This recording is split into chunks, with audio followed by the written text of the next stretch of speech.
together. So our process, this particular peculiar process of trialoguing began a long time ago. For more than 10 years we are doing this, but primarily in private. And out of this ongoing process for more than a decade, we have become, I think, a kind of a unit or a triad. And that's why we didn't want to introduce ourselves individually, but by this other trick. So later on, during the weekend, we'll speak more about the process of trialoguing, and of course you'll see it in action. But to introduce ourselves, this is not a trialogue, but just a trick. But my idea is that we would describe each other as we appear to ourselves in the context of this process, trialoguing. So I'll start by describing Terence to himself from ourself. So Terence seems to be known, better and better known, and whenever we walk anywhere, someone will come up and recognize him as it says in our program, ethnopharmacologist. Well, almost a pharmacologist is sort of an herbal doctor or something. But this kind of pharmacology is important to us also in our process. But for me, Terence is a special person because of the breadth of his knowledge and the evidence of a phenomenal integrity within it.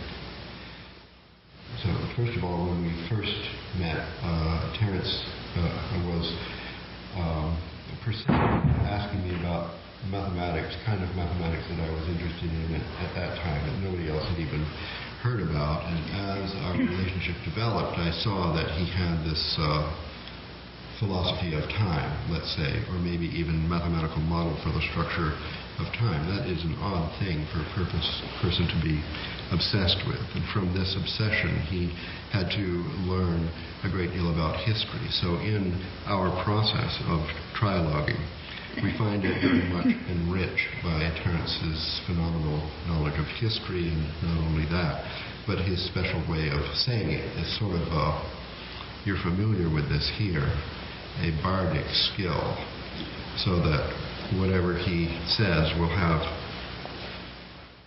more effect than it actually deserves.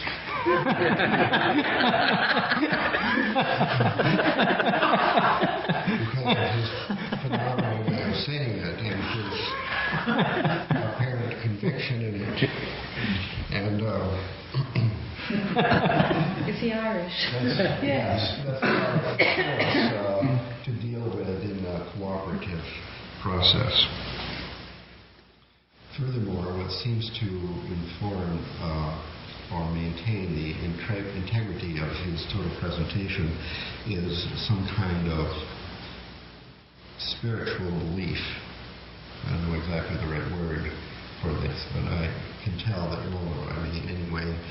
And this spiritual belief is outside of any organized system, so we can most easily understand it in the connection with the archaic revival or a pagan spirituality or shamanism. Anyway, this aspect of Terence, every person is a spectrum of all kinds of things, and here are just a few of Terence's things that are, I think, the most obvious in our process of interaction.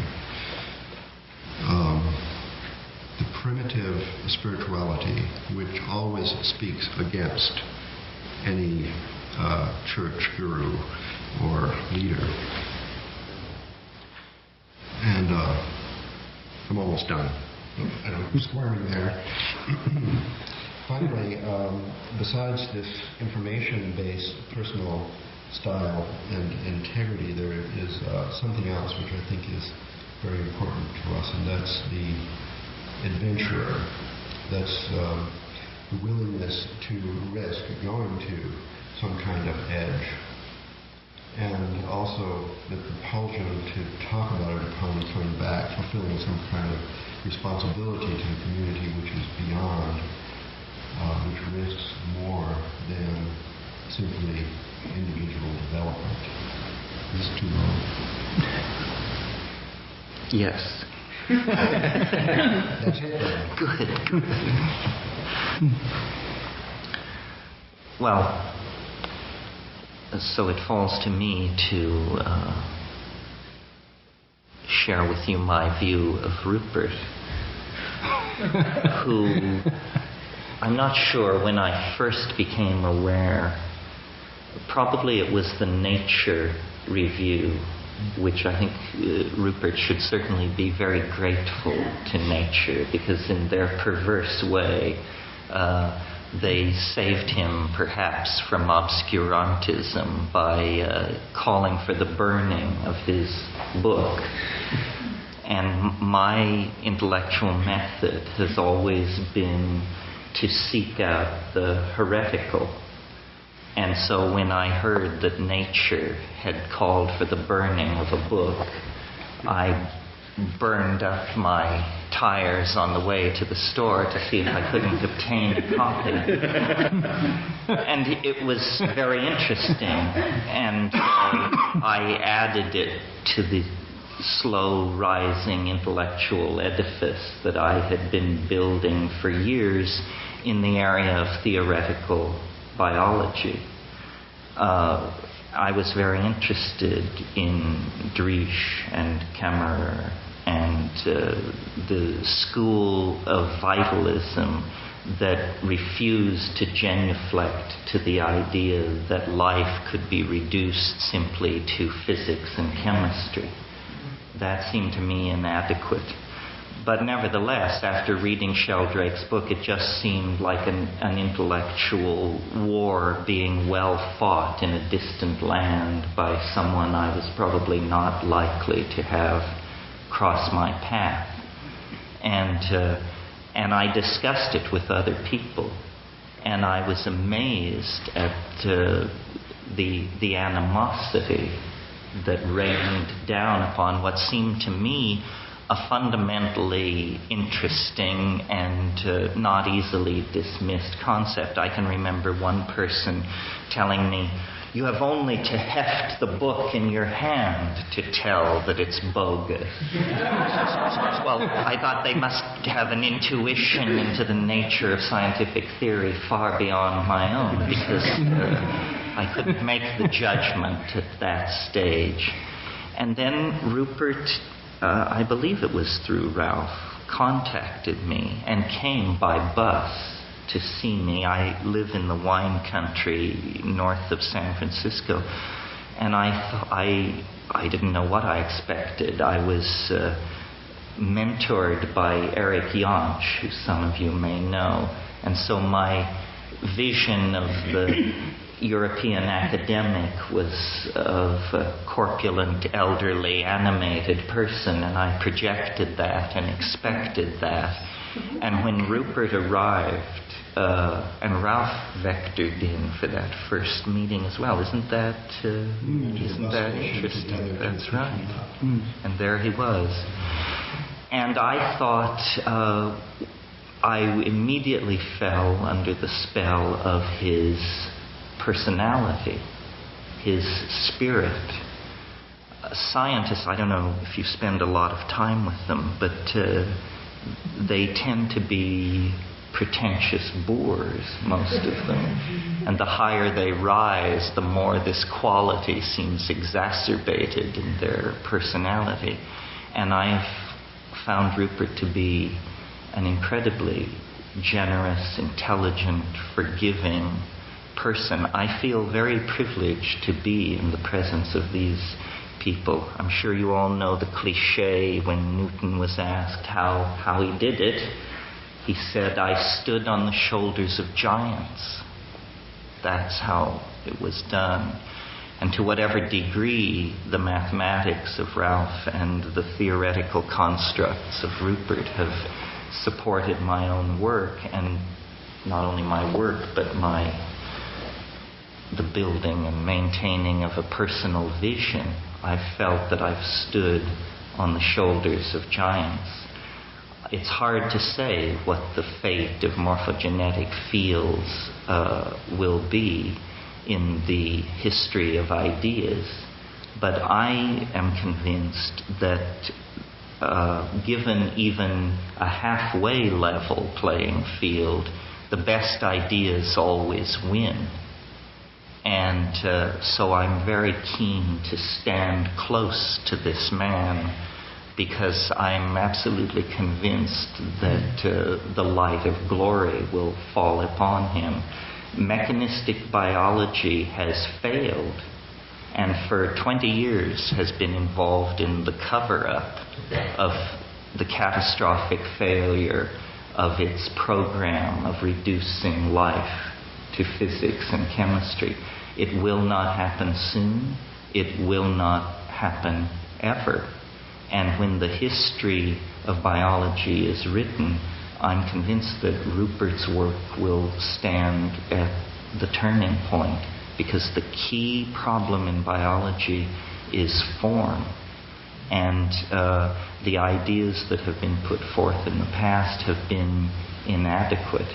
And I think the last thing I would like to say is I'm tremendously admiring of Rupert's simplicity. And what I mean by that are two things. Number one, his unwillingness to submit himself to the hegemony of scientific, the mafia of scientific correctness, essentially. He is not an academic. He feeds at the trough of no corporation or university that I'm aware of. He is a true independent thinker. And finally, he brought back and revivified for me something my mother was very keen to inculcate into me as a child, which is the primacy of observation, the importance of going to the field, the importance of facing the phenomenon unaided by apparatus or even mathematics, the importance of the existential confrontation with the thing one wishes to understand. And if you know Rupert, to stroll with him through an art gallery or a forest is to feel the mystery of life and the immediacy of that mystery, and to have a very strong sense of its accessibility. And that's very important. I don't want a Gnostic God that resides outside the Imperium. I want a kind of pantheistic richness that is right there on the surface. So I enjoy playing Byron to Rupert's Shelley, and hope to do so this weekend. Happy Valentine's Day.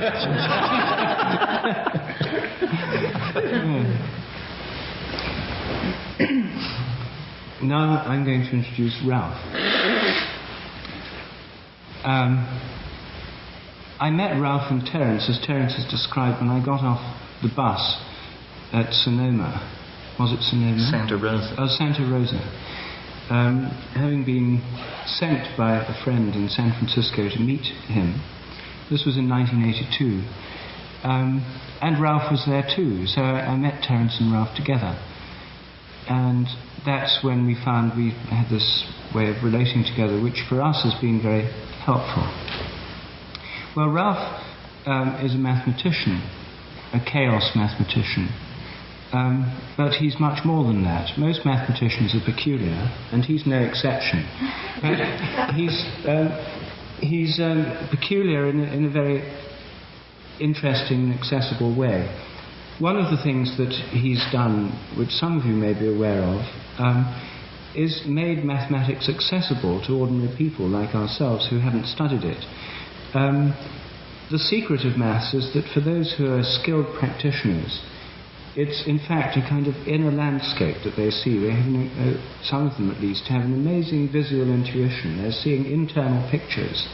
It's a visual and aesthetic experience, things can go into this landscape, balls roll along, answers come out, and they don't quite know how it happened. Something that's hard to imagine. But this is what it's all about. And then they write the thing down in symbols, in a notation. And when you look at these symbols, which is what we see when we look at maths, it's like music, as if you've never heard a symphony, all you've seen is the score. And if you've only seen the score of the symphony, the notes on paper, it doesn't mean much. It's alienating. It seems somehow dry, abstract. But what Ralph has done, among other things, has made this mathematical, the visual intuitions that lie behind maths, accessible to everybody. And this is partly because computers have made it possible to do this, and he's at the leading edge of computer graphics. He's at the University of California at Santa Cruz, which is right next to Silicon Valley. And partly through simple diagrams, his books on visual dynamics, visual mathematics, have no equations in them whatever, and introduce you through pictures, through diagrams, seen in or imagined in 3 dimensions, to the fundamental principles not only of classical dynamics but of chaotic dynamics.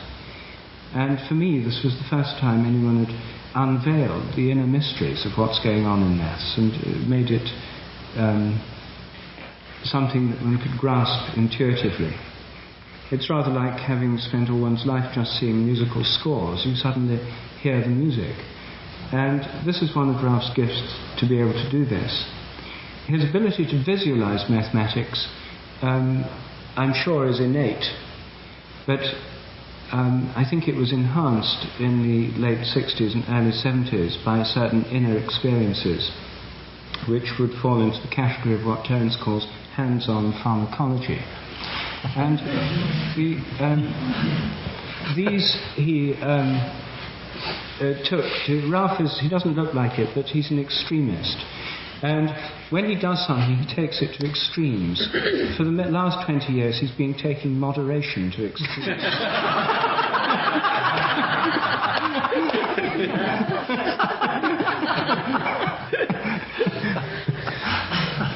But when he felt that the secret to understanding the deeper parts of the mathematical landscape was substances like DMT, he took that to extremes too. And he's also travelled in India. One of the things the 3 of us have in common is we've all spent quite a long time in India. So Ralph has been in India. He took that to extremes as well. He's also studied here in England. He was at Warwick for a while, Warwick University. He lives in Santa Cruz in amidst some woods, in a very beautiful place with wonderful woodland and a little valley down beside his house. Deer and wild animals graze around. He observes the stars. He's got the most agreeable system for observing the stars of anyone I know, namely a hot tub located outside his house, and you can sit in wonderful hot water gazing at this clear sky and these brilliant stars. So he knows the stars from many hours spent observing them in the most comfortable of circumstances. He eats in the most Spartan way simple vegan food with chopsticks. This is what I mean by taking moderation to extremes. He's a total abstainer from all known noxious substances, and leads this almost monastic life, which I think is part of the spirit of mathematics. But he's also a very sociable creature, and although he's always saying, I never go anywhere and I never meet anyone, it's amazing how often you meet him in all sorts of places. He also has a great gift for dialogue and a great ability to summarize things briefly, and a great ability to empathize with people of all different kinds. He's one of the few people I know who's totally unshockable. Now, Ralph, what happens next? Oh, yes. I was just thinking that over. It all seems so simple back in the room. We're not done. We're only half done. Now I'm going to introduce Rupert. So Rupert is into nature. He's into nature and into the spirit. And in nature, he's into it as a scientist. A lot of people hate science, and I must confess I feel very ambivalent about it myself. But Rupert is a scientist as a scientist should be, as opposed to how most scientists actually are. And in science, he's really a biologist, so that he's fascinated by life, although he likes the stars. The mysteries of life seem to really absorb him. And as a biologist, he's really a botanist. In fact, he is so into plants that I think when Rupert speaks, you're hearing the leafy green speaking through his mouth. And like Terence, he has a phenomenal ability to stand up after seeing a subject printed on a flashcard and carry on for an hour or two as if he'd written books on this subject all his life. And this gift seems to be pointed at communicating on behalf of the mute biosphere, the plants of the garden and world. And there is also, in Rupert, like Terence, a special kind of spirituality which also probably comes from plants. But in Rupert's case, this spirituality is expressed in a Christian form.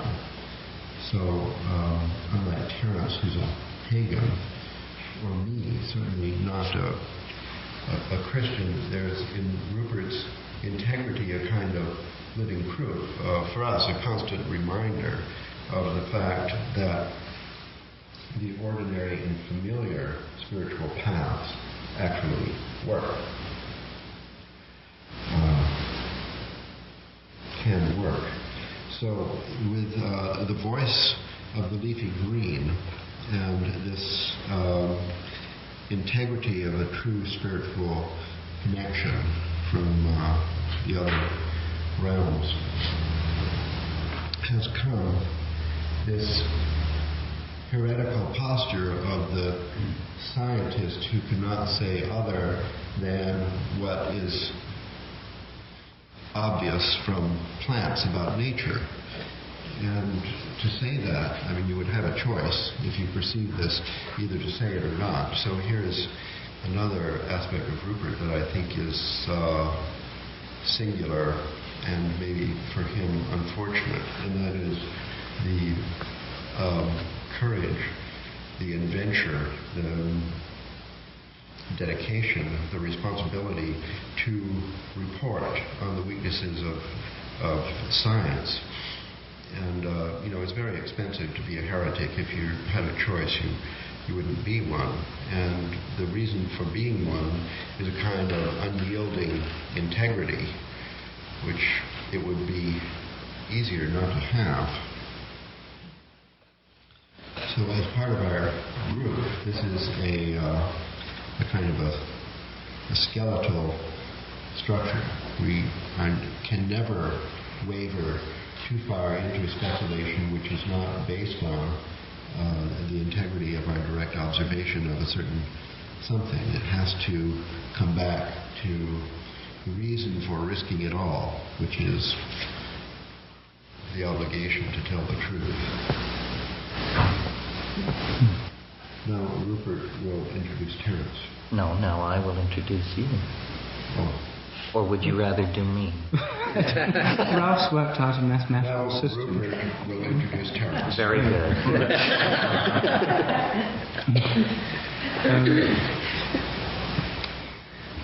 Well, I was on my way to meet Terence, who I'd never heard of, in San Francisco. The friend who'd arranged this meeting gave me a tape of his, which I listened to on the bus. I had one of those, I think it's the only time I've ever listened to one of those tape things with earphones on your ears.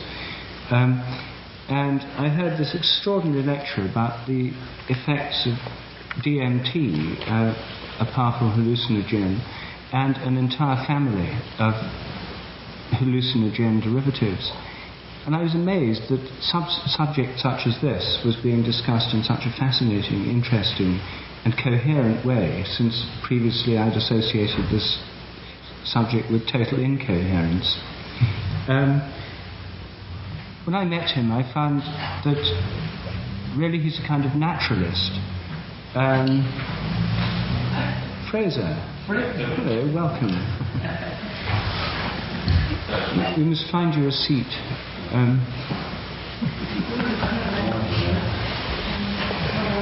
That's going to be fun.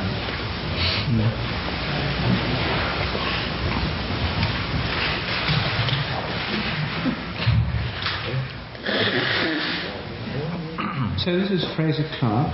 We'll ask you to introduce yourself tomorrow morning more at length. And that is? Your name? I'm here in the school. So again? Here. Work magazine for head. We're just completing the process of introduction where everyone's introduced themselves and we're introducing each other. So I was just talking about Terence. Terence once told me that as a child he lived in Colorado near a jam factory or a fruit bottling plant, I forget which. And at night he'd go there, and out of the night sky there was all this fruit being made in sheds.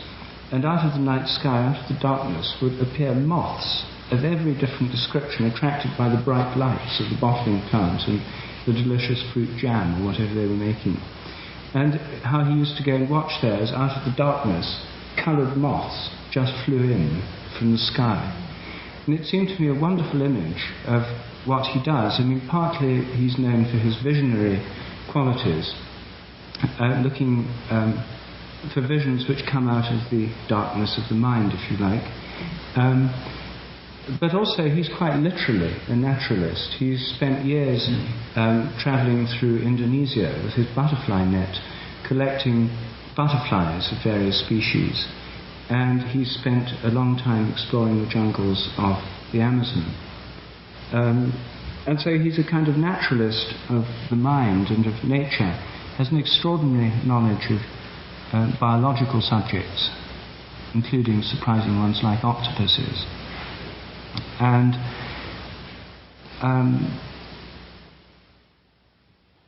at the same time, he's got a curious reductionistic streak in his thinking, which can come out under certain conditions. He turns into another person and can become a savage critic of speculative thought, of anything that doesn't reduce everything to the biochemical or molecular level, of hallucinatory belief systems, of false beliefs of every kind. And I haven't quite worked out what conditions bring about this phase change in Terence's being, but you'll probably see examples of it over the weekend. But so he takes on many different personae, but all of them, as Ralph has already indicated, come out with this gift of the gap, which comes from his Irish ancestry and also from his Welsh ancestry. He's a mixture of Irish and Welsh. Anyway, it's always a great stimulation to talk to Terence, and you never quite know where it's going to take you, except that sooner or later it takes you to the 21st of December 2012, when it's his fixed belief that the world as we know it will come to an end. So part of him is a millenarian prophet, part of him is a Dominican. He professes to be a pagan, but his Catholic upbringing, his Dominican reasoning, and his experience as an altar boy have never left him. And in his vision of the end of the world in 2012, and of the entire historical process throughout the whole of evolutionary history being drawn towards some culminating point, namely 2012, he has a vision of the end which exceeds in zeal and fervour that of a great many professional preachers of this kind of this sort of belief. And although he appears at times to be reasonable, at other times to be open to new ideas and so on. There's one point which is fixed in all this, which is it's all going to come to an end in 2012. Sometimes this apocalyptic view is tempered by a utopian view that it wouldn't all come to an end in 2012, or at least it needn't if people all started taking DMT or other substances.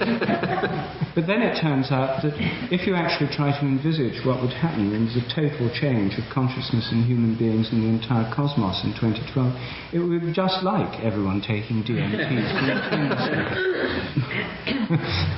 So these themes weave together, but they always come to the same conclusion. But it's put forward in such an extraordinarily varied set of ways, in kaleidoscopic forms, that one's always amazed how many different ways there can be of putting over a simple, single idea.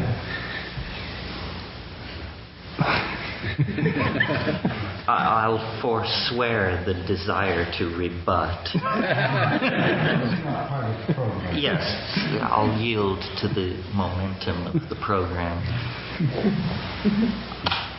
I think I first heard of Ralph years before I met him, and it had nothing to do with his professional mathematical accomplishments, which are many, but a person who had made a great contribution to the 60s youth rebellion in the United States, had come upon such bad times that he was essentially living on the street, a brilliant Princeton biochemist. And in inquiring after his fate and knowing that he had become an indigent person, I learned that a mathematician in Santa Cruz had invited him into his home and taken care of him like a child or a son for several years. And that fact and an infamous photograph taken at the height of the 60s youth revolt, which was published far and wide in the United States, inflamed and outraged the population, because this photograph showed a full professor of mathematics leading the charge at the barricades of the revolution, attired in a flag made of the flag of the United States of America. And as if you follow American politics, you know we hang for flag desecration. So it was an extraordinary thing, a member of the establishment to be caught out in this kind of behavior. And then a few years later, in 1972, a person I went to high school with came to me and said, there's someone you absolutely must meet. Well, usually when I hear these words, I make an automatic inner decision to, at all costs, to avoid meeting whatever is being offered, because experience is a hard teacher. But this friend of mine persisted, and eventually Ralph came to see me. I was living in Berkeley at the time, and it's impossible not to fall in love with the man. He's the teddy bear of advanced mathematics. And a person of extraordinary history and accomplishment. He grew up in Vermont, which is one of the poorest and least populated of the American states. It is truly a remote area. And there he gained a love of skiing. I don't really recall the early details of his career, but I remember I was extraordinarily impressed by the news that he had been a fellow of the Princeton Institute of Advanced Studies, where the only other person I was aware of who ever held that title was Albert Einstein. No, Ralph didn't get Einstein's office, but I think he got his bicycle stand as a consolation prize. And Ralph was such a maverick, such a chance taker that the tremendously comfortable world of East Coast collegiate mathematics held no sway over him when an opportunity arose to go to California, where the University of California was establishing an experimental campus where all kinds of educational, advanced experimental educational ideas would be tried out. Ralph was there either in the first year of its operation or very shortly after. He, I hope it's all right to tell this, Ralph, because it impressed me. Eventually he had tenure, but he was so loathed by the administration for his political activism that I think for 35 years they gave him no raise. They couldn't fire him, but they could make life hell.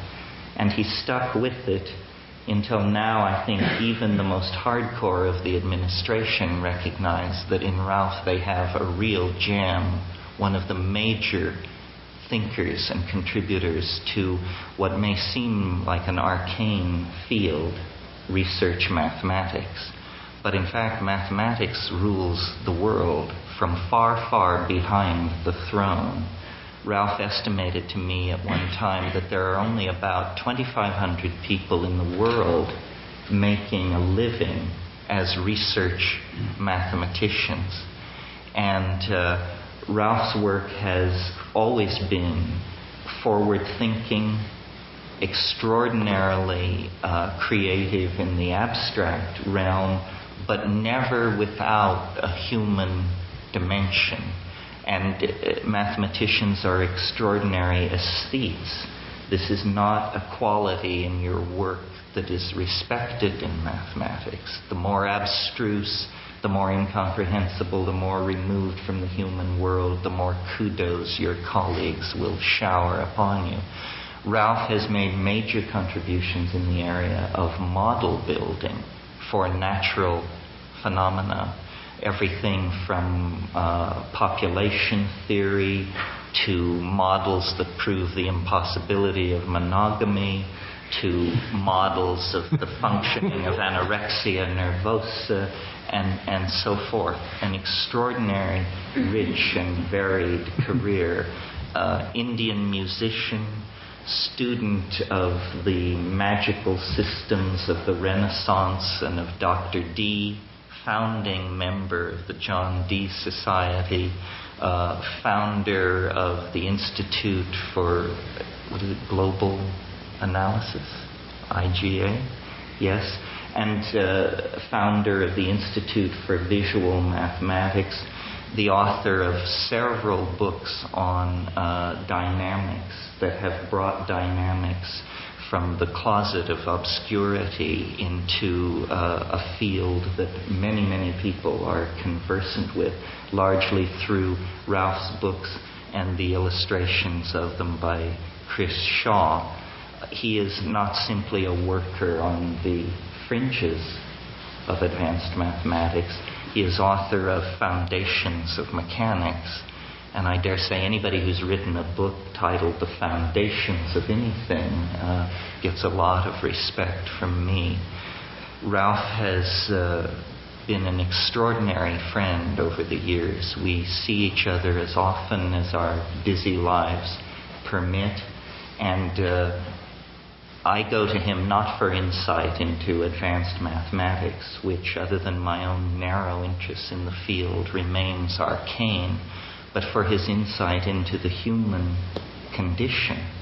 He is better than 5 psychotherapists rolled into one. He always has very insightful advice, and he is, above all, an extraordinary human being. So there you have it. 3 white guys on a roll. Fading into the dusk. Do you want me to do something about the lights which will be put online? Yes. I think maybe we better have the I lights wanted on. to ask for a consensus on this question, but it's impossible in the dark. It's just 10. It's just 10. No, that's fine. That's good. Yes. No, the other one's better. All right. There are people in the room. All right. It was beginning to sound like an induction. We've never done that before, and we'll never do it again. Hear, hear. But I'm glad we did it once. It's very interesting, to us at least. You might be curious to know what we're going to do next, etc., etc. And we have a schedule planned for tomorrow. I think it's best if I share it with you. We want to meet 3 times tomorrow for sessions. We've had, as we said, private trialogues over a decade. We've had public trialogues twice before. This will be the 3rd. And so basically we are following the plan of the other 2 because they were more or less successful. But on the other hand, they were in California, so this might be a totally inappropriate plan. However, we can start with this. Okay. People who just arrived. Yes, science. And the focus of this book is on areas of research which have been either completely or largely neglected because they simply don't fit in to the present view of the world. And because they've been so neglected by orthodox institutional science,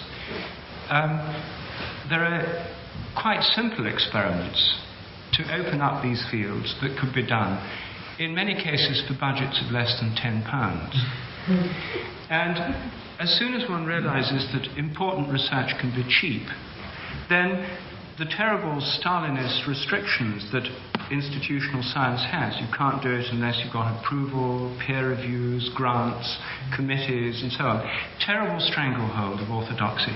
But if you can do things cheaply, you're completely free, because the only control they have is through money, giving out funds. And if you don't need the funds, you can do what you like. And science in the past grew out of a fertile field of amateur research. Even as eminent a scientist as Charles Darwin never had a government grant or an academic post. He lived as a private man, a gentleman, in his own house, and did most of his research in the garden with his son Francis. Well, he also kept pigeons. Now, homing pigeons are kept by 200,000 people in Britain. It's largely a working class sport. It doesn't cost much, but it does cost more than £10. This experiment would cost about £350, the one I'm going to talk about. But this is one of the experiments in the book. It's the one with which the book opens, or almost opens. And the reason I wanted to talk about it today is because I haven't yet discussed this with Ralph and Terence.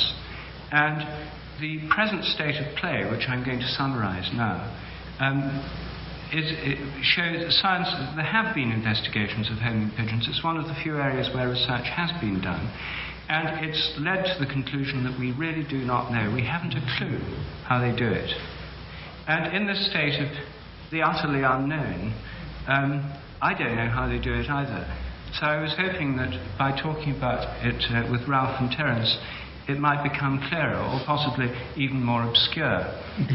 At any rate, it's something that I really want to discuss with them, and this is the opportunity to do it, and I hope you'll all find this of interest too, because the situation we're in is one of an acknowledged fact.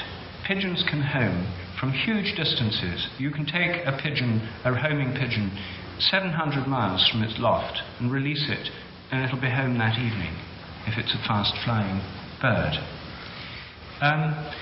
Pigeon racing enthusiasts do this regularly. Every Saturday, today for example, in the spring and the summer, people are racing pigeons. Sometimes pigeon racing clubs have them released in northern Spain. Sometimes they take them to the north of Scotland. Sometimes they're released in other parts of the continent. And they're taken away, they're taken in baskets on trains or on lorries. they're released, the baskets are opened, the pigeons circle around and they fly straight home. And then the people whose pigeons come back fastest, they have a little time clock, and there's a thing on the leg of the pigeon they stamp. Then they calculate the exact distance to that owner's loft and work out the speed. The ones that come first win the prize. It's a very competitive sport. They win cups, there are cash prizes. Good racing birds can sell for as much as £5,000 for breeding. Ordinary ones cost about £5. Anyway, here's a phenomenon. Everyone agrees they can do it. And moreover, it's part of a much wider phenomenon. Dogs and cats can home if you leave them a long way away from home. Even cows can home. Thousands of other species of birds and animals can home. It's very widespread. It's just that pigeons are the best known example. Now, how do they do it? Well, Charles Darwin was one of the first to put forward a theory. He said, well, maybe they do it by remembering all the twists and turns of the outward journey.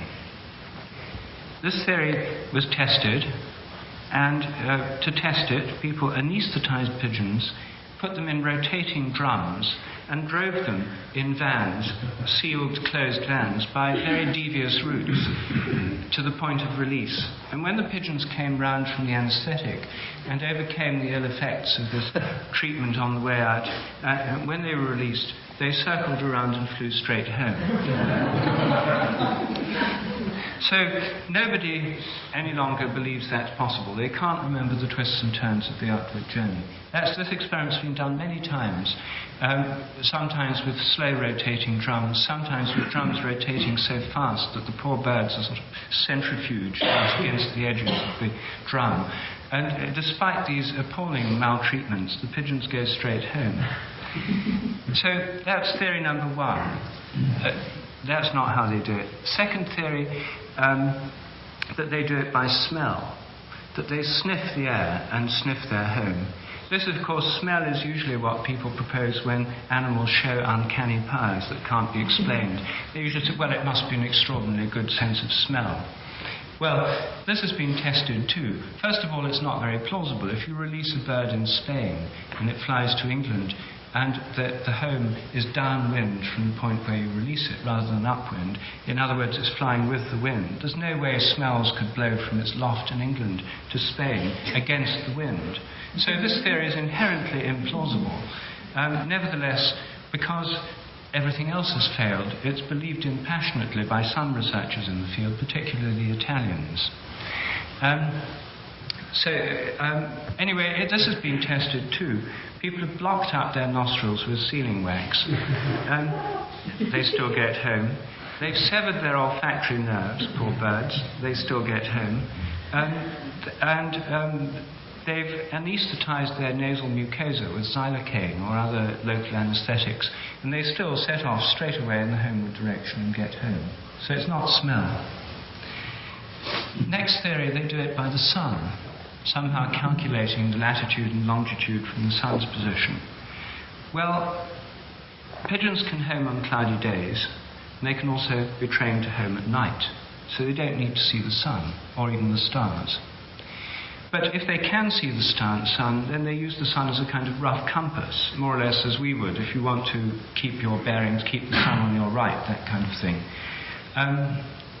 And if you shift their time sense by raising them so they're shifted by 6 hours, they think it's 6 hours early, you switch on lights early in the morning, you cover their cage or loft later 6 hours earlier than sunset, you can make them think the time's been shifted by 6 hours. When you release them on a sunny day, they set off 90 degrees in the wrong direction.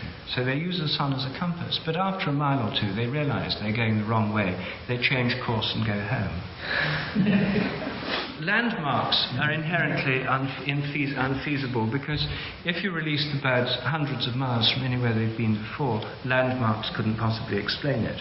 Although they undoubtedly use landmarks on their way when they're close to their home, just the final bit. Anyway, this theory also has been tested to destruction, and this was tested by equipping the pigeons with frosted glass contact lenses, which meant they couldn't see anything at all, or only the vaguest blur of shapes when they were very close. And pigeons with frosted glass contact lenses can't fly very normally. They take off and the whole bird points upwards. They're not under ideal conditions for flying. But nevertheless, such birds can be released up to 100 miles away or more. And some of them get picked off by sparrowhawks who immediately see that they're flying in a peculiar way. But others can get within 200 or 300 yards of the loft. They crash into trees or telegraph posts or flop down on the ground within 100 yards of the loft in some cases. They need to see for the last 100 yards. But it's incredible that they can actually get so close. Sometimes they overfly the loft and then within a mile or two realise they've gone too far and turn round and come back. So it's not landmarks. And that leaves only magnetism. And this again is something, until the 70s, most scientists were very reluctant to consider, because previously magnetism as an animal sense has been associated with animal magnetism, mesmerism, and a whole range of fringe subjects they didn't want to mess with. Plus the fact it seems so unlikely that pigeons could detect a field as weak as the Earth's magnetic field. Well, it's been shown that some migratory birds can detect the Earth's magnetic field.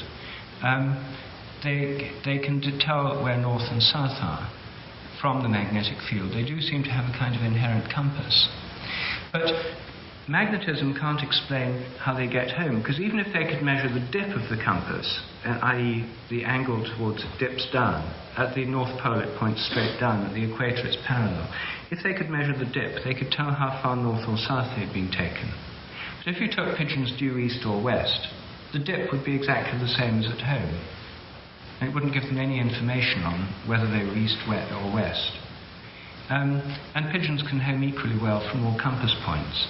So even in principle, the magnet won't explain it. They do seem to have a kind of vague magnetic compass sense. But this wouldn't explain homing. If you had a magnetic compass in your pocket and you were parachuted into a strange place and said, all right, get home, here's a compass, you wouldn't be able to do it, because you'd know where north and south were, but you wouldn't know where home was. A compass alone can't get you home. Anyway, to disrupt the magnetic sense, pigeons have been treated experimentally in two ways. Firstly, they've had magnets strapped to them, which would, as they flap their wings, these moving magnets would totally overwhelm the magnetic sense.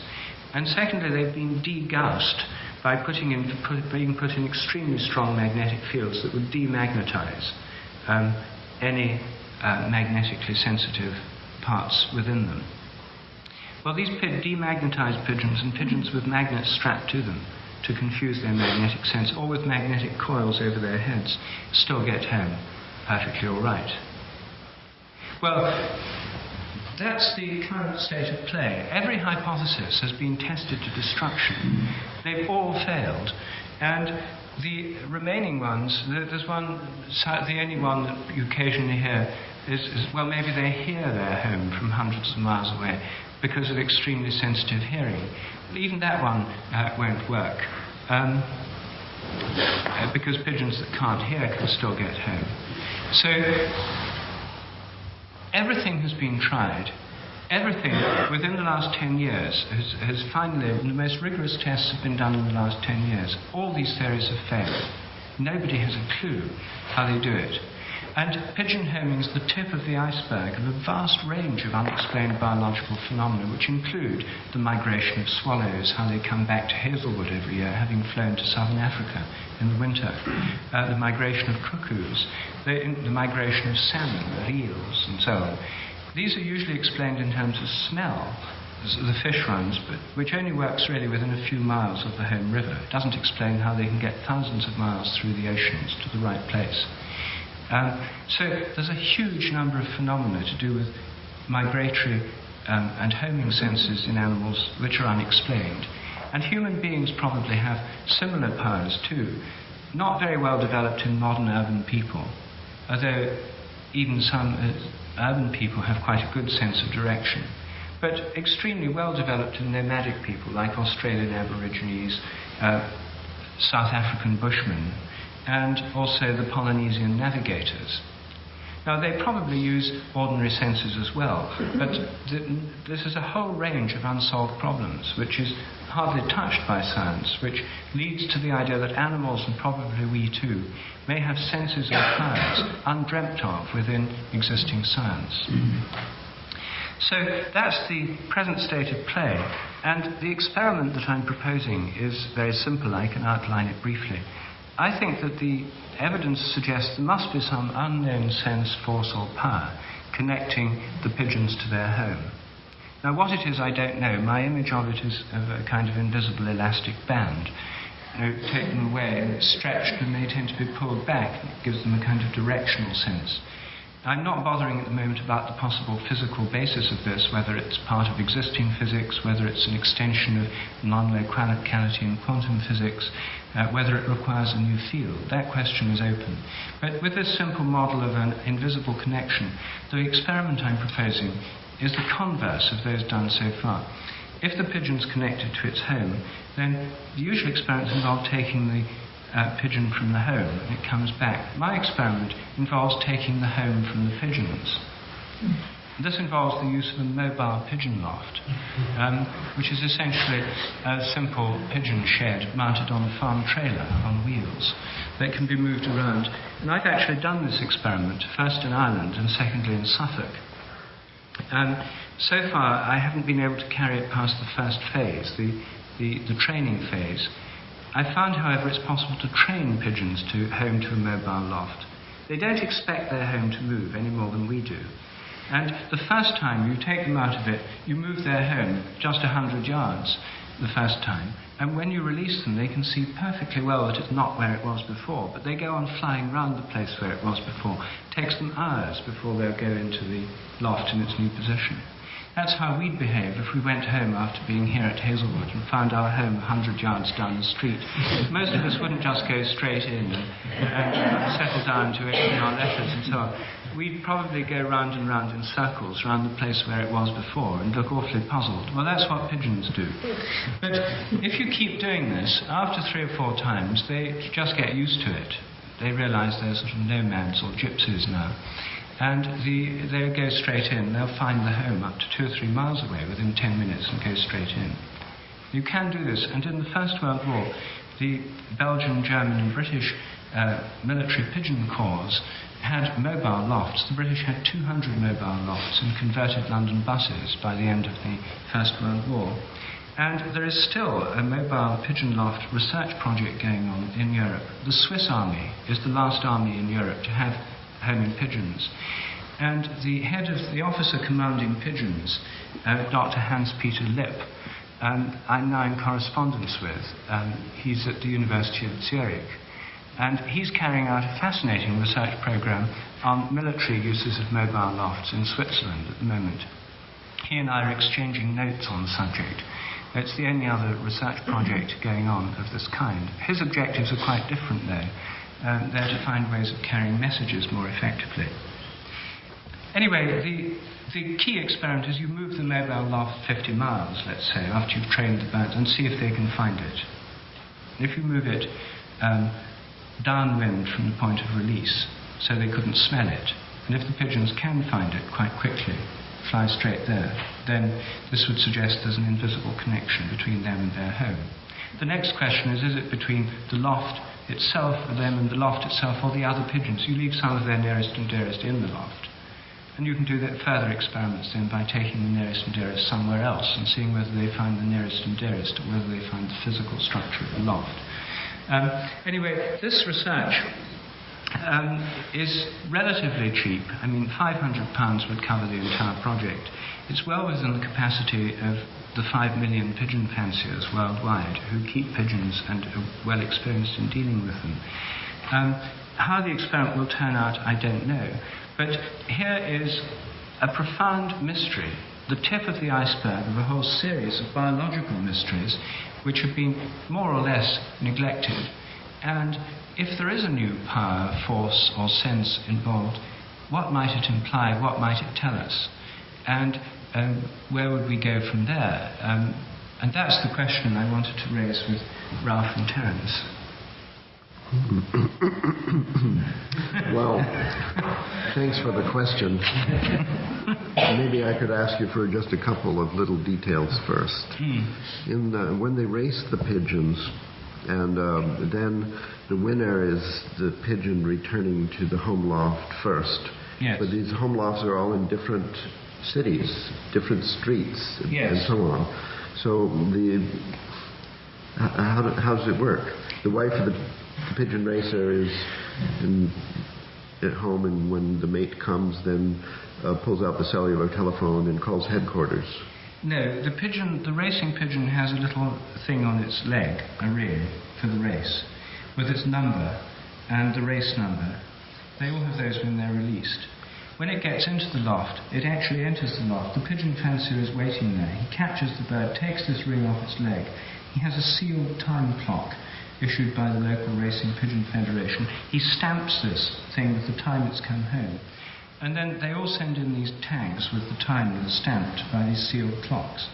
And they then calculate from the point of release, say it's Wick in Scotland, they then calculate the distance, straight line distance to each of these houses, divide the distance by the time, and they get the average speed. So there's no account for difficulties and anomalous obstacles encountered along the way, No, like but sparrowhawks. No. Well, if they're killed by a sparrowhawk, they don't win the race. It's as simple as that. One more question about the nearest and dearest. Now, the home loft that they're racing to, which is still at home, Yes. that has family members in it or Yes. not? There's a whole bunch of pigeons in the loft, and only one of them or two of them are racing. There's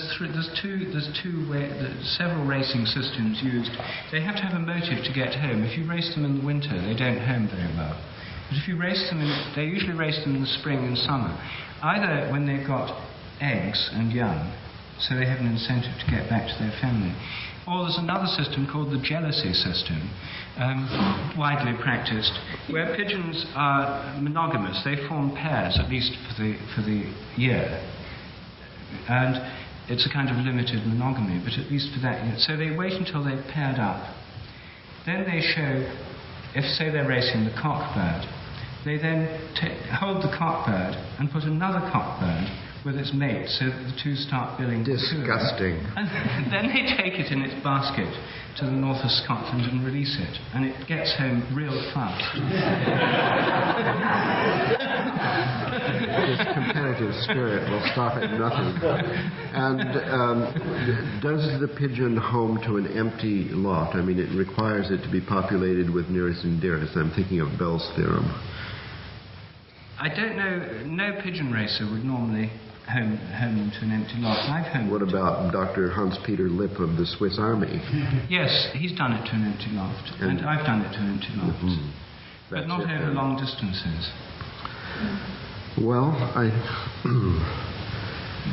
yes. Have you seen a test being done over long distances?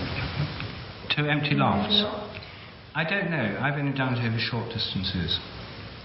But probably they could home. But the thing is, they're not very. Certainly, the practical experience. Pigeon racers have been doing this for 100 years. It's been a competitive sport. They've found by long experience that the way to win races is to have this easy to understand personal motivation, as it were. The stronger the motivation, the tighter the elastic band. Yes. Now I'm getting the elastic band theory down. Well, all right, I'm ready to risk an answer to the question. Terence is getting ready to bite. So first of all, I think we could wish for a homing pigeon or monarch butterfly or something that spoke. Then we could ask them the question you're posing, and they'd answer. But actually, I wouldn't trust the answer, because this homing pigeon might also have a theory that, like mine, is much too elaborate and unnecessary, when actually there's some simpler explanation, but they don't know it. For example, the Polynesian navigators. If you ask them how they do it, in fact, there was an English navigator who went to the South Pacific and apprenticed himself to a native navigator. You know, they go over 100 miles to the nearest island and get it dead on. without compass and on cloudy days and so on. So they have a theory, but I don't believe it. So we'll just have to make up our own. So this is my fantasy. That well, first of all, I'm accepting the premise that the ordinary fields don't do. So it's a kind of an ESP, and then we want to learn from doing experiments like you proposed on the phenomenon to get an idea what it is or how it works. And so this is just a fantasy about that. Could you talk just a tiny bit clearer? Yes. Well, I don't know. I'll try talking a little louder and see if that helps. So I'm thinking of bats now, which have been studied in a room just like this one with wires just like that. And in the daytime, of course, the bat will fly around missing the wires and not flying into the wall using vision, primarily, we suppose. And then at night, they do the same thing without vision because of sonar. So in this case, there is another field explanation, and it's well established that it's sonar. So I suppose, based on bats, that the brain and the mind are able to image the results of sonar experiments in a kind of image which is the same kind of image that the eyes form. In other words, that instead of hearing, oh, there's a sound over there, and trying to compute that's an echo and so on, that bat sees the room with its ears in exactly the same representation, a three-dimensional visual representation that's dynamic, that it can fly through its own sonar receptions, and that the representations are the same. Then if somebody suddenly turned the lights on, the bat would not hesitate and fall to the ground because it has to switch from system A to system B, that the visual representation of the room would exactly overlay precisely the same image as the sonar image of the room. Similarly, dolphins, they have this melon, it's called, a huge sensory organ, and receives sonar waves, and they form visual type. This is just a speculation. And both in the case of bats and dolphins, the visual representation is three-dimensional more than ours, which gives them, in a way, a kind of a higher IQ. Then that's a way of seeing. In other words, for bats and dolphins, in the case of dolphins and whales, they can see almost the entire planet as a three-dimensional object with its curvature and so on. So if there were a sixth sense that homing pigeons and monarch butterflies have, and maybe we do too to a degree, then I would suppose that it works like that. So after the pigeon is rotated, doped, transported 4,000 miles and released, then with its sixth sense, is seeing a very detailed three-dimensional road map of the entire planet, essentially, which is there in this field somehow, just as we consult the road map. First of all, it has to orient the road map, the holographic three-dimensional image of its world, with the visual world when it looks. It has to sort of rotate things around and get them aligned, and after that first step, it can then fly in the map. And then things like smells, which are smells, the sun, the magnetic field, these things are factors, and they would be kind of labeled on the map by the road association. And so this still doesn't explain how to get home, though, because you have to know where home is marked. Like, how many times have you parked your car in the three-level structure, and then you come out of the department store after too much shopping, you can't remember where the car is. But you know the map of the three-dimensional garage. It has 3 floors, they're square, they're labeled, there's north, south, east, and west, and you can navigate anywhere to a known position in the garage. However, the position of your own home is unknown. Therefore, you don't know how to find the car. So, given the sixth sense, with a complete road map of the world as a three-dimensional object containing smells, containing trees, containing magnetic fields, containing the sun and the motion of the zodiac and the celestial, the polar constellations and so on, there must be some kind of beacon where the home is supposed to be. So even in the sixth sense theory, that's still still a mystery. Now we've got to the point where you could speak to the pigeon and ask, how is home represented on this map? And the pull of a rubber band is one idea, but I have a feeling that if there is an obstacle, a serious obstacle between the pigeon and the loft, then it will find a way around. It does. It does. See, so it's better to have a map than a rubber band. I think the rubber band theory is too simple. Also, the rubber band, well, considering jealousy and so on, I don't know, but the rubber band, the longer it's pulled, the tighter it is. And that's the opposite of most fields that we know, where the farther you get away from home, the weaker is the pull. So I would think that it more or less appears as a beacon, that part of this field. And the question would be, how is the physical information of a location, especially a recently moved location, inserted into the field? That would be sort of a final mystery in this picture. What do I think? Well, not that. It seems to me, if I can download this into language, that the problem is not with the pigeon. The problem is with the experimenter. That we know from studying quantum mechanics that things are not simply located in space and time. This is what Whitehead called the fallacy of misplaced concreteness.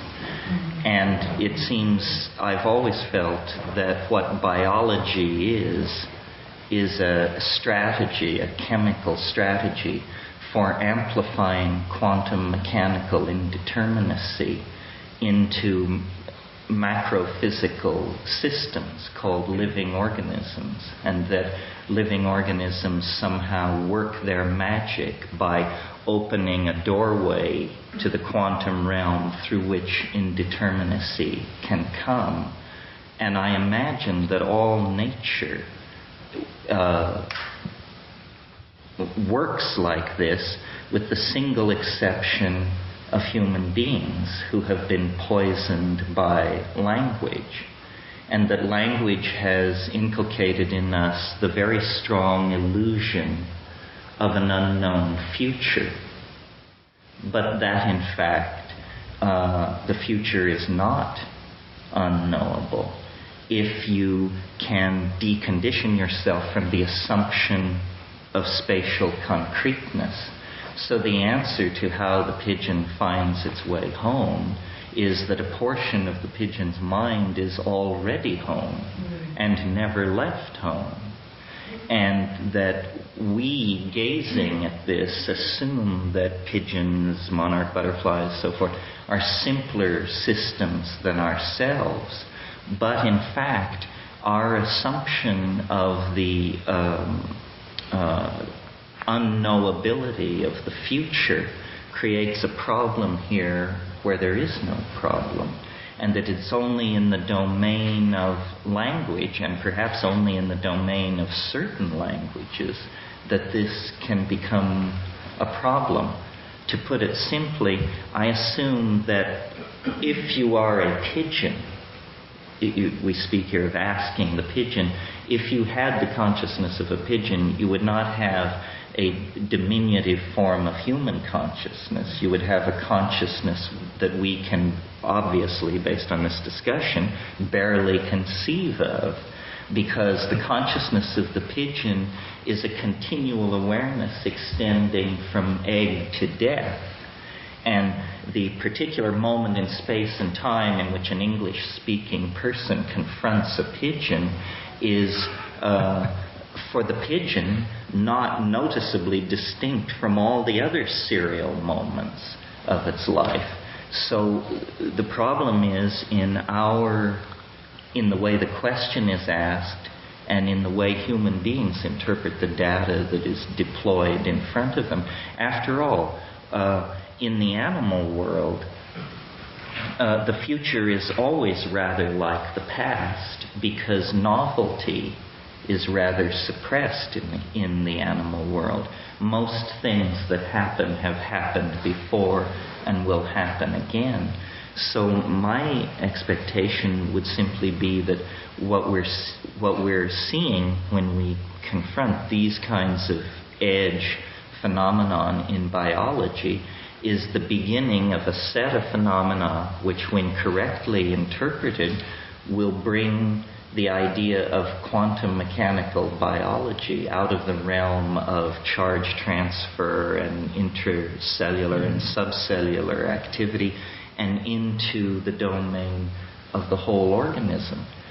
I'm not sure this is the solution, but it does cause the problem to disappear. Exactly. It's not the solution, but it causes the question to go away. I wish I could say that Rupert and I... I thought that's what solutions were supposed to do. If Rupert and I had got together last night and tried to predict what you would say, then I would have bet on that. But still, you exceeded my worst expectation. Are you saying, have I got this right, that the entire life history of the pigeon is more or less determined at the outset, including the trip away from the loft and the trip back? So, as a matter of fact... It never went anywhere. It never went anywhere. Yes. Yeah, that's what I thought I heard. It's only when you have a three-dimensional grid imposed by language laid over this that there appears to be a problem. In other words, there is some kind of a totality about it, but we section it and deny it, and then we come up with a dilemma. Well, what about the pigeons that get picked off by sparrowhawks on the way home? That was predetermined as well. They doubtless saw that as well. They were born under Scorpio. What can you say? Well, I mean, I offer, it's not entirely facetious. The real question I'm raising is, to what degree does language create the assumption of an unknown future? To what degree does it somehow dampen a sense of the future that I imagine is very highly evolved in the absence of language? I still can't grasp it. Do you mean when the pigeon's released, part of its mind is still at home, its return home is in the future, and in some sense that helps it to get home? Yes, you and I have talked about this before. You've always said the morphogenetic fields push from behind. No, I've always said they pull from in front. Ah, well, Attractors. so then, yes, so they're attractors. Well, so this is partly that, and partly that the consciousness of the organism is distributed in time in a way that makes it capable of doing miracles from our point of view. But from its own point of view, there's nothing unusual going on here at all. Well, you wouldn't be at all surprised then if, as a matter of fact, the race was won by the clever pigeon that actually vanished at the point of release and simultaneously appeared back in the loft. Well, if you're suggesting some kind of virtual tunneling as an amplified quantum mechanical effect, perhaps we have the solution to spontaneous combustion here well in hand, or something like that. But I still think it's different whether the future is totally determined or if the consciousness of the future includes several alternatives. And in case it contains several alternatives, then sooner or later the pigeon will be presented by a fork in the road and have to decide which way to go. Furthermore, the pigeon, if it had control of all physical levels, would not have to fly. But here we see poor guy is lumbering along, gets tired, stops for food, and so on. We imagine this is at least the fundamental assumption for our discussion, that pigeon flight is subject to our own concept of the world, including the laws of physics and so on, much as we feel they should be extended and want to extend them by studying pigeons and doing these experiments. the idea is to somehow modify our view of the world by engulfing the pigeon view of the world for our greater benefit. So I think there's still missing here some kind of mechanism for the pigeon to follow this line, this stretched rubber band of its own consciousness that occupies an extended region of space and time, to follow it so that its ordinary physical body ends up back where its consciousness is. How does it do it? Well, an analogy would be, when you run a cartoon or a film backwards, there's a spectacle of wild confusion, but miraculously everything manages to end up in the right place. So what we have, it isn't that there really aren't choices. For a pigeon, when it comes into awareness, it comes into all the awareness it will ever have. It's like getting your memories at the moment of birth. Your deathbed memory is handed to you at the moment of birth. So then essentially, for the pigeon, it's a kind of play. It knows what's going to happen. It doesn't even know that it knows what's going to happen, because that's the nature of its perception, a complete spectrum of understanding of its entire life. And then it goes through it, and it unfolds as anticipated, although the pigeon doesn't have the concept anticipated. We, looking at it, have that concept. And we alone, I think, are tormented by the anxiety of the unknowable future. And it's an artifact, I maintain, of culture and language. And so it has given us, and we impute it to the rest of nature, but in fact things like monarch butterflies, pigeon homing, and some of these other phenomena are clues to us that imputing our consciousness into nature creates problems like the one we're discussing here. I don't know exactly why you resist this, because I think it's simply a more elegant statement of the rubber band theory. Well, that means that except for our ignorance caused by the power of language, that we would have the consciousness of a pigeon and therefore see our entire lifetime. So this, according to this view, the baby pigeon chick, upon pecking out of the shell, is like waking from a dream, looking around and realizing that, oh damn, I'm the one that's going to have to race 3 years from now, and they're going to put this other jerk in there with my mate. Well, but you see, you use language to portray the state of mind of the pigeon. That immediately collapses its four-dimensional vector into 3 dimensions, and then it becomes no longer a pigeon, but a person talking like Is a the pigeon. pigeon then aware or unaware of its entire history from birth till death? It's aware, but it's not aware that it's a history. You see, It's history just is in one timeless moment. One timeless moment. And we could go further with this and say this explains our own curious relationship to the prophetic and the anticipated. Instead of, like the pigeon, having a 95% clear view of the full spectrum of its existence, by opting into language, we have perhaps a 5% view of the future. So we're tormented by messiahs, prophecies. We lean toward astrology and computer modeling, and all of these advanced tools then give us a very weak and wavering map of the future, which we nevertheless pay great credence to and worry a great deal about.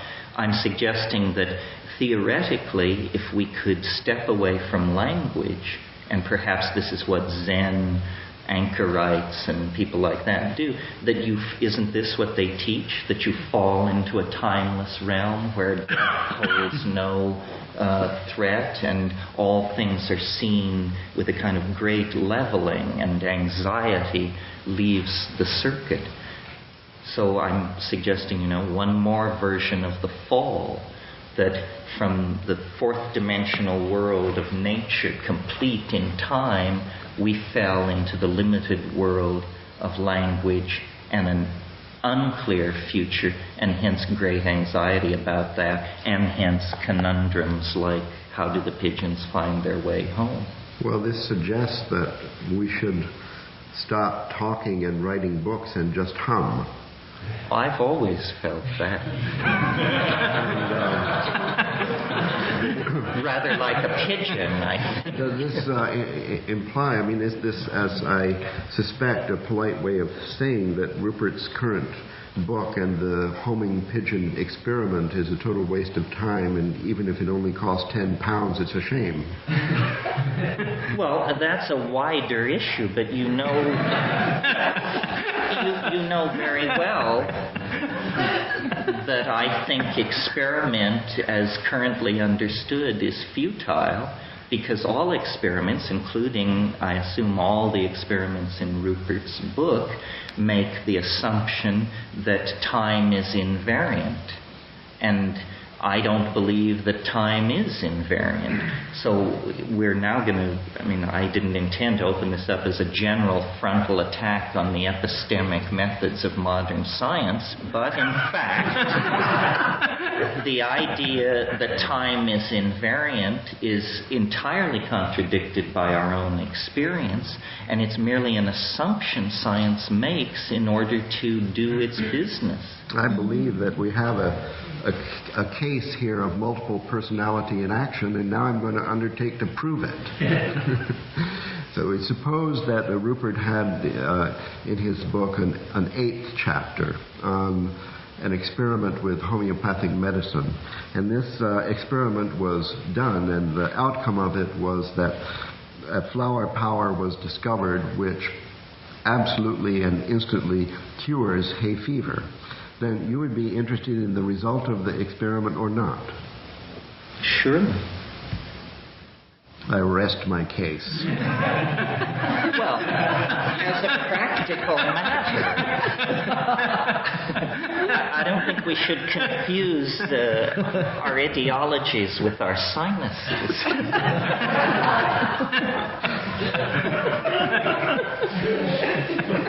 No, you see, I would like to redefine science as the study of those phenomena so crude that the time in which they are embedded is without consequence. I would like to redefine science as the study of those phenomena so crude that the time in which they are embedded is without consequence. And I suppose ball bearings rolling down slopes and things like this fall into that category. But the things which interest us, love affairs, the fall of empires, the formation of political movements, these things always happen in different ways. There is no theory for much of what happens in the human world. And I maintain it's because in the human world, the invariance of time forces itself upon us. And so we create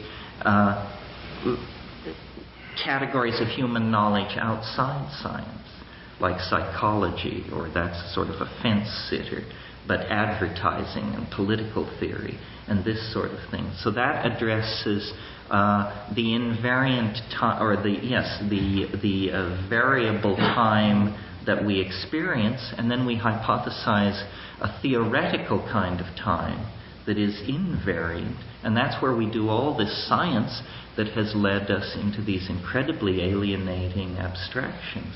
This goes back to Newton. Newton said time is pure duration. He visualized time as an absolutely featureless surface.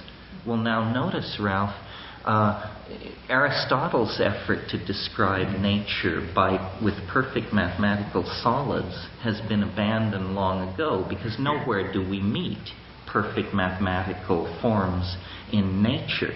The only perfect mathematical form that has been retained in modern scientific theory is the utterly unsupported belief that time, no matter at what scale you magnify it, will be found to be utterly featureless. There is absolutely no reason to think this, and considerable evidence to the contrary. The problem is, if we were to ever admit that time is a variable medium, 1,000 years of scientific experiment would be swept away and we would be back to Z. So it's just simply a house of cards, and better left where it stands, I think. But the fact of the matter is, there is no reason to believe that time is invariant. And experience argues the contrary. No, but the thing is, the invariability, I mean, this seems to go a little bit beyond the problem of pigeonholing. Well, it addresses the problem of experiment as a notion. But I don't think it actually touches it, you see, because I think what you've been saying, if we take it down to the level of the pigeons again, it does, as you yourself say, it turned out to be an elaborate version of the rubber band theory. Rubber filigree or something like that. Anyway, the rubber band theory would say that they'd be drawn back to the loft, and the experiment of moving the loft and seeing if they can find the moved loft. Let's say they can do that. There's an experiment. It would show us something that goes beyond anything contemporary science would expect. It might or might not fit with your all-time theory. It does fit. But nevertheless, here we have an experiment, crude though it is, which would show that the existing scientific models are inadequate. We need something that goes beyond them. We need something that shows how a pigeon can be linked to the home. The rubber band theory does involve a kind of attraction to the home, and in that sense involves a pull in time. So it does raise all these questions, perhaps. Well, do you have a theory about how this works? I mean, I don't see how morphogenetic fields are particularly helpful here, unless or if they are helpful, then in the boil down, it's the same thing I'm saying. Yes, I think I wouldn't. If there's a field that includes both the pigeon and its loft, so here's the pigeon, here's its loft. Normally they're together, it's normally the home. You separate them. You can either do it by moving the loft, or you can do it by moving the pigeon. But either way, they're separated. They're part of a single system, because the pigeon's world includes its loft, its home, its mates, and all the rest of it. You move them. They're now separated parts of a single system. They're linked by a field. And the pigeon is attracted within this field back towards the home, which functions as the attractor. This is where we in Ralph have this different view of attractors. In dynamics, things are drawn towards attractors. And if the loft is an attractor within the field, then the pigeon is, as it were, pulled back towards the field. It doesn't need an AA road map of the whole of Britain. That's irrelevant. It just feels a pull in a particular direction. And so the trouble with the map theory, you see, is it has all this information, the whole of Britain, the star rising, all these kind of features of this road map. It doesn't need that. You don't need that. You only need it if you're trying to work out where you're going to go by some method of rational calculation. Oh, well, this is the angel theory, that when I come to the fork in the road, a guardian angel appears from behind a tree and tells me which way to go. Roughly speaking, yes. Or you just feel a pull in a particular direction. You just feel, you don't even think about it, you just feel that's the way to go, and you're drawn that way. I think that's how the pigeon does it, subjectively. I don't think it necessarily needs to see the whole of its future from egg to grave. I think it feels a pull towards where its home is by this kind of invisible rubber band, which is actually, if you like, a gradient within the field towards an attractor, which is its home. I mean, that's how you could model it mathematically. Yes.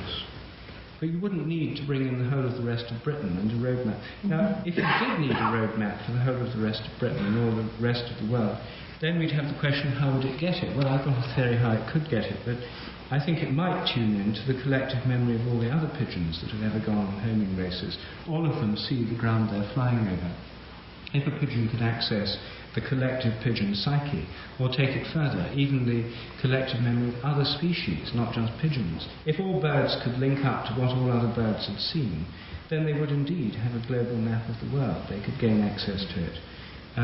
But I think that's possibly going further than we need for this rather limited case. It may be more relevant in the case of migrations, where you have birds migrating over thousands of miles, in the case of cuckoos, young cuckoos, migrating to South Africa, independent of their parents, that leave in July from England. The young cuckoos leave in August. They've never met their parents because they're cuckoos. And their parents, in any case, push off before the young ones are ready to fly. They go all that way, and I think that in that case they must be tuning in at least to a kind of collective cuckoo memory that includes features of the landscape over which they fly. But the rubber band theory wouldn't necessitate even that, you see. It would necessitate maybe some degree of collective memory, but it would essentially have this kind of pull, directional pull. Well, there still seems to me some kind of problem, either a mathematical or cognitive problem. When the loft is moved, then the dynamical system, which extends essentially over the whole of the planet, wherever this pigeon may be released, and all the way back, has to receive the feeling which direction to go from the guardian angel or whatever. And that directional field all over the planet has changed when the loft was moved. So the question arises, how does the attractor, the loft, extend its field and directional instruction all over the planet? And I don't think that the idea of morphic resonance helps here, because no other pigeon has flown to that particular loft. No, I'm not talking about morphic resonance, I'm talking about the field itself. Morphic resonance is a memory of how to do it. If you have a magnet, say you have a magnet, a pile of iron filings here, and you have a magnet over here, and you put the magnet there, these iron filings will be drawn towards it, and you'll see lines of force moving towards it.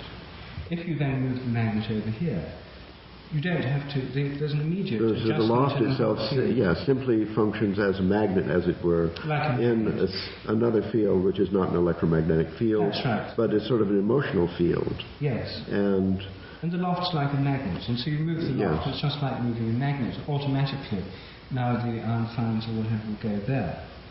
That's basically the model I'm suggesting. And the reason that I can't find my car in the parking garage is because I'm not emotionally attached to it, and I've never been in love with it. I could get an Italian car. Well, it's a thing about, I mean, in the human realm, it could apply to finding people. And Jill does an experiment, well, she doesn't call it an experiment, in her workshops, where people form pairs. And they can first find each other by humming with their eyes closed and find a person. Then after they've got good at that, you can then find your partner with your eyes closed so you can't see, just by feeling where they are and heading for them in that direction. And now that's an example of this possible magnetic pull in the human realm. I've tried doing this experiment with our children on the grounds that it ought to be particularly strong with children. And it turned out Merlin was extremely good at finding me. And then I discovered he was peeping. So I'm afraid this experiment, he couldn't quite see the value of totally objective, utterly controlled scientific study. So I mean, it may be, you see, that the bonds between pigeons and their home are comparable to the bonds between people and other people, and indeed they may be related to the kind of social, that which holds societies together. When we say there's a bond between people, we may mean something more than a mere metaphor. It may be that there is an actual connection between them. And so we have many examples from the human realm. A child falls ill hundreds of miles away, and their mother immediately starts worrying and rings up on the telephone. This may be another manifestation of the same kind of thing. And it may be part of the social bonding. I mean, the motive of the pigeon to go home is social. It's not merely geographical. If it hasn't got mates and so on, it doesn't bother. If you try racing them in the winter and they've got no social motivation, They hang out wherever they can. They join into other people's lofts and so on. And it may well be that the pigeon that spent such a pleasant 10 days here at Hazlewood, like most of us, discovered this is a really nice place to be. And it didn't have a sufficiently strong motivation to get home. We may be looking here at something that's essentially a social bond, but which, because we're never in exactly the same place as somebody else, two bodies can't exist. We're always separated to some degree, however small, from those we're bonded to.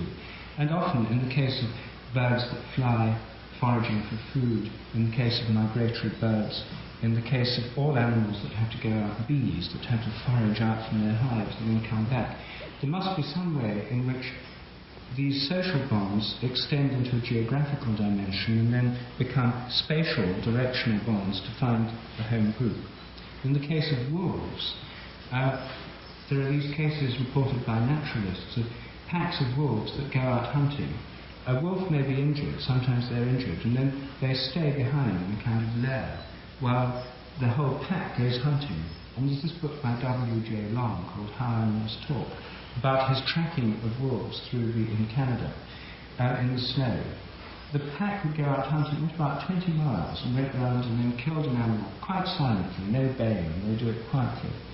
And then from the tracks he found that the wounded wolf had taken the shortest line from where it was to the place where they'd had this kill and joined the rest of the pack and got a meal. And the track showed that it had gone in a straight line, not followed the centre where they were. And he showed it couldn't just be sound and it couldn't be smelling because the wind was blowing the wrong way. So this kind of social bond, this kind of linkage may be utterly fundamental, you see, and the pigeon homing may be related to the social field in some sense and its extension over the geographical realm. Well, I'm sensing a kind of convergence here where even Terence could find something to agree with, that there is a sixth sense. It is a field phenomenon, like the quantum field. It's a social field. It's involved with the flocking of birds, the schooling of fish, and with herds of animals and packs of wolves. And you had a question. You started us off. What would this teach us, or what would that mean to us in terms of our future? And it could be that humans are somehow divorced from the significance of this field. So whenever the guardian angel speaks, they always do the opposite or something. And if we wanted to understand the population explosion, the demise of the planet, and all these wars and the manifestation of hatred and sources of evil and so on, a candidate for the disharmony in the human species would be its disconnection with this field. And here's where Terence comes in, that somehow it's the implication of language is to submit to it is to lose your connection with the field. So we all have done experiments in not speaking. For example, meditation, for example, dreaming, where the antithesis of language has an opportunity to come forward and to attempt to reconnect us to this field, a harmonizing influence that entrains us, but not for long, especially for people like Americans who watch television for 7 hours a day. There is somehow not enough time away from language. But notice that most prophetic episodes are dream episodes. I think that supports my point, that we've lost connection with a kind of fourth dimensional perception that for the rest of nature is absolutely a given. Why do you think it's a given in the rest of nature? I mean, I don't still see why you need to have the pigeon knowing the whole of its future. Well, because you have many, many cases of this kind of thing. Animals that are put in the pound by owners who are moving and then the owners move 700 miles and the animal escapes from the pound, and it doesn't return to the ancestral home, it returns to the new apartment in a different city. The monarch butterflies, the homing pigeons, a whole host of mysterious phenomena become utterly transparent and trivial if you simply hypothesize that for them the future doesn't have this occluded character that it has for us as a result of our acquiescence in the language behavior. It seems to me it's just the most... It's not just a problem in time, it's a problem in space. You could say that they know that they're going to wind up at the new home or meet the but then still you've got the problem how they know which way to go.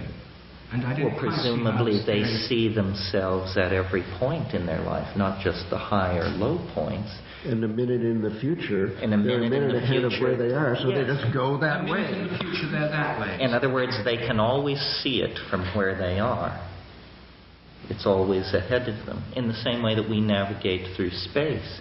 I mean, if you were a two-dimensional creature, the things that we do navigating in three-dimensional space would be absolutely mysterious and generate all kinds of metaphysical speculation and hypotheses and so forth and so on.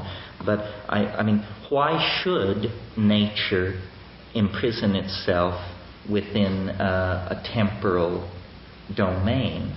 Clearly, for us, it's an artifact of language. I mean, we talk about future tenses, past tenses. Those aren't descriptive of the future and the past. They create it. That's why I put in the possible exception of perhaps there are human languages where this is not happening, and therefore they are much closer to animal perception. The mysterious, quote-unquote, mysterious behavior of the Australian Aborigines, the Hopi. These peoples, they seem capable of things that to us are like magic, but the magic is all done by knowing what's going to happen. So if they simply imbibe that animal understanding, then to them it's trivial. That seems to me the most elegant explanation. And it doesn't require new undetected fields or any of these other somewhat cobbled together mechanisms. Just another dimension. Well, we know it's there. There's no debate about that. So...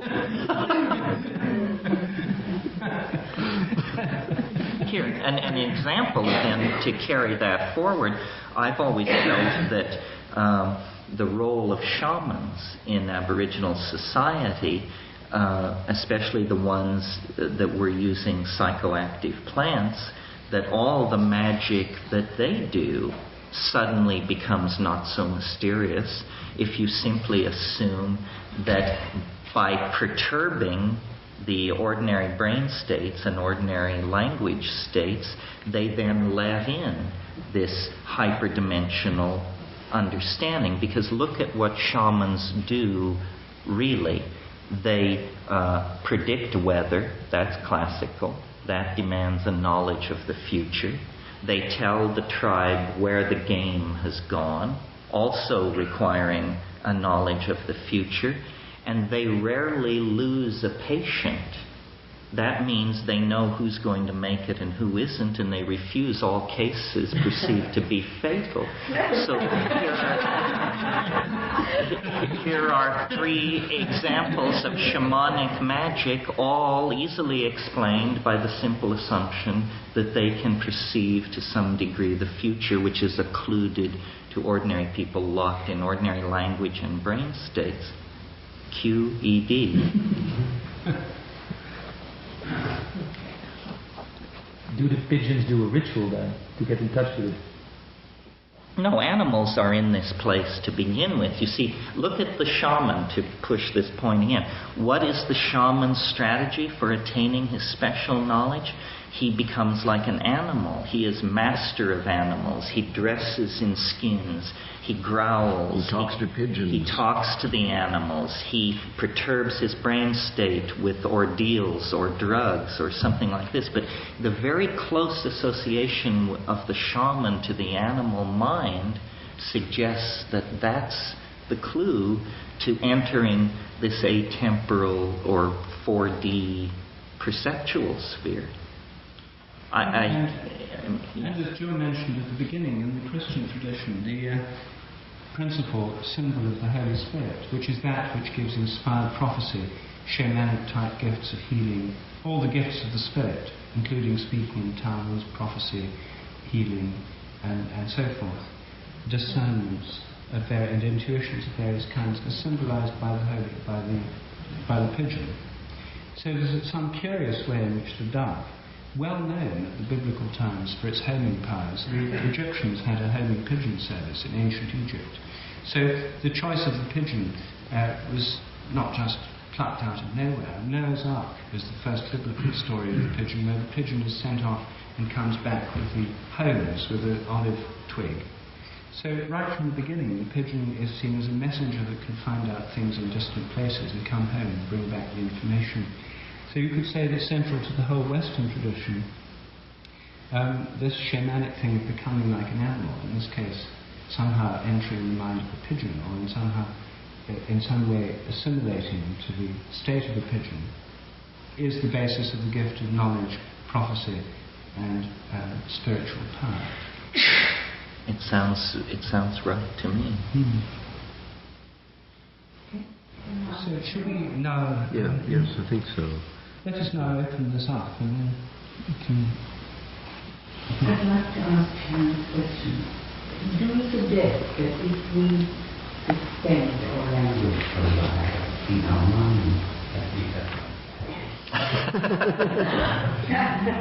and totally go into a room and be sealed up in no way and you constantly, let's say, meditating, do you suggest we might grow this extra sense?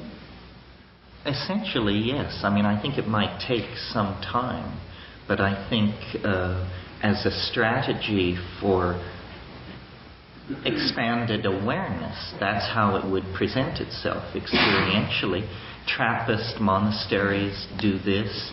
All Aboriginal peoples sequester the young men and women, often by themselves, for a period of silence. Somehow language is a strategy for holding at bay a much more complex world, that if we can by any means remove the language forming capacity, even... What's the trialogue then? The trialogue is a complete contradiction of everything you're saying. You're using the language to... Well, who was it said, I contradict myself? I contradict myself. The obsession with intellectual closure is inappropriate to talking monkeys, because nowhere is it writ large that talking monkeys should be able to achieve a complete understanding of reality. I think part of what we have to do is live with unsolved mysteries that are in principle insoluble. They're not simply unsolved problems, they're in principle mysterious. All would agree that the highest understanding resides in silence, but it's the death of conversation, hardly to speak of weekend workshops. So if language is so disadvantageous, and the principle of the survival of the fittest, why do you think it developed? Well, maybe it's a maladaptive trait. Many maladaptive traits develop. I'm not willing to say that. I think it has...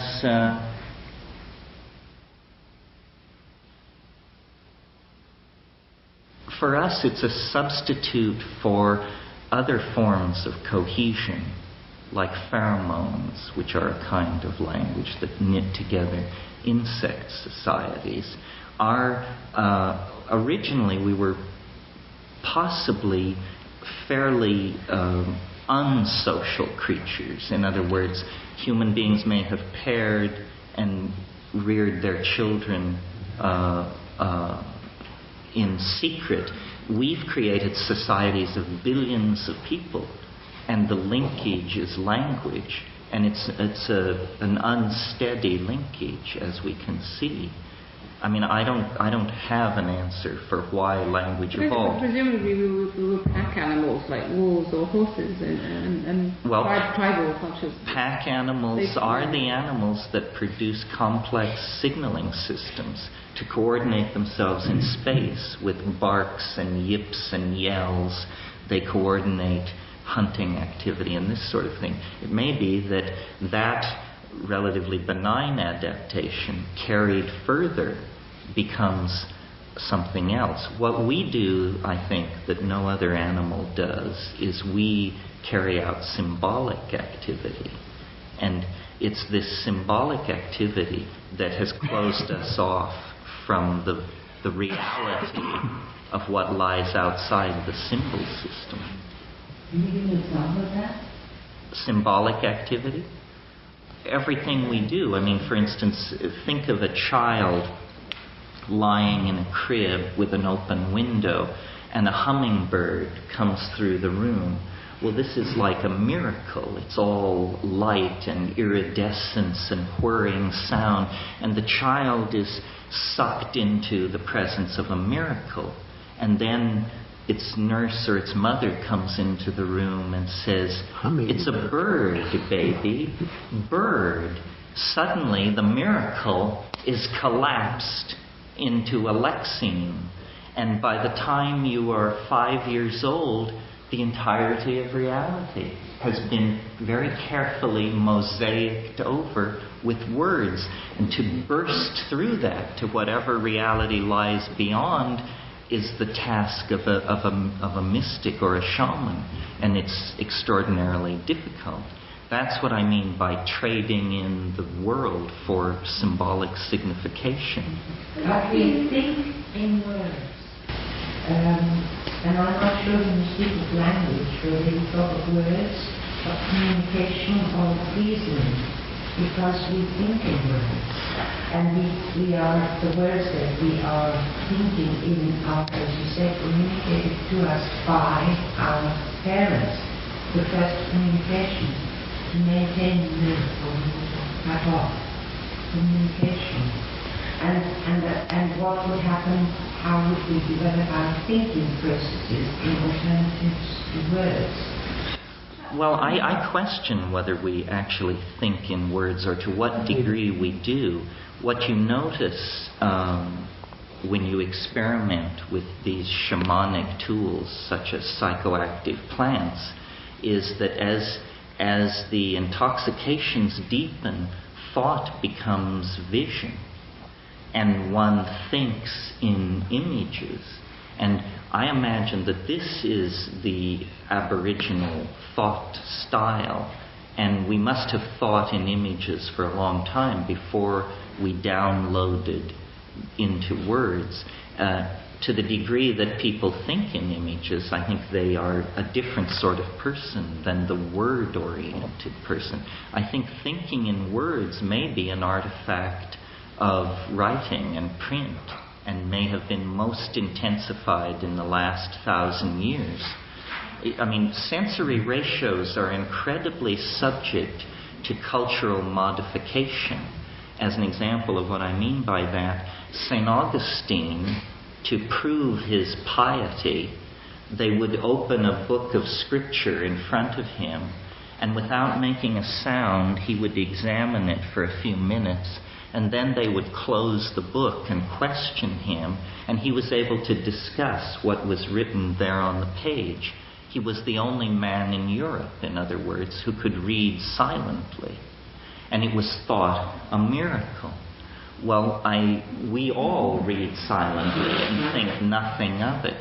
So I think the mind is very malleable and the imprint of culture very deep. You know, McLuhan suggested that the concept of the citizen, the concept of the industrial assembly line, were both artifacts of print and would have been incomprehensible in a manuscript culture.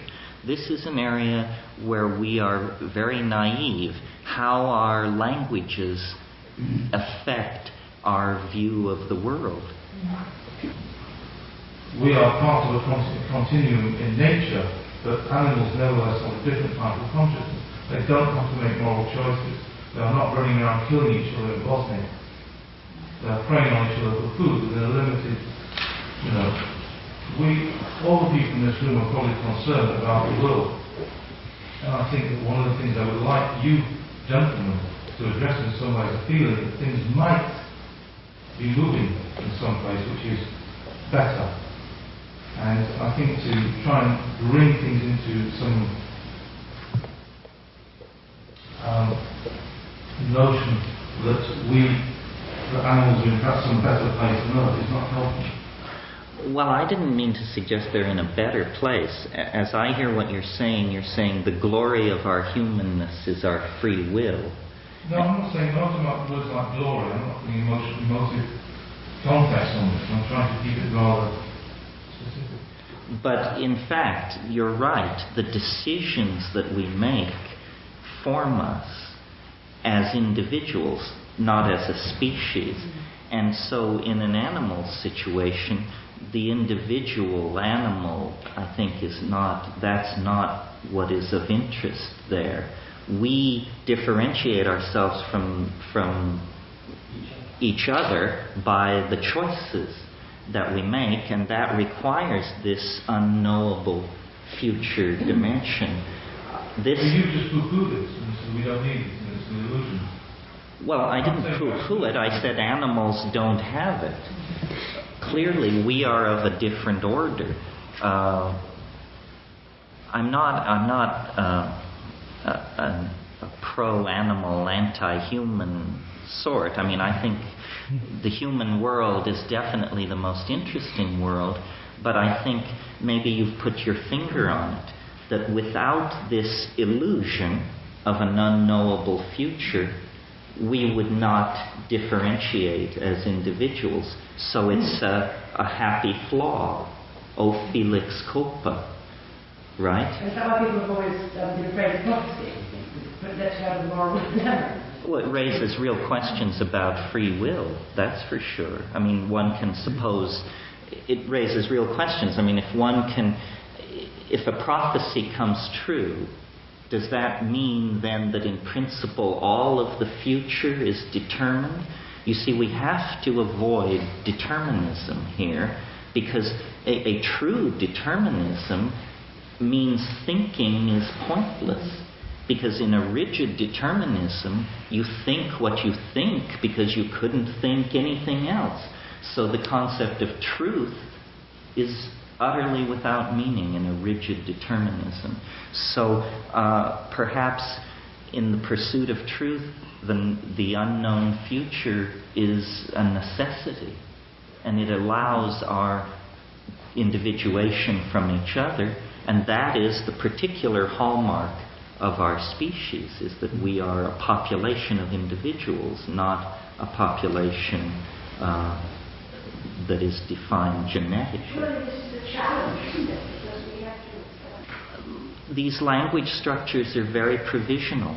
Every culture assumes that it is building an edifice of eternal truth. But every culture has all other cultures as examples before it of parochiality, provincialism, and limited understanding. Why we then should assume that our culture is any more provisional than any other is simply a matter of hubris and historical momentum. I don't think the meaning of human existence lies in culture. It lies in the individual. And to access that meaning, a certain amount of deconditioning, i.e. alienation, has to take place from a culture. If you're just a cheerful representative of your culture, you're a kind of mindless bore, whether you represent Japanese culture, Indonesian culture, or whatever. We require distance between ourselves and the object of our contemplation in order to define ourselves. And I think, to go on with this, that Terence earlier pointed out that the animal state is pre-language, but the state advocated by mystics and all great religions is to go beyond language. It's not, none of the great religious or spiritual traditions say human culture is the end, is where it's at. All of them point beyond it, and all of them point to states of contemplation, mystical insight, prayer, intuition, which go beyond the limitations of language. So I didn't take what Terence was saying to be a denigration of all human culture and all language, but pointing out its limitations, which are agreed on by the greatest traditions we have. Well, I think these, in a sense, all these animals can be our teachers, you see. And I think that the part of my interest in the homing pigeons, and indeed the other experiments that I've been thinking about lately, is to help to see us as much more to the natural world, and certainly much more to the animal world, than current models allow. The current models of biology, of institutional biology, say all animals and plants are pure machines, totally explainable in terms of A-level physics. I mean, they don't even take quantum physics into it. And if you do, then you get weird phenomena like non-locality, which would mean pigeon homing might not be such a mystery. But so the attempt to reduce all animals and the whole of nature has been going on for a long time, and it's part of the triumphalist culture we have. Our culture is based on the agenda of conquering nature. You can conquer the whole of nature, and now we've told every other culture in the world that's where it's at. Development programs, logging operations, and so on. So the ecological crisis is a result of working out this particular way of thinking about nature and other species. I think that recovering a sense of I don't think that anybody here is saying we've got to say animals are better than us and denigrate the whole human race, but to recognize that there are astonishing powers in the animal and the other realms of nature which we've just simply been blind to. We're blind to them if we think in terms of institutional science. People who actually know animals well, people who train horses, who keep dogs and cats, and who actually observe their behavior, know full well that they have very often uncanny or seemingly uncanny powers of knowing which go beyond what we would expect on the basis of textbook biology. So I think these are ways of learning more about the world in which we live and more about the biological context of our lives. And when we come to dolphins, then they're indeed if we take big brains to be the criterion of our superiority to the rest of the animal kingdom, then we have to face the fact that whales and several other animals have bigger brains than us. And what are they doing with all that cerebral capacity? They're certainly not building media empires and constructing television programs and so on. So I think that this interest in dolphins and whales as having a different kind of consciousness and possibly a more harmonious and telepathic consciousness is another way in which people are trying to learn from the animal kingdom. But I mean, it creates a kind of humility in ourselves, doesn't it, to realize that here are these astonishing social forms based on kinds of consciousness quite different from our own, and possibly more advanced in certain ways. And all we regard them in, at least all Japanese fishermen regard the dolphins as nuisances for getting in the way of their drift nets. And the whales are simply a resource to be exploited, and Norwegians want to resume it because it's good for the people to save job losses in northern Norway, that kind of thing. There's a clash of value systems here, and I think the whole of our modern civilization is in a crisis because of this clash of value systems. So what's really going on in the rest of nature. Rediscovering what's happening is very important. It does have wider consequences for our future as a species and a civilization. These are not mere questions of idle curiosity. Well, I find this a little dissatisfying somehow to stop on this point. We didn't resolve what I think is the basic question about the homing pigeon, especially in connection with its significance for ourselves, because here we have a couple of divergent views. Even if we concede that the loft radiates a field, that the homing pigeon follows this field by a process of clairvoyance, in which it has a precognition of its position a moment hence and just goes in that direction. There's still, I think, the fundamental question has to do with the utter determinism of this, and whether the homing pigeon sees a variety of future positions and has to test them out by some process to determine which one is the most connected to the loved one or to the home, or whether there is only one vision and it just follows it. That's the fundamental question, because thinking of our species as the homing pigeon, and we're hoping to get home. If the future is totally determined, probably the likeliest outcome is the demise of the entire species, if not the biosphere itself. And of course there's no trouble for Terence having accepted that. But most people, I think, are seeing a variety of possible outcomes and seeking a way to ennoble their own life by philosophical position of empowerment, in which what you do, which choice you make, by what criteria you prioritize the possible futures, would actually lead in one direction instead of the other one. Thus, in context of free will for the homing trajectory of the entire species, life obtains a moral meaning. If it matters what we do, that's one thing. If it doesn't matter what we do, that's another. Therefore, it sort of matters whether it matters or not, if you see what I mean. I think Bell's theorem in quantum theory says there's this principle that if things have been part of the same system and they're separated, they retain an instantaneous correlation, even if they're miles apart, even if they're going apart at the speed of light. Now, this is part of quantum theory, and it's totally unlike anything in conventional physics. And so the pigeon is separated from its home or from its loved ones, and if Bell's theorem applies at the larger scale, then you could say they're part of the same system. They retain a non-local or non-separable connection. And this could be the basis of the rubber band or the homing system or whatever. You could say that. The trouble is that physicists don't know whether Bell's theorem applies in the larger scale or not. Most of them want an easy life, and so they say, oh, well, Bell's theorem's fine if you're dealing with these microscopic systems. It doesn't seem to have any effects anywhere else. We'll just regard it as a peculiar feature of microscopic physics. It could be that there are other physicists, including Ralph's friend Nick Herbert, who's spent years puzzling and wrestling with the consequences of Bell's theorem, thinking it must or may have implications at the larger scale realm. And you see, homing pigeons may indeed, I think, come to be seen as a large-scale manifestation of the same principle.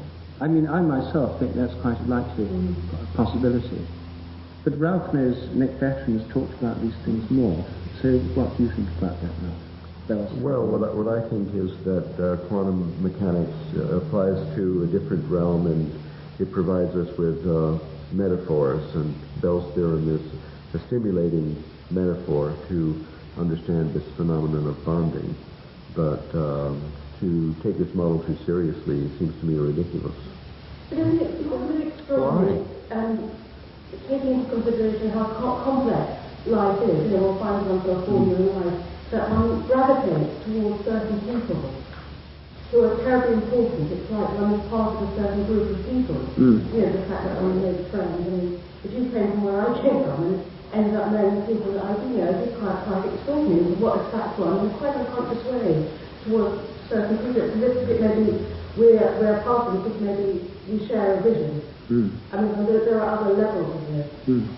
It's the sort of human talent. And also the thing about the pigeons, that seems to me they've always been undervalued animals. They're not seen as having consciousness. So therefore people say, oh, they're just animals, they've got tiny brains, how can they do anything? It seems very peculiar. But in fact there is this pigeon consciousness. And can we not accept that pigeons have this talent? There are many talents, but how can you explain a great pianist? how can you explain many great talent? This is an animal talent. It's a talent that they have. It's God-given. It's innate. It's what they do. It's what they're very good at. And it's kind of beyond our comprehension. Everything really is beyond our comprehension. I mean, they probably many. The only thing homing pigeons do is home. I just wanted to ask you, do they do anything else? I mean, this is the thing we always hear about salmon and pigeons, about this homing thing. I don't know. Well, this is the thing that they've been trained to do. And if you think about it, you see, under normal conditions, no bird or animal would ever do this. In a homing experiment, the pigeon is captured by the owner grabbing it, putting it inside a basket, and it's transported on a train or a lorry for hundreds of miles. Well, in nature, that doesn't happen to animals very much. If they go away from home, they usually go under their own steam. And the normal circumstances is the pigeons range out from Trafalgar Square or wherever they live, and they forage. In Trafalgar Square, they don't have to go far usually because all these tourists feed them there. But normally, pigeons live on buildings or on rocks. The original habitat of the homing pigeon it's a rock pigeon. Lives on rocks, on cliffs. That's why they like buildings in London, because they like cliffs. And they go out and forage, and they find their way home. That's the biological basis, and they've somehow got this to a very high degree, and they've been selected over many generations.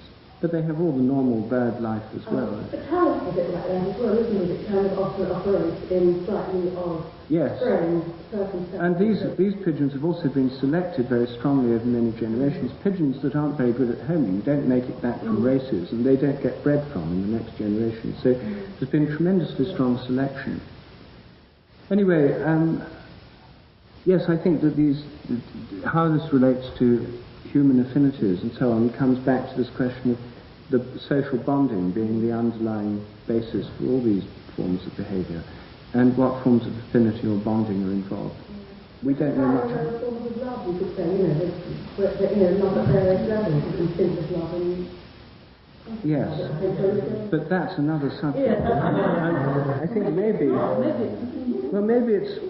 isn't, but it's a bond which draws two unlike people together. And it's a love which takes the pigeon back to its children, eggs and nest. I mean, well, some people would find that an unflattering comparison because we like to think human love different, but I think that would be... But we'll call it homing from now on.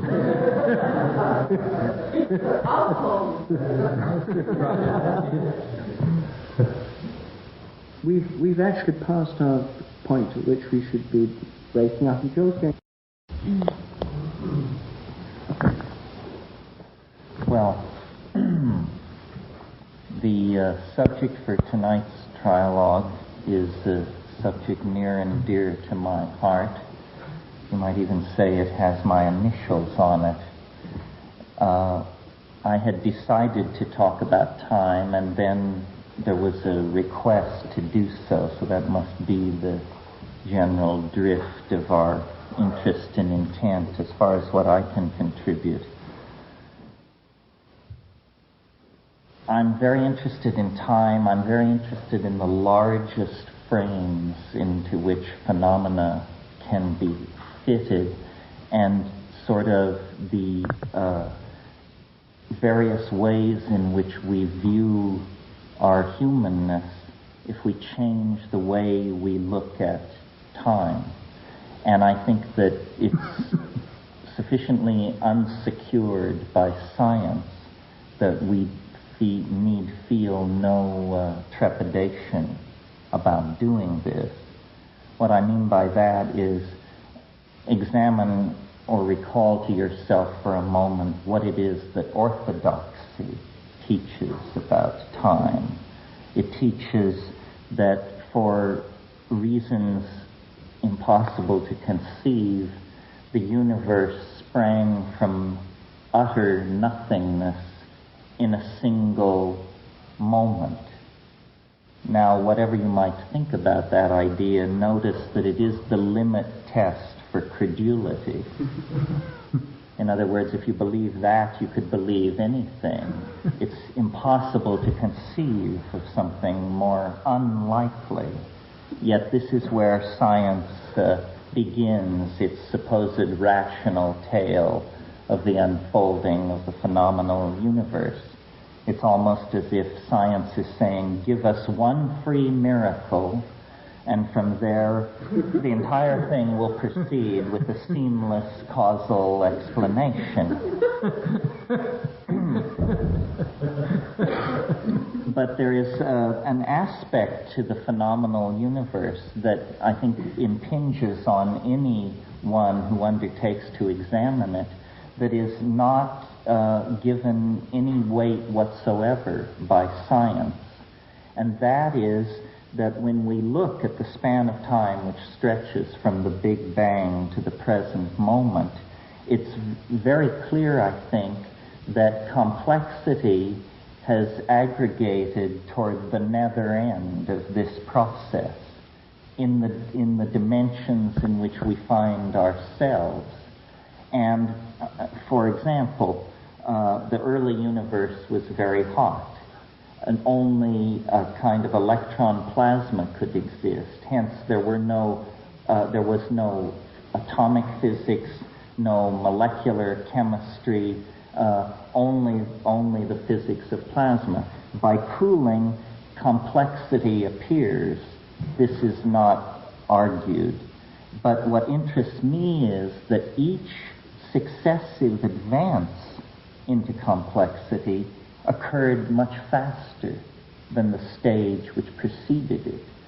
So the first billion years of the life of the universe was an extraordinarily boring and empty period.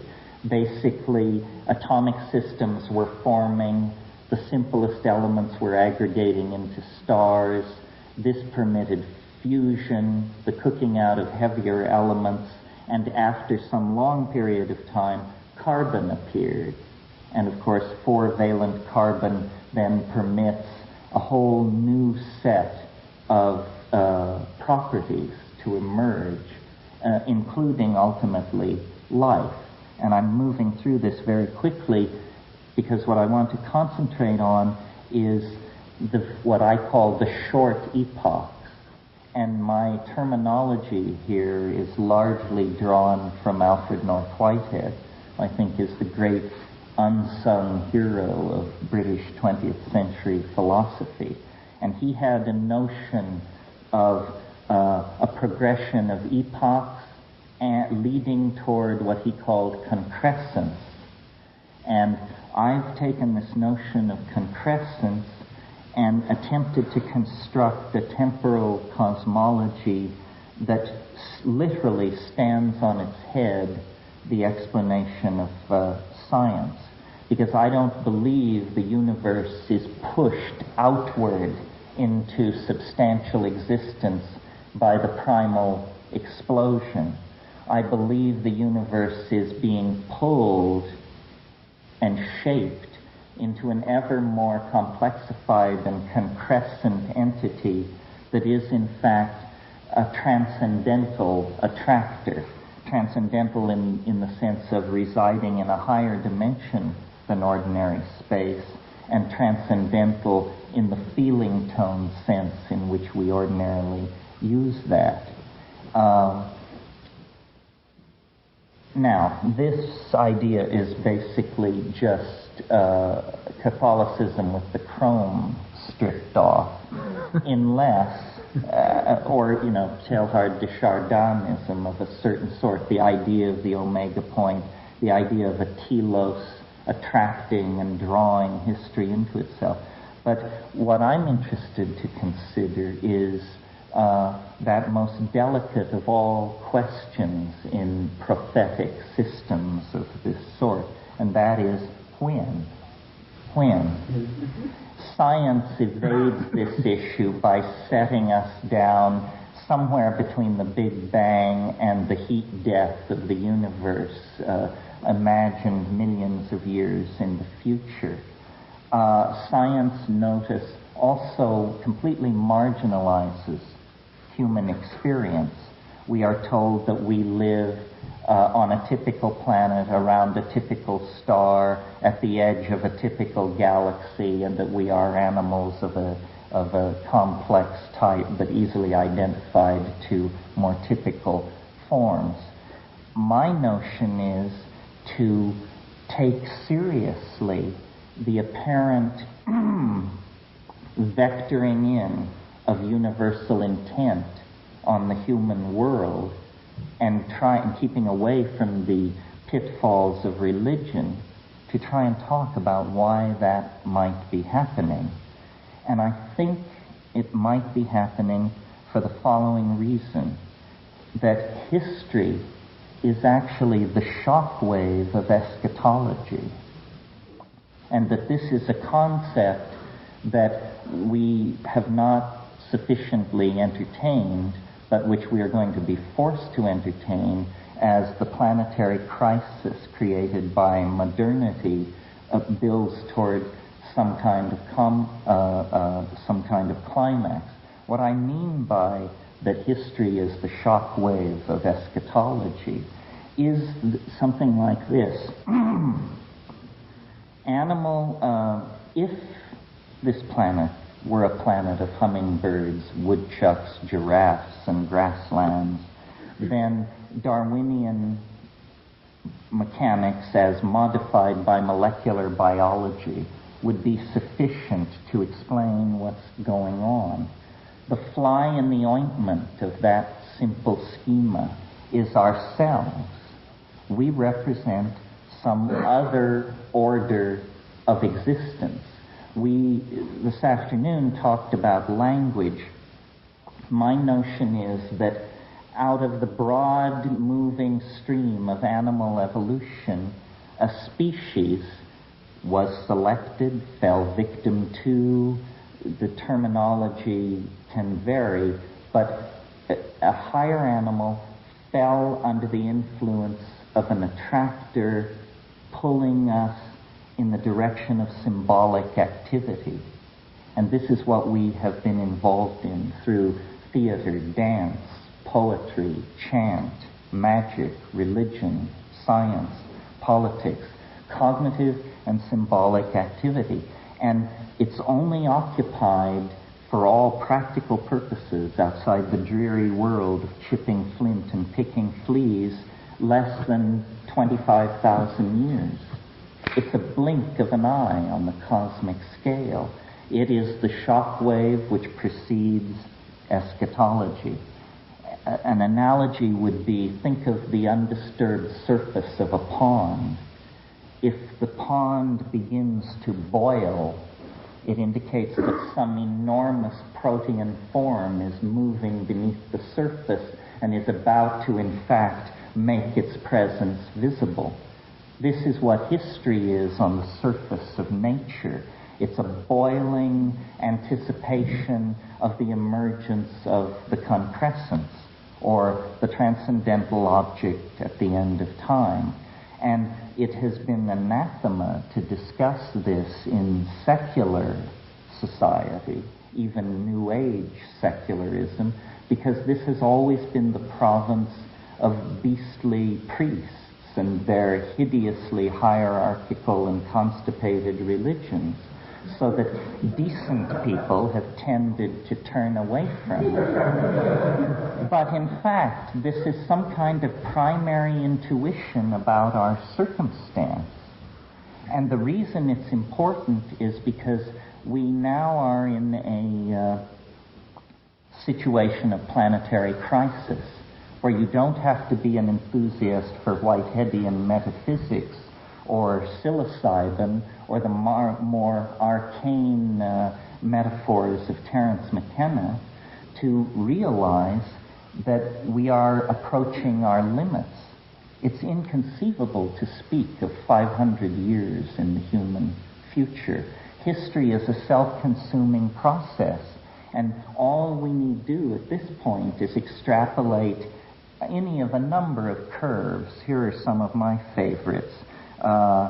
The spread of epidemic sexually transmitted diseases, the proliferation of thermonuclear weapons, the dissolution of the atmospheric ozone, the rise in world population. When these curves are extrapolated, it's very clear that we have taken business as usual off the menu. And I would prefer, rather than imagine that this is a situation driven by the momentum of bad historical decisions, and therefore our responsibility, the wrecking of the planet and so forth, I would rather prefer to believe that what we're witnessing is something like a birth, and that it is built into the laws of physics, what we're witnessing. That we are literally on a collision course with an object that we cannot exactly discern. It lies below the event horizon of rational apprehendability at this point. But the east is streaked with the blush of rosy dawn, for sure. And what it portends, I think, is an end to our fall, an end to our sojourn in matter, and an end to our separateness.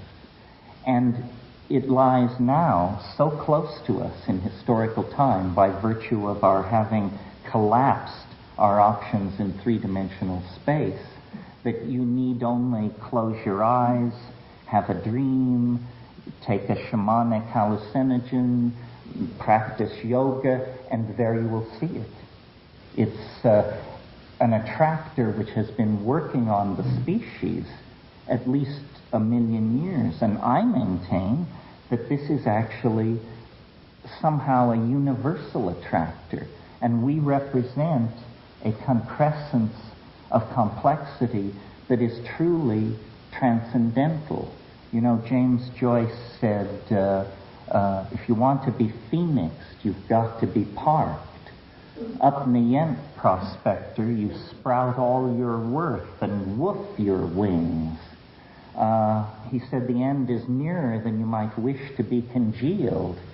And I'm essentially carrying this same notion because I think that otherwise we're going to be victimized by an enormous pessimism arising out of the bankruptcy of science, positivism, ordinary politics, so forth and so on. The ride to the end of history is going to be a white-knuckle experience. And I offer this metaphor in the hope that it may make the trip to the transcendental object glittering at the end of time an easier ride. Gentlemen.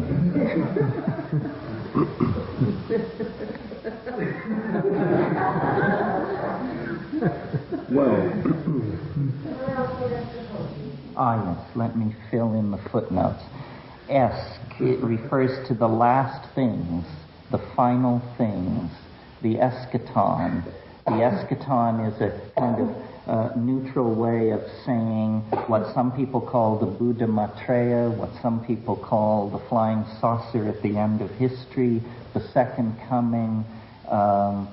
It's the last thing, the eschaton, and I see it as a kind of, what I think is happening is that all boundaries are dissolving, and the boundaries between men and women, between society and nature, and ultimately the boundaries between life and death. And we are going truly beyond ambiguity, beyond syntax. We have been trapped in a kind of demonic simulacrum for 25,000 years, created out of language. And now somehow this accelerating process of involuted connectedness that characterizes this Whiteheadian progression of epochs toward the concrescence is in fact being fulfilled. And it's, I think, quite extraordinary.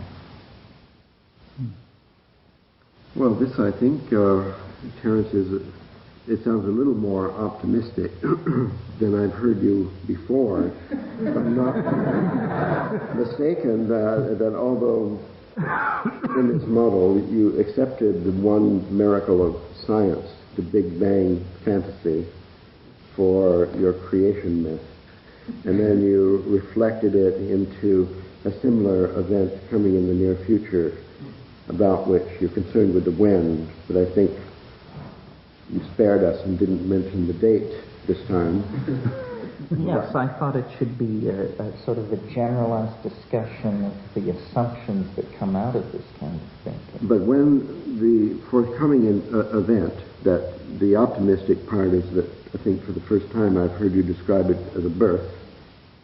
The optimistic event is interpreted by you as an eschaton. This is, I think, a myth made real, like a Christmas tree where the events of history are kind of pasted on it, and as this tree sort of shapes to a point at the top, you've drawn history around it in an ascending spiral that just ends at that point where they put the star.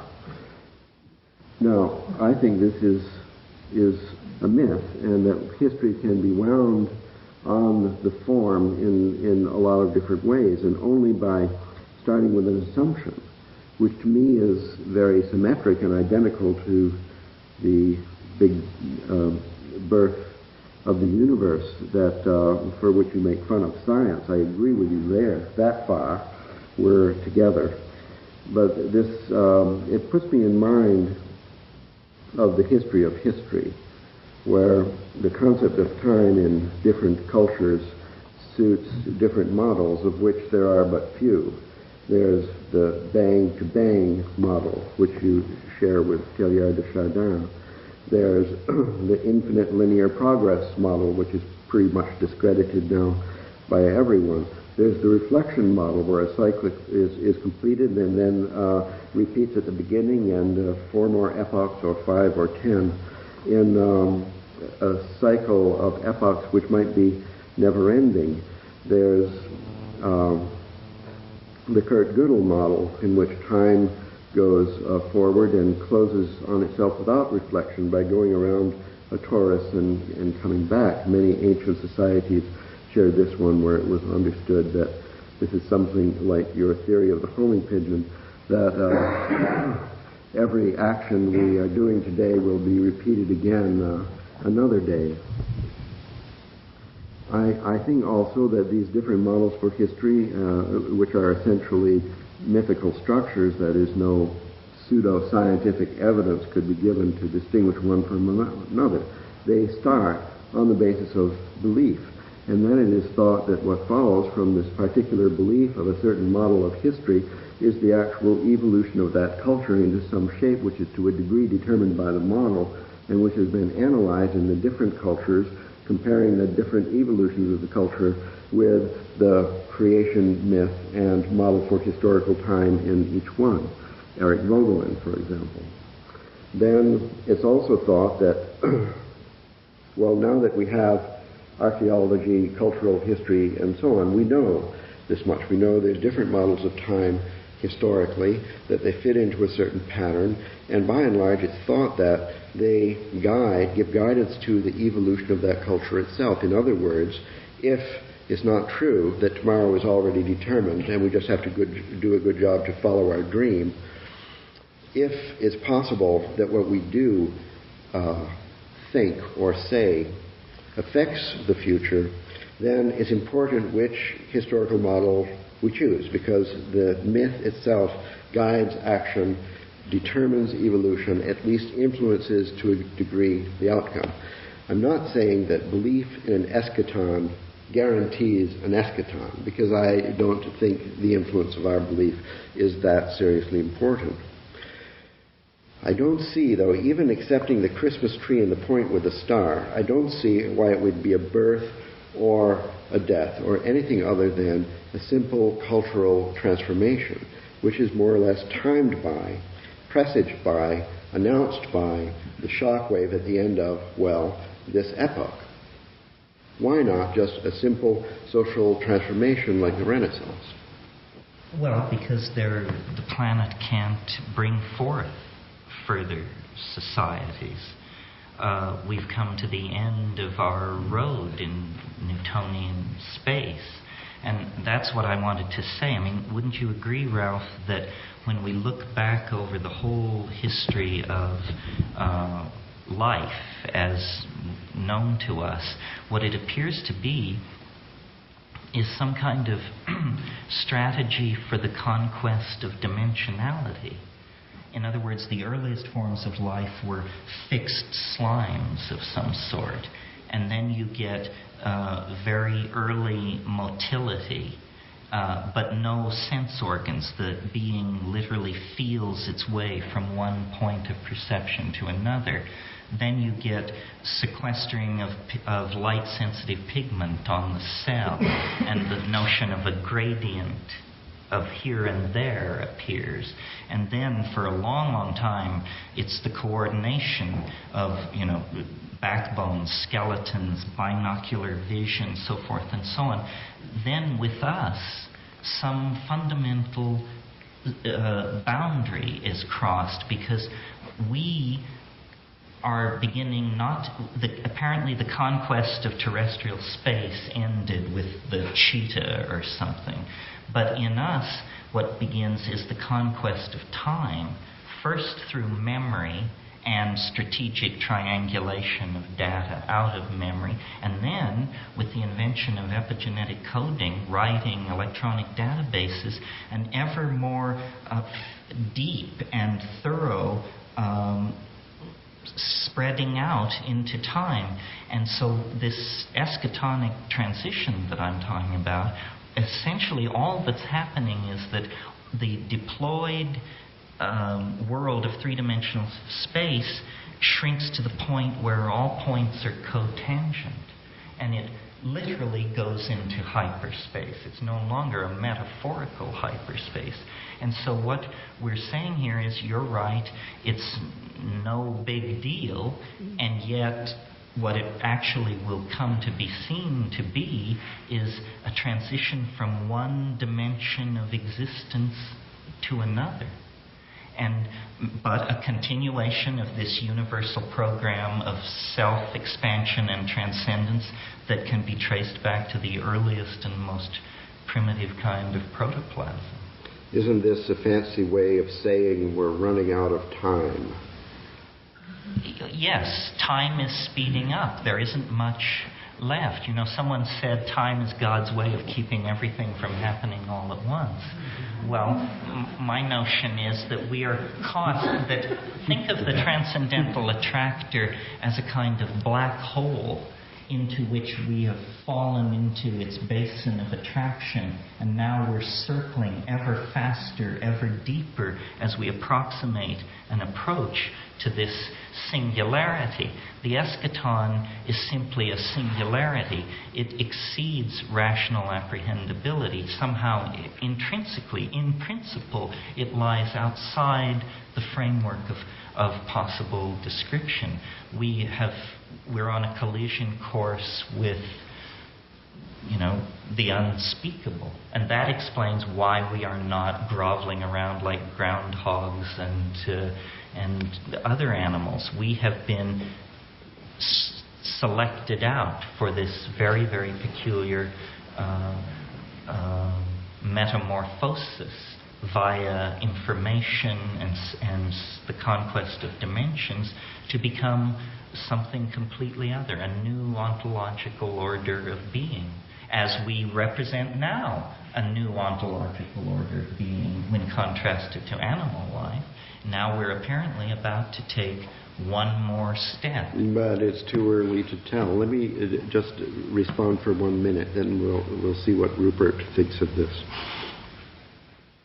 I'm afraid I'm basically so pessimistic I can't really dispute this or go on. Nevertheless, for the sake of theory, let me say that this pessimism is just a matter of faith, because using these historical arguments and timings you've just described, we have sort of mixed here together the good and the bad. Everything is accelerating. On the one hand, we have the population explosion itself, the destruction of the biosphere, and so on. The complexity, the rate, the seriousness of all this, the irreversibility, the finality, the eschatology of this is, as a matter of fact, climaxing. Meanwhile, we have language, as you say, if it's 25,000 euro or 60,000 or even at most 100,000, as some people think.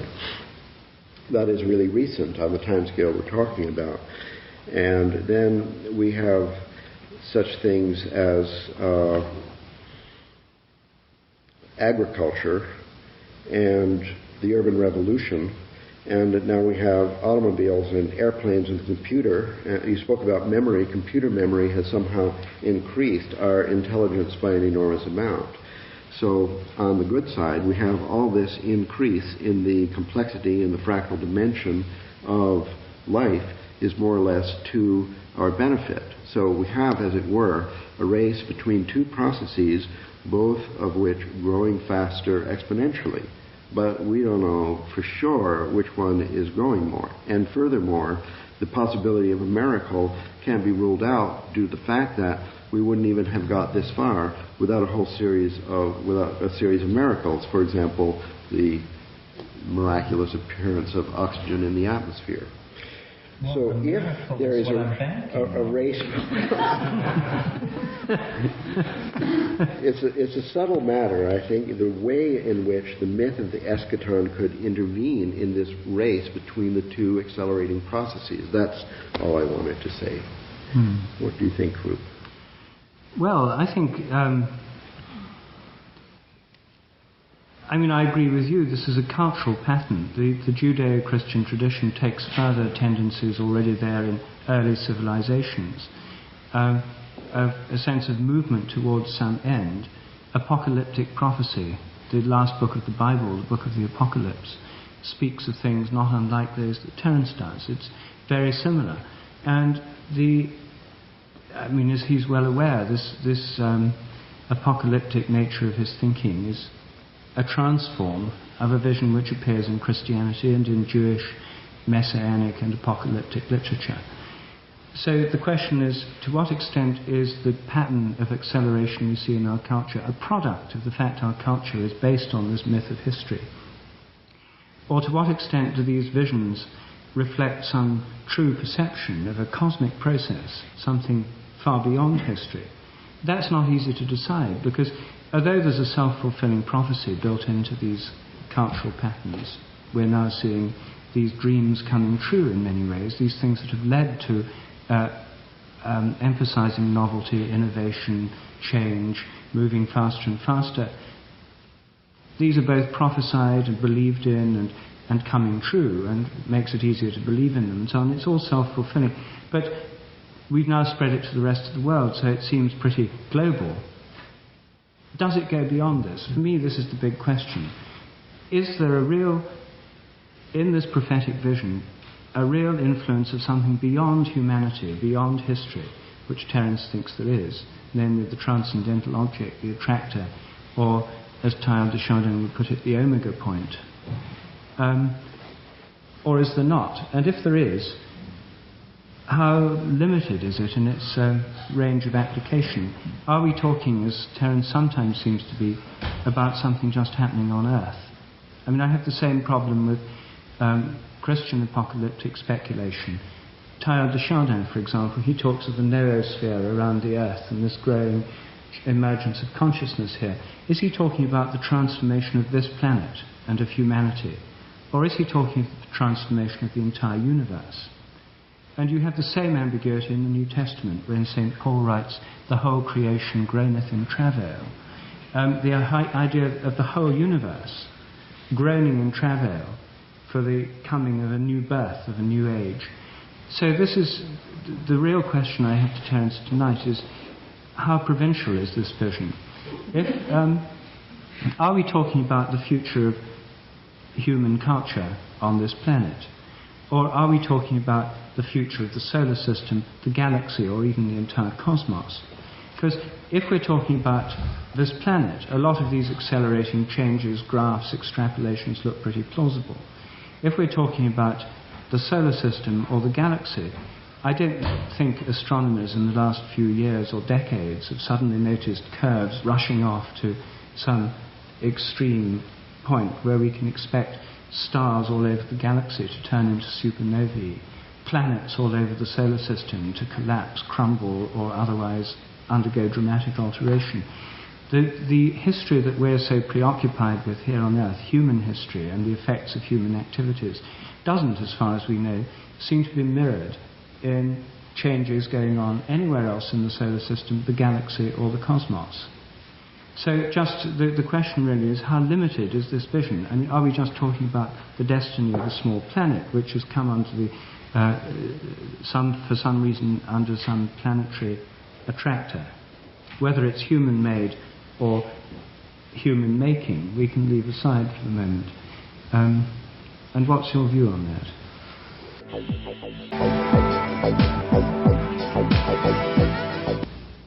So just the question really is, how limited is this vision? I mean, are we just talking about the destiny of a small planet which has come under the, for some reason, under some planetary attractor? Whether it's human-made or human-making, we can leave aside for the moment. And what's your view on that? Well, I've thought a lot about it. It's a difficult question. If we extend the search for a universal crisis beyond the Earth, the only evidence that has been offered by anybody is there is some kind of problem between nuclear theory, which has been very well established for 40 years, and the neutrino output of the sun. And in trying to account for this, your choice is either that nuclear theory requires serious modification, which doesn't seem likely since it's worked in all other cases up till now, or there is in fact something wrong with our star. Searching for pathology beyond the solar system in the cosmic environment is I think outside the present reach of our technical ability. I tend to think, though the time wave that I've elaborated can be extended back into the pre-biological domain, I tend to think that this is a phenomenon of biology that I'm talking about, and that it is just one small planet, and that biology is a process of conquering dimensions, which once it starts, it, as a primal slime, it accelerates and it bootstraps itself to higher and higher levels at tighter and tighter turns of the spiral, and that we are now in the process of seeing it essentially exhaust and abandon the planet and carry itself into this other dimension. So it's a phenomenon of biology. That's why all these metaphors of Gaia and Gaian interaction seem cogent to me. But the whole point about biology is that the earliest forms of life, namely plants, are related to the light of the sun.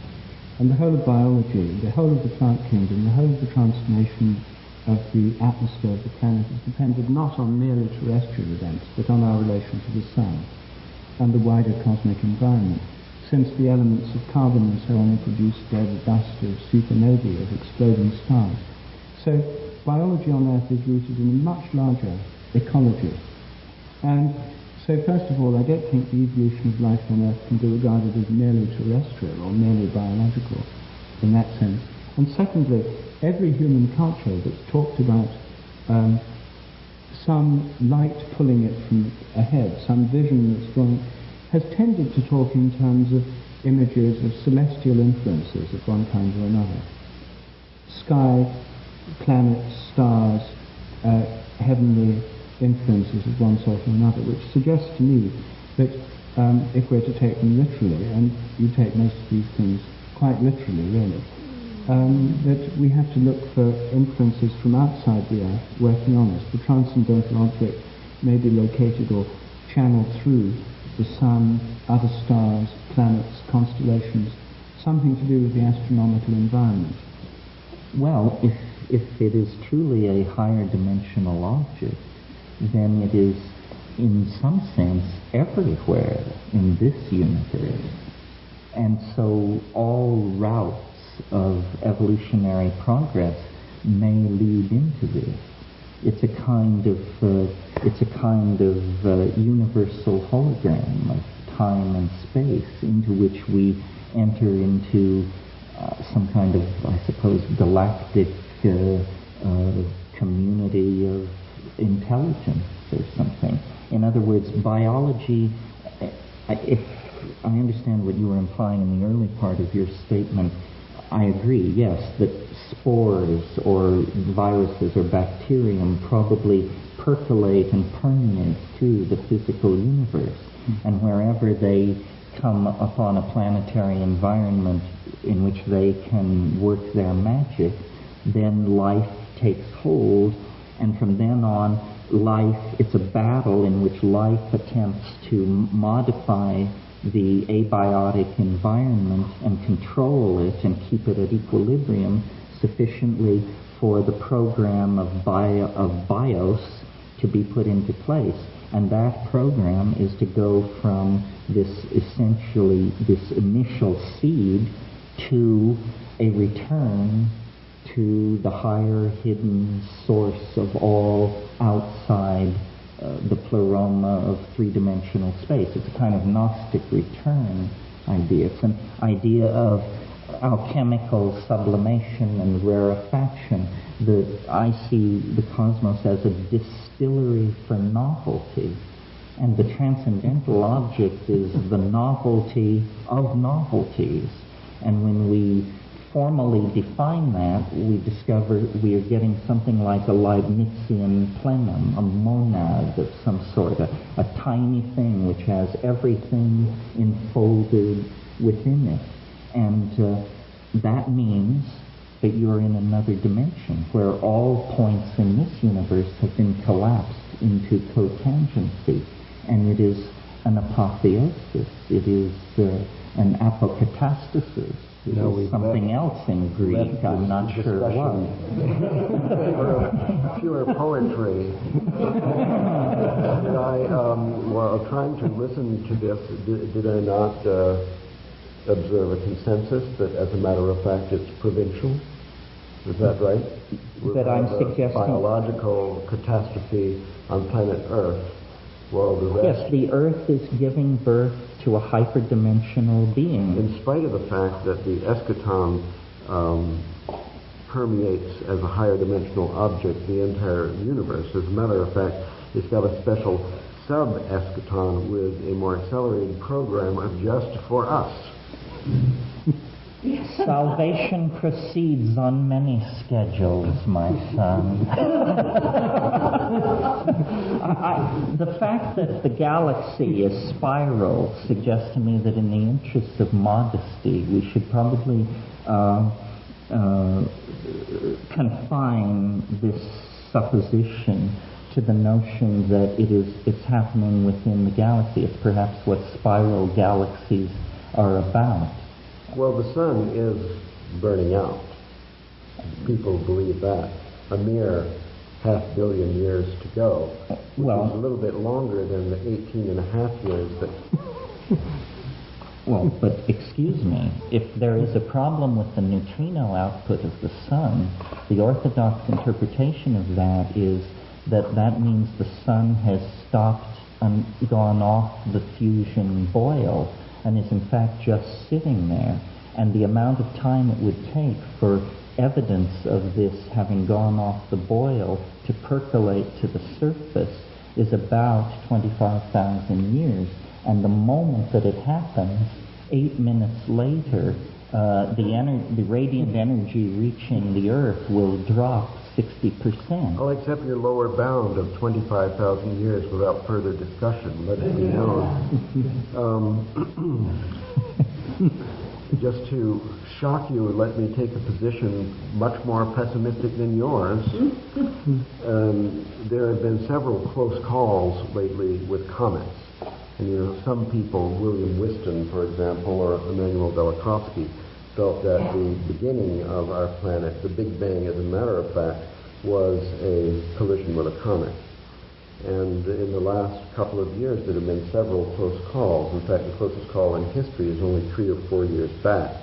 It seems to me, especially after a good look at the sun, Winter Without Glasses, that it's quite likely we would get hit by a comet, and even pretty soon, sooner than 25,000 years, maybe sooner than 18.5 years. Now, suppose that this happens, and then we had an extinction such as we saw 65 million years back, when Jurassic Park vanished into the ocean.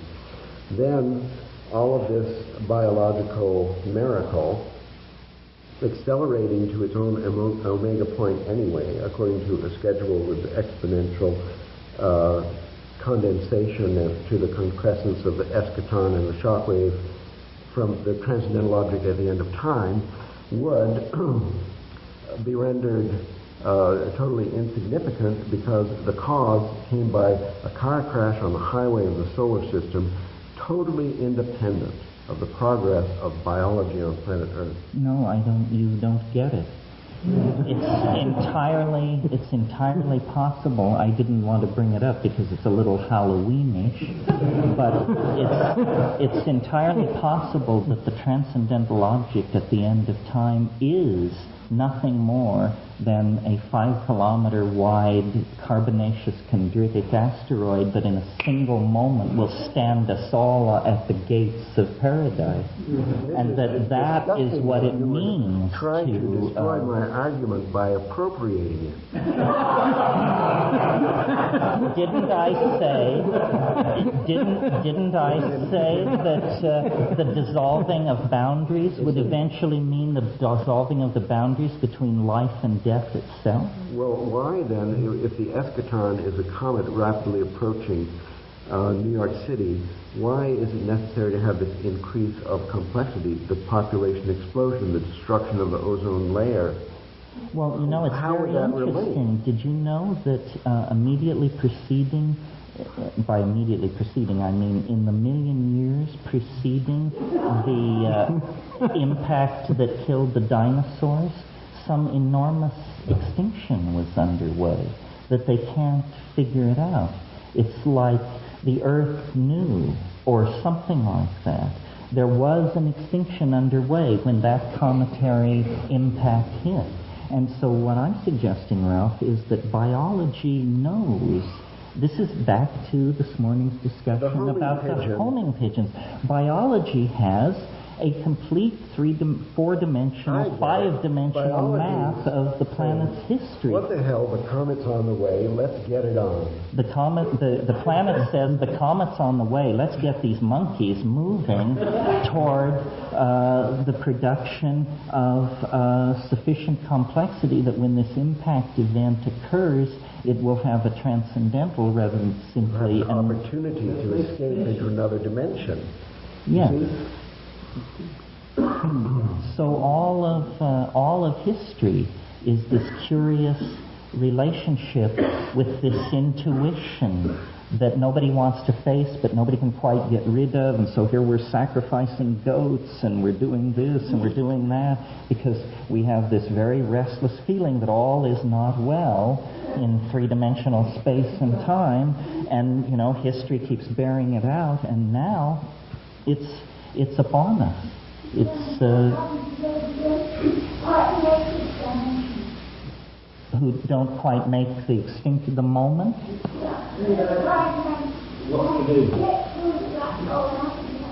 Well, the instructions. Well, here's the idea. Jorge Luis Borges, the Argentine surrealist, he had an interesting idea. He felt that a species could not enter hyperspace, whatever that means, until the last member of that species perished.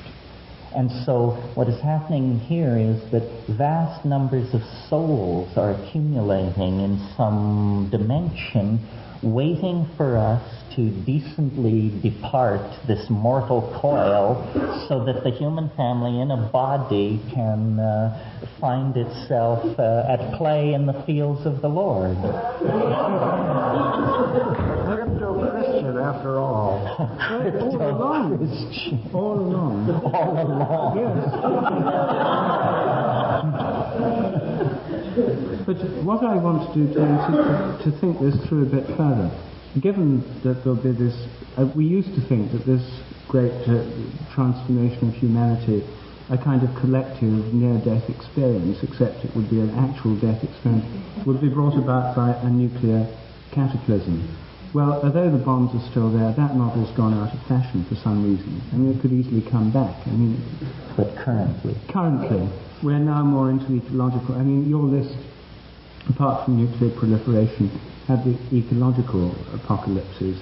Anyway, we've got all these models. Let's assume that it happens, that this happens, there's this sudden transformation of humanity and dogs and cats and everything else into this new, they're taken up into the transcendental attractor.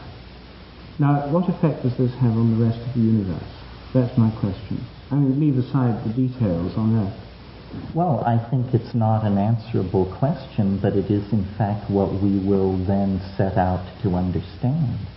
That we are literally packing up and preparing to decamp from Newtonian space and time for the high road of hyper-dimensional existence. And we may find ourselves, the least in the grand councils of the who knows what, or we may find something, I imagine, entirely unsuspected. I mean, in fairness to the audience, I should say, these things don't spring de novo for me. I mean, I talked this morning about shamanism anticipating the future, and that was how that magic was worked. Well,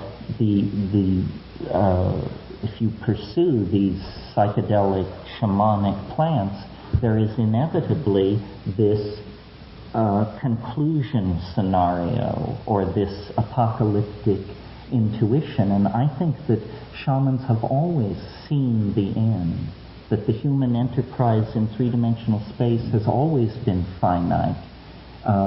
And in the same way that ontogeny recapitulates phylogeny as we look back into the past, it seems reasonable then to assume that death, which we have spent 1,000 years turning into a materialist vacuum, is in fact not that at all. And that there is an enormous mystery that hovers over our existence, and that it is only unraveled beyond the grave. And I would never in my life have thought that I would have been pushed to this kind of a position. I mean, I spent the first half of my life getting away from this, but the evidence of these shamanic hallucinogens is in fact that shamans have always done what they do via ancestor magic and higher dimensional perception, and that death is not what naive positivism in the last 500 years has attempted to say that it is. And I realize that it's incredible to suppose that here at the apex of materialist, positivist, scientific civilization, we're going to make an orthogonal turn into an understanding of what lies beyond the grave. But in fact, I think this is probably the paradigm-shattering, world-condensing event that is bearing down on us. Conversion in progress. All right. Well, given all that, I want to know whether this has happened somewhere else, because if it could happen on our planet, change the entire conditions of dimensionality throughout the galaxy, or let us perhaps the cosmos. What makes you think that our planet's the first? No, I don't think that. Well, if it's happened elsewhere, what effects will it have elsewhere in the galaxy, on planets elsewhere in the galaxy? What effect do you expect it to have had on us already? Well, it seems to be the content of it when you explore it, when you explore the adumbrations of the transcendental object, and you see all this transhuman alien data. That is essentially what it has become in its past history. It wears upon itself the imprint of, because see, all life is finding its way back to some kind of source that is in a higher plane. And that's why it has this alien presentation, because it has maybe 1,000 civilizations poured into it, or 10,000, or 50 million. Who can know? The universe is old already. But it is, it pervades the universe like a gas in a higher dimensional space. What I can't work out then is whether we're talking here about some planetary virus that gets hold of civilization after civilization, or planet after planet, and causes them to auto-destruct in this particular way. Or whether we're talking about some cosmic process, because whatever it is, it seems to be pretty local to planets. It seems to me it's just a continuation of life's program of conquering whatever dimension it's up against that it has not yet conquered. And probably that process is endless. That's what life is. It's a chemical strategy for the conquest of dimensionality. And it carries out this program come hell or high water. Just like striking a match, biology comes to a planet, and then the flame leaps up, and then pretty soon it burns out through the exhaustion of resources and the arrival of the shock wave of the eschaton for that particular planet. Biology there is extinguished once again. And what is left in the ashes is the alchemical lapis, the Sophic hydrolith, the one thing. Right?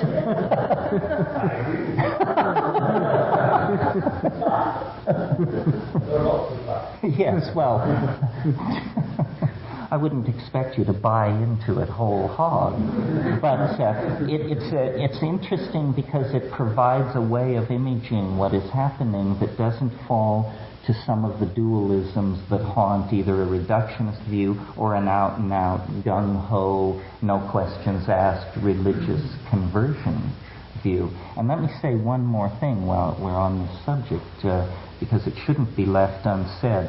There are orthodox cosmologies that support my contention of the possibility of a universal collapse. Hans Alfvén of the Swedish Academy of Sciences has suggested that the universe is what's called a vacuum fluctuation. Now, a vacuum fluctuation is a situation where it happens in quantum mechanics, where a group of particles and antiparticles spring into existence and then annihilate each other. And because parity is conserved, this creation ex nihilo of matter is allowed by quantum physics. But an interesting aspect of these vacuum fluctuations is that quantum theory sets no upper limit on their theoretical size. It merely says that the larger they are, the more improbable they are. Well, the universe itself could be a vacuum fluctuation of some 10 high 68 particles which sprang into being completely according and allowed by quantum physics, separated into higher dimensional space, and are in fact eventually at some point in the future going to reconnect and conserve parity. And Alfvén says that in this kind of a higher dimensional collision, all points in both systems would appear to an observer to become cotangent instantly. And what that would mean is, he's saying that the material universe potentially could disappear in a single moment across megaparsecs of space and time, and all that would be left, Alfvén says then, is light. Because light does not have an antiparticle. It is different. It is the exception.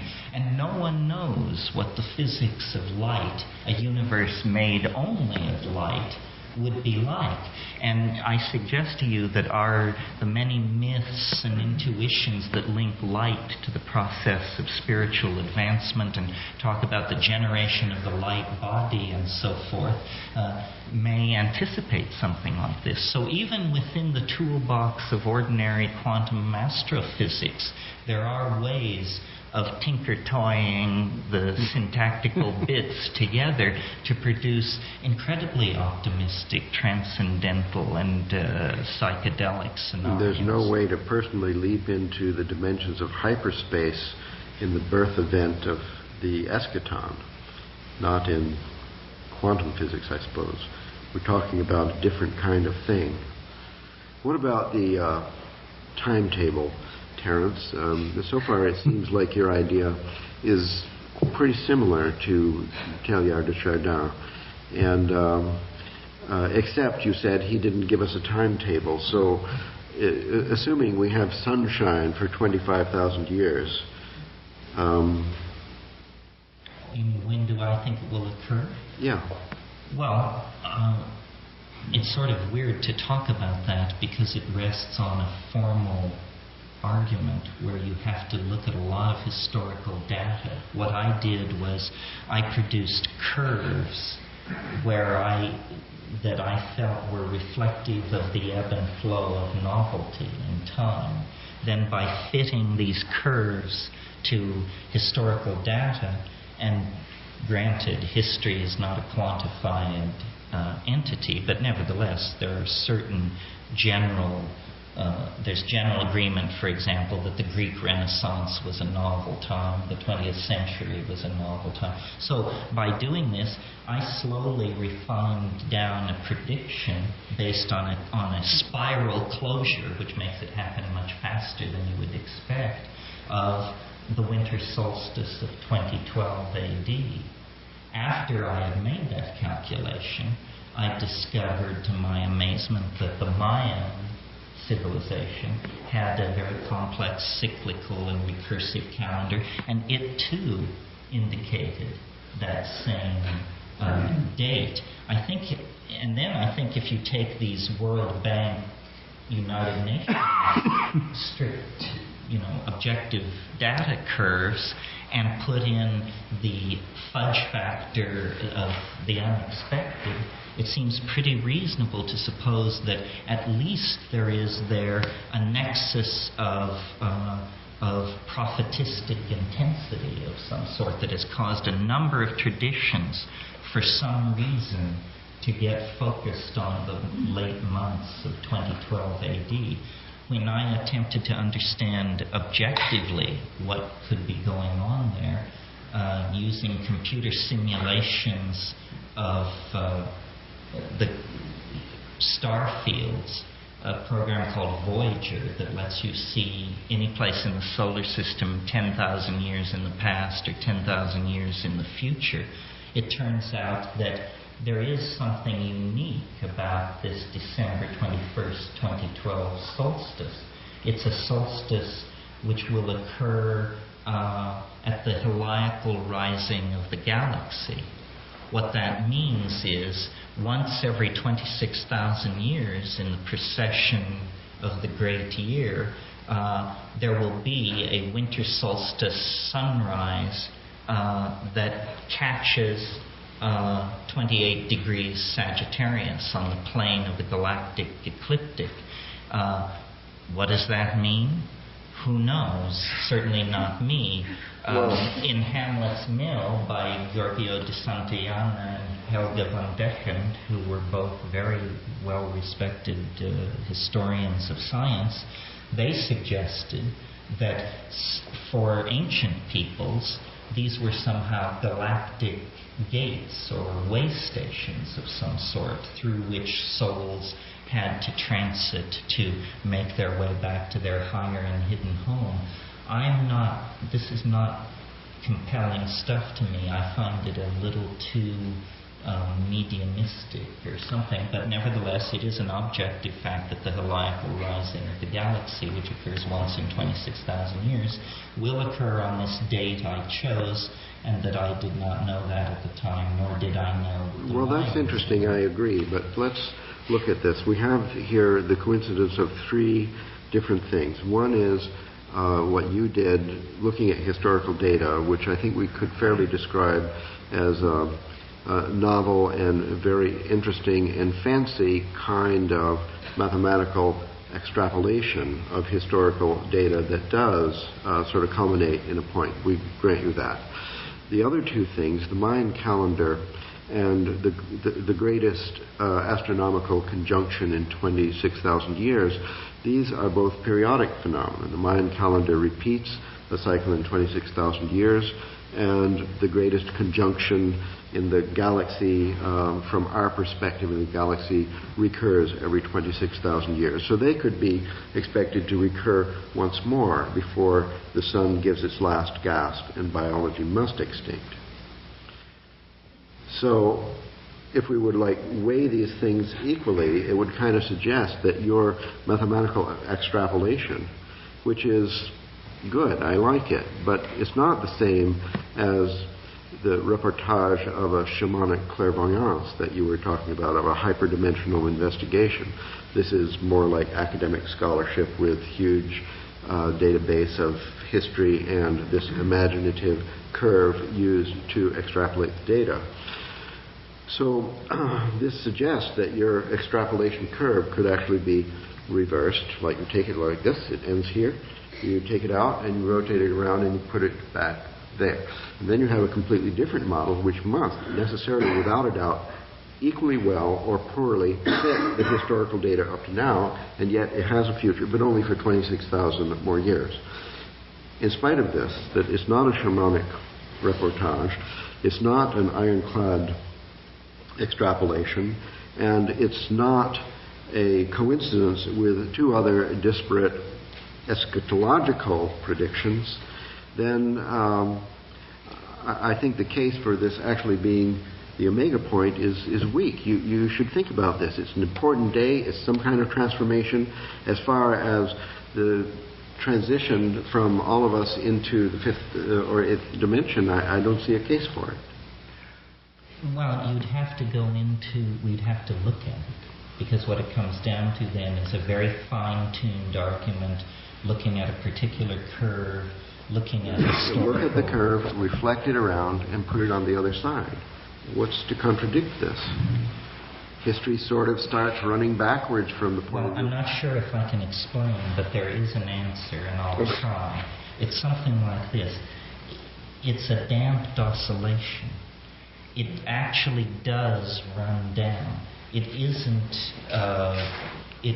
elegant to try to make it one cycle within a larger or extrapolated set of larger cycles, because it has a built-in spin-down factor in it that makes it pretty clear that it is a single, it's many cycles embedded within many other cycles, but on its highest level, it actually has a beginning and it actually has an end. It just seems to you, looking at this, radically implausible that there would be any future after this point. Well, I've thought of many, many ways of thinking about this that would make it not so catastrophically radical. And here's a very simple way that makes everybody feel a little better. Suppose that what happens on December 21st, 2012, is physicists who have been laboring for some time toward the technology of time travel actually succeed. Well, then suddenly the wave is fulfilled, and yet the heavens do not fall, and angels don't appear to lift us into paradise. It simply shows that the reason history ended at that date was because after the invention of time travel, the notion of a seriality of events ceases to have any meaning, and so everybody agrees, well, history ended yesterday, and it did end, and we now live in the post-historical atemporal bubble where you not only tell where you live, but when you live. And everything would be very nicely fulfilled then, and people would say, well, the people who saw it coming got highly agitated because they didn't realize what it was that was coming. Now we know what was coming. It turns out to be just like the invention of the steam engine or powered flight or anything else. We needn't assume these cosmic dimensions to the transformation. You've given but this we up, must or this assume the transformation. There are still some alternatives? Oh, there are other alternatives. Here's a good one. How about this one? December 21st, 2012 AD, I drop dead. Then everyone says, well, how peculiar. It was only about him. That's really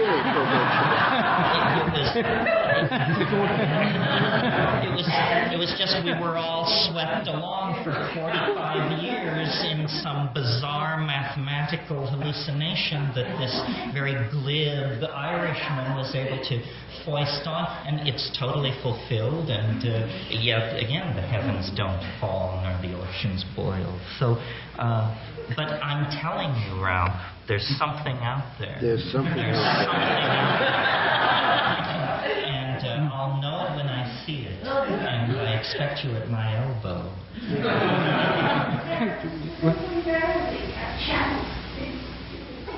Well, I'm sort of a bad person to try this all out, and I'm kind of an unfortunate bearer of this message, because if you knew me, you would know that I'm actually not a very pleasant or nice person, and I'm very hard on, there's nothing, believe it or not, I hate unanchored speculation.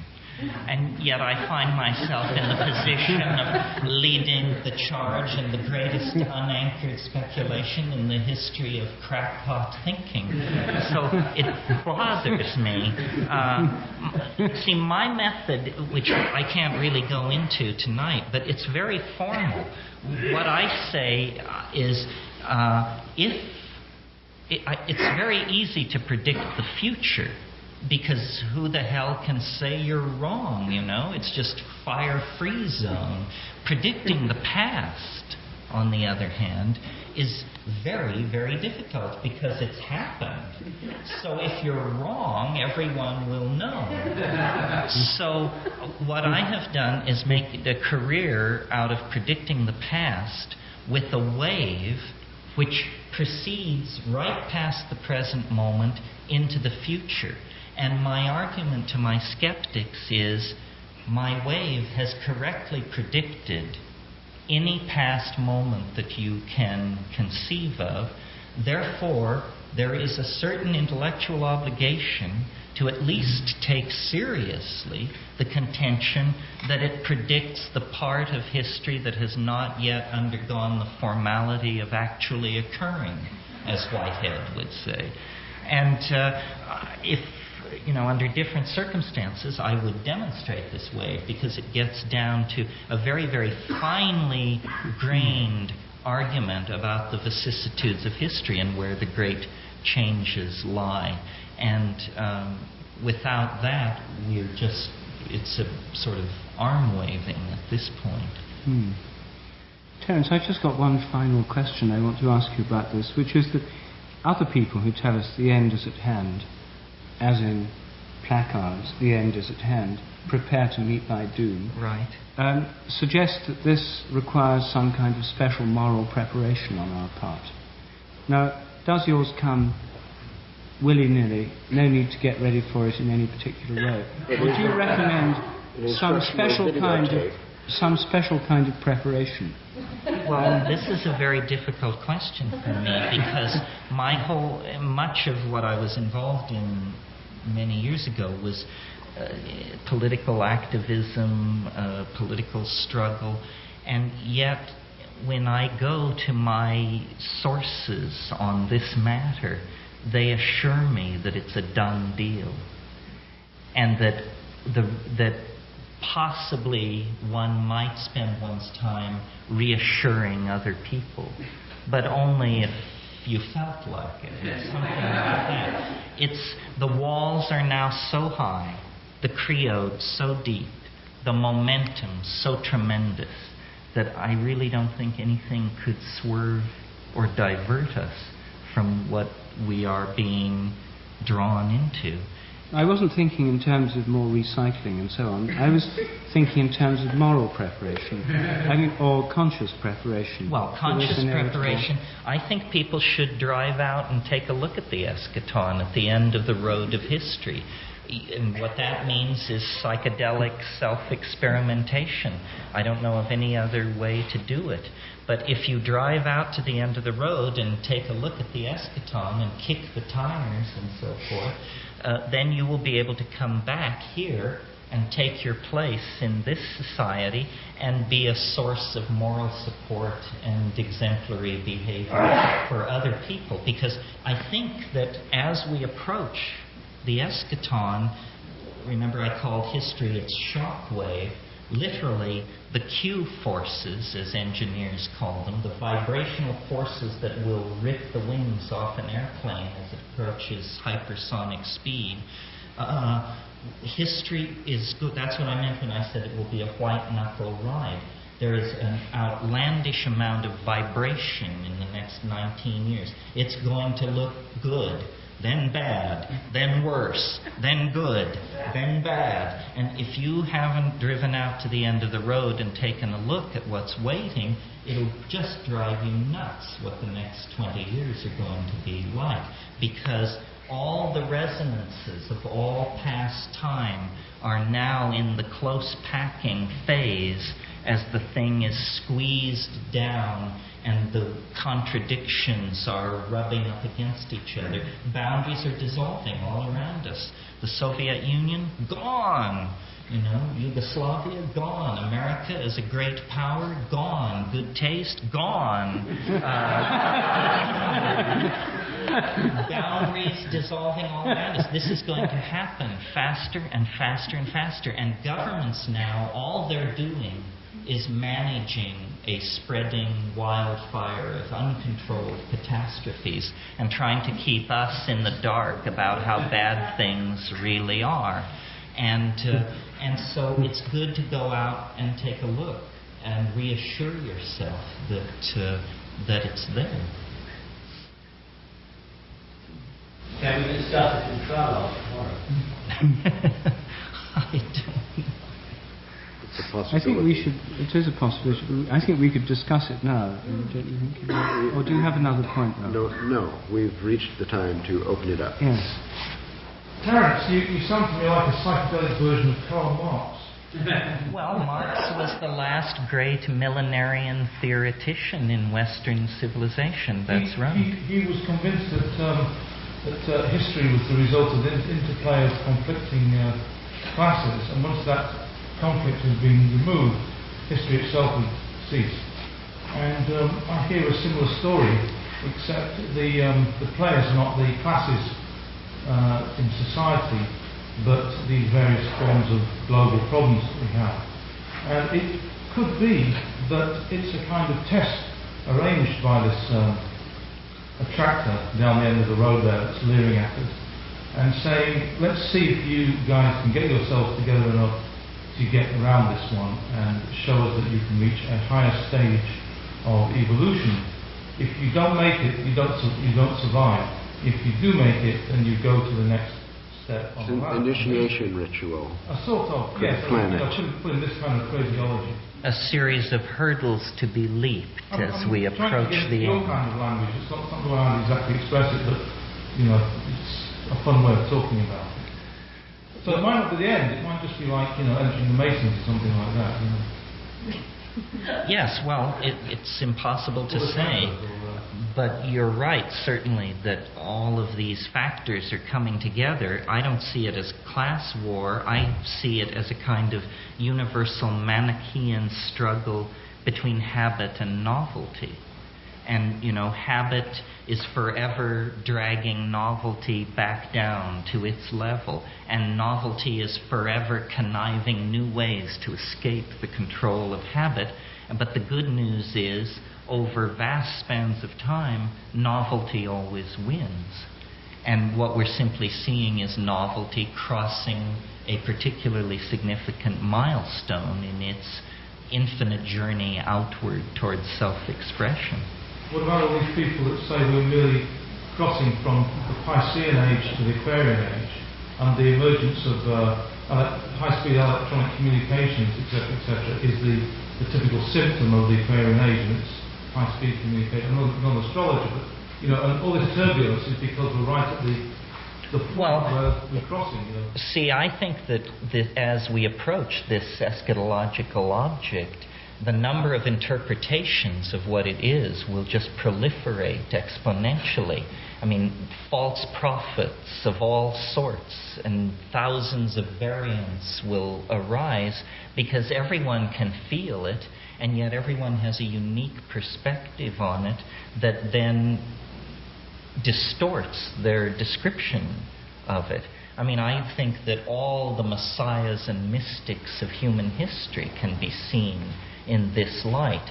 You could almost have a geometric theory of messiahhood and just say, if you were in the big league, the Buddha, Christ, Mohammed, Manai, Mahavira league, then you just caught a very bright reflection from the distant spinning eschaton, and then you embodied it and became a microcosm of that distant macrocosm.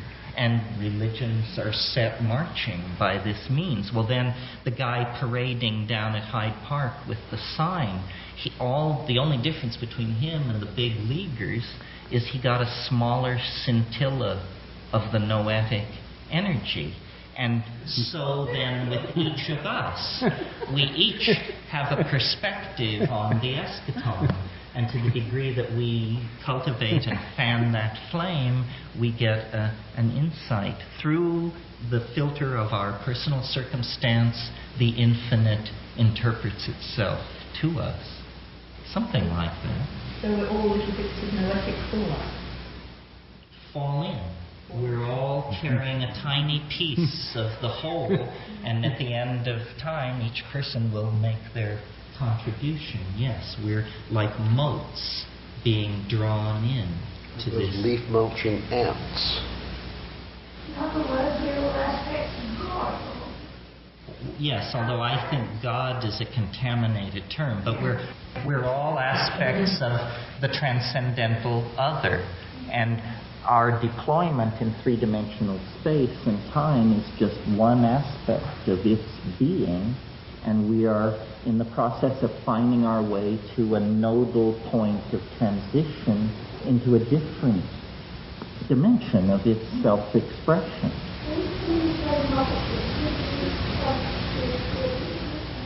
Creativity, complexity, density of connectedness. Now, and one reason I love this notion, you see, is because even the positivists agree that the most densely ramified physical material known in the universe is the human neocortex. So suddenly, no longer are we observers of the cosmic drama. It turns out it was our opera all along. And the universal drama of the production and preservation of complexity is met in us.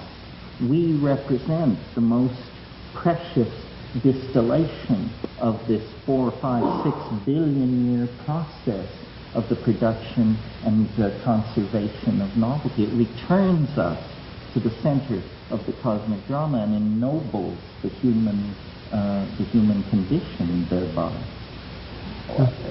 Well, so now there are new technical salvations being offered.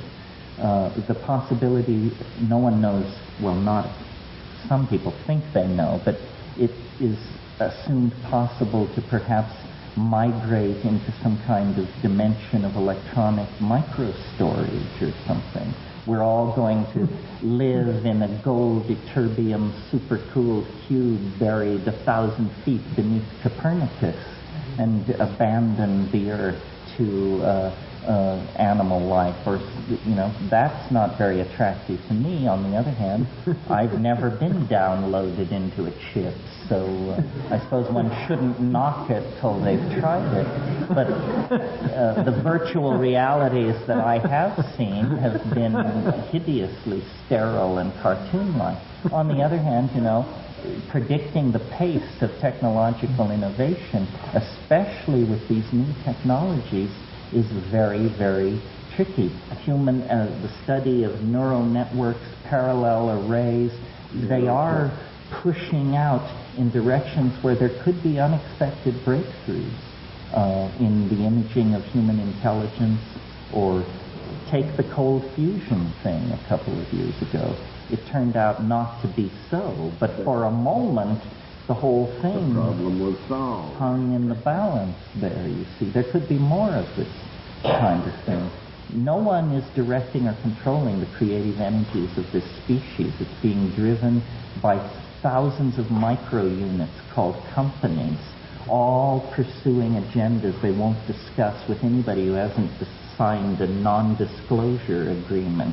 So God knows what they're doing out there, and they're fiddling with life and mind and intelligence and micro dimensions and, you name it.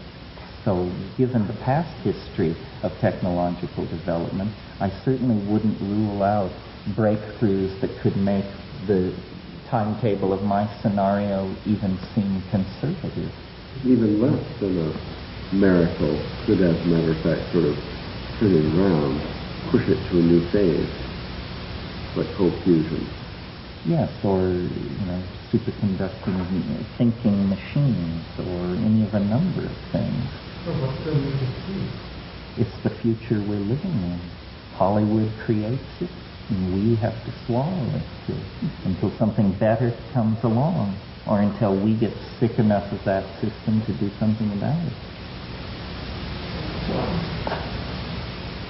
Like what? Well, the design process of human civilization has been left to Bauhaus brats with their eye on their checkbooks. That has created this international airport style of human coral reef that is absolutely abiotic and toxic. So art, I think here in the final moments of human history, we should push the art pedal to the floor and attempt to pour as much beauty into the human design process as we possibly can. Too long have we wandered from the notion that the good, the true, and the beautiful are somehow inextricably linked, and modernity teaches otherwise, but modernity has failed.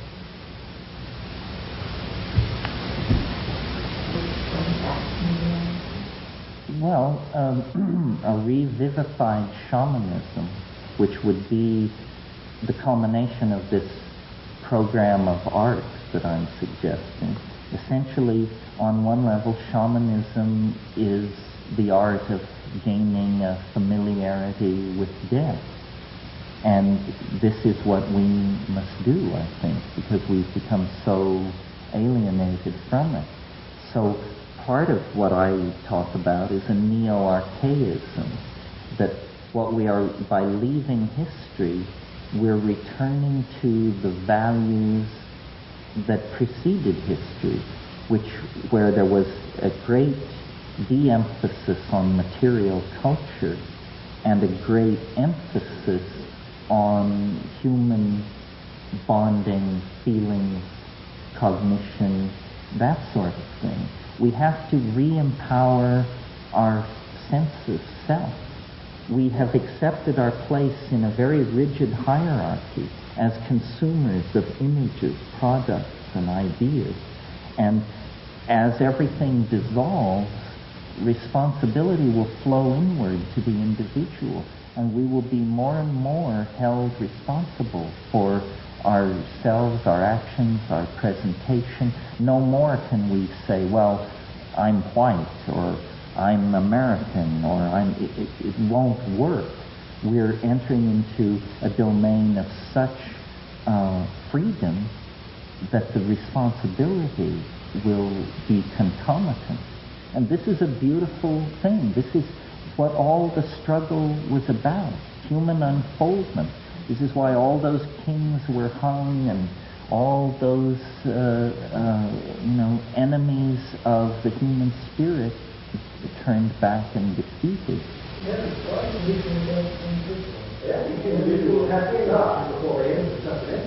So each individual must die to be reborn to the collectivity. That sounds right. That sounds right. Yes.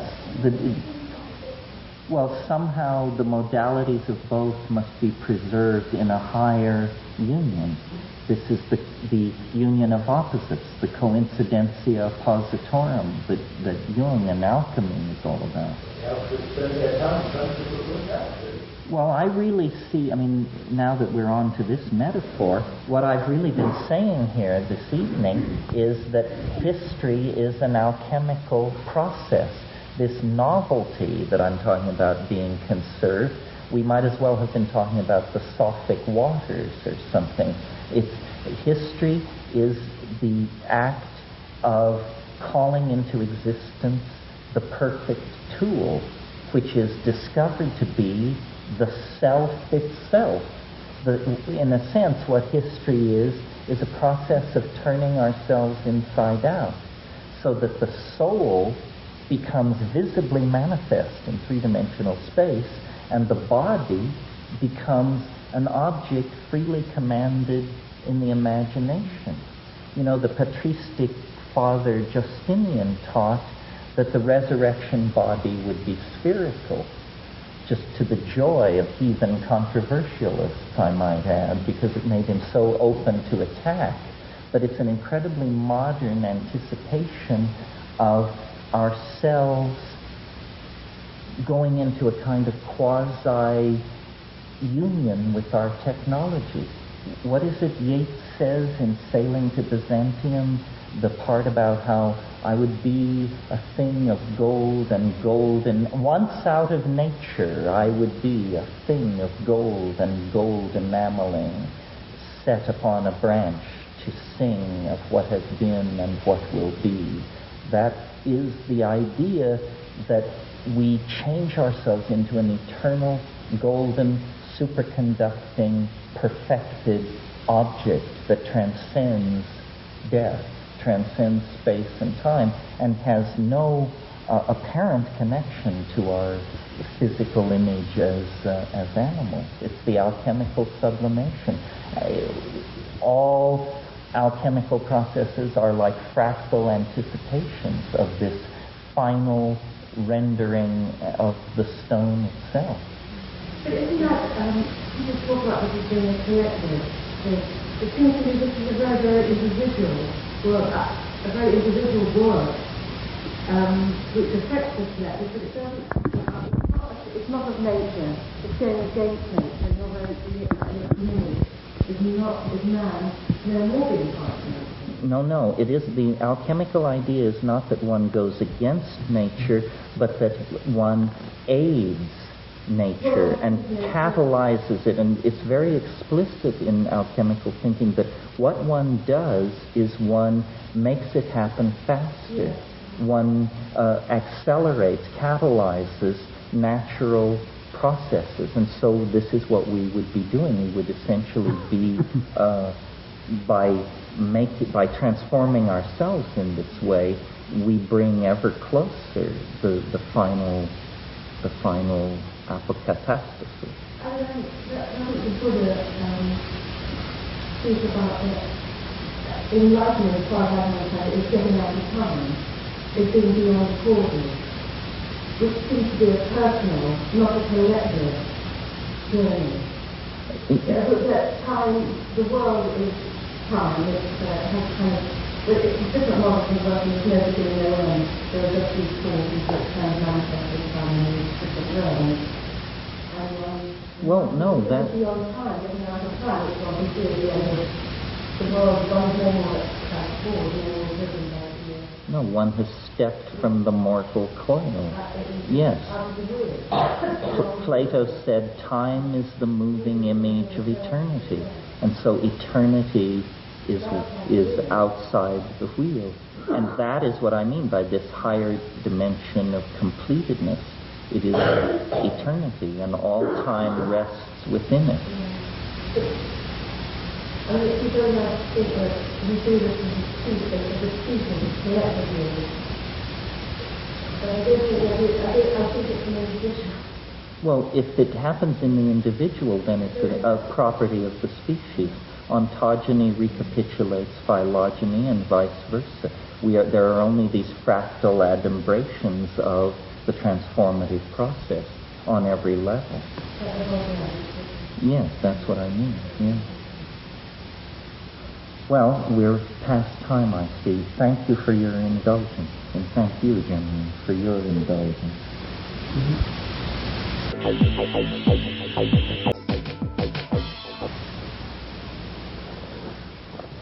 Fractals on my mind.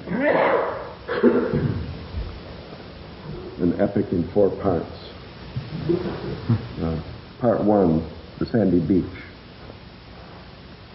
The 3 boys put on their wellies. They ran down the field. They swung on the swing.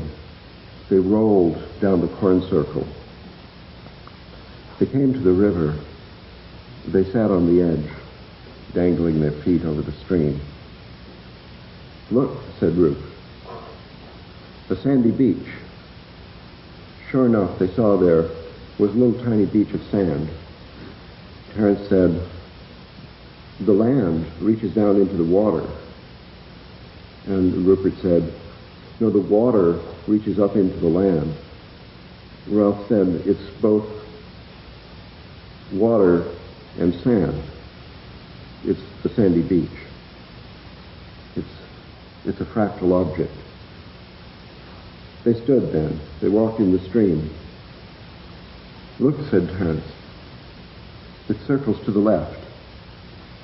"No," said Rupert. "It circles to the right." "It's turbulent flow," said Ralph. "It's a mathematical object. It's chaos." On the other side of the stream, there was no beach. There was a concrete wall. It was not a fractal object. Rupert said, "It's a straight line." Terence said, "It's a Bauhaus excrescent of post-linguistic humanoids."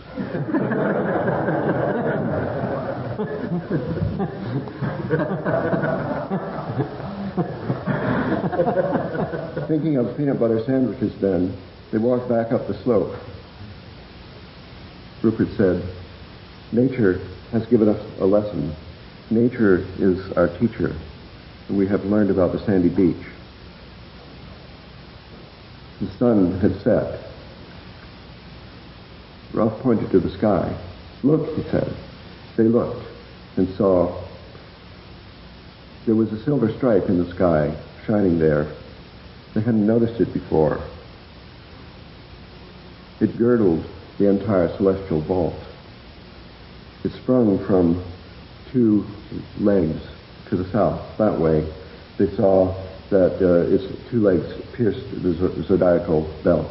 It sprung across the mid-heaven, going somewhere near the polar constellations. Rupert said, "I think those constellations over there, those are all watery. That's Pisces, they're fish. This is biology projected on the sky." Terence said the Chaldean astrologers call that the celestial sea. And Ralph said, it's a sandy beach in the sky. Rupert said, "Father Sky is our teacher too." Ralph said, "Well, there's a sphere above the sky with the sandy beach in it, and a kind of astral projection imprints its shadow on the celestial sphere and on the terrestrial disk as well." They went back to the kitchen and tugged off their wellies and looked for peanut butter in the fridge. This is part 1, the sandy beach.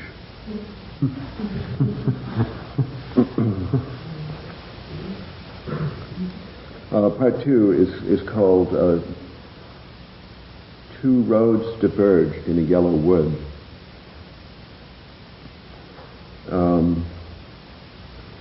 This is about bird flight. So we have to recall that pigeons live in a loft, and the loft radiates a field throughout the atmosphere of the planet Earth, all the way around.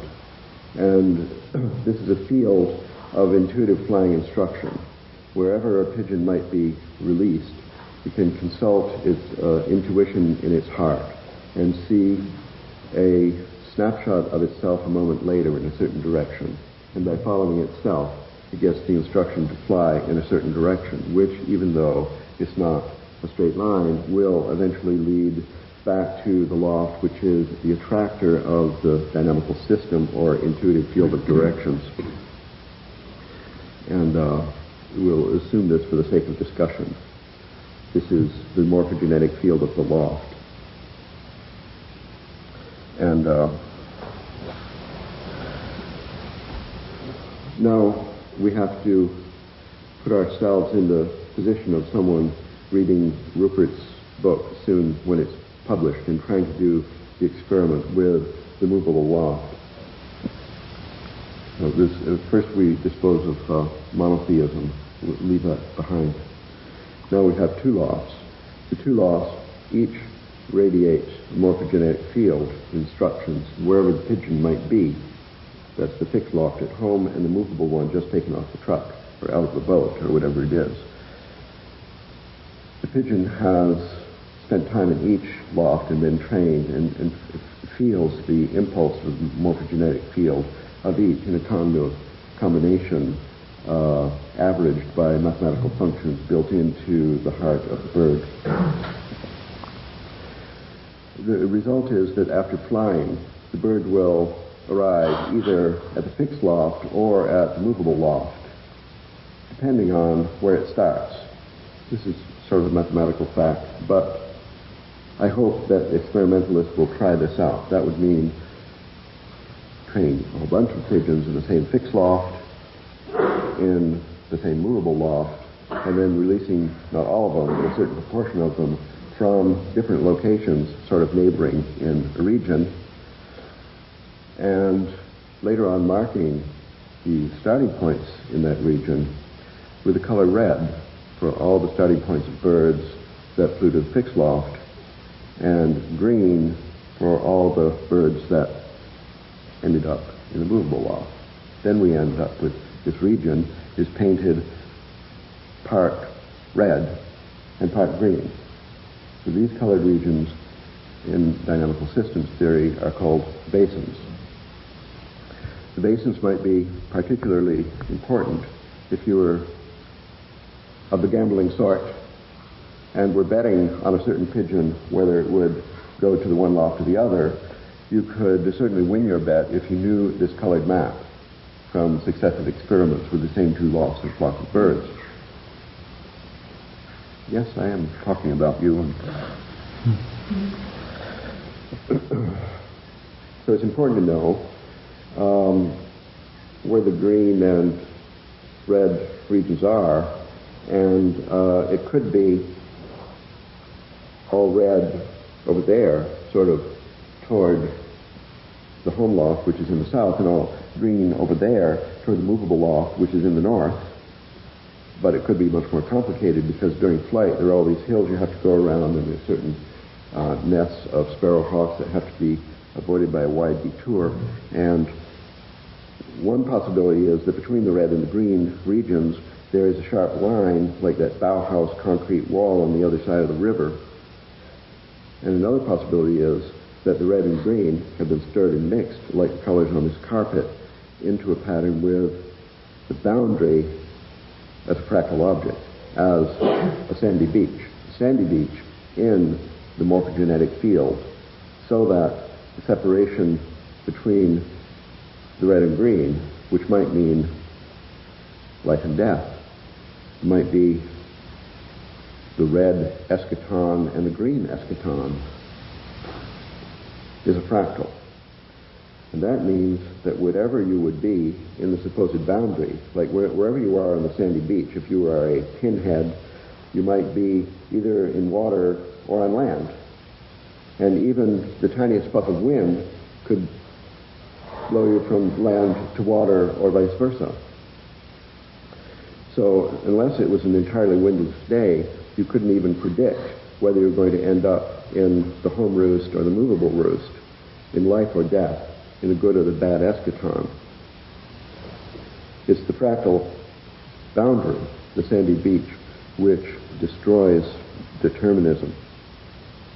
The Milky Way is, as a mythological object, is Chamat, is the early Assyrian goddess of chaos, and her mate Apsu are those two branches of the river, which is a projection of the Tigris and the Euphrates.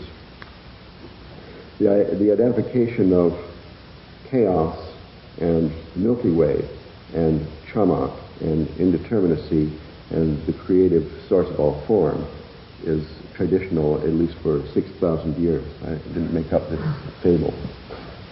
That's the end of part 2. Two roads diverge in a yellow wood. These two roads are the red and the green. You might as well toss a coin, because you can't get where you're going on purpose. That's down at the river, and that's the homing pigeons.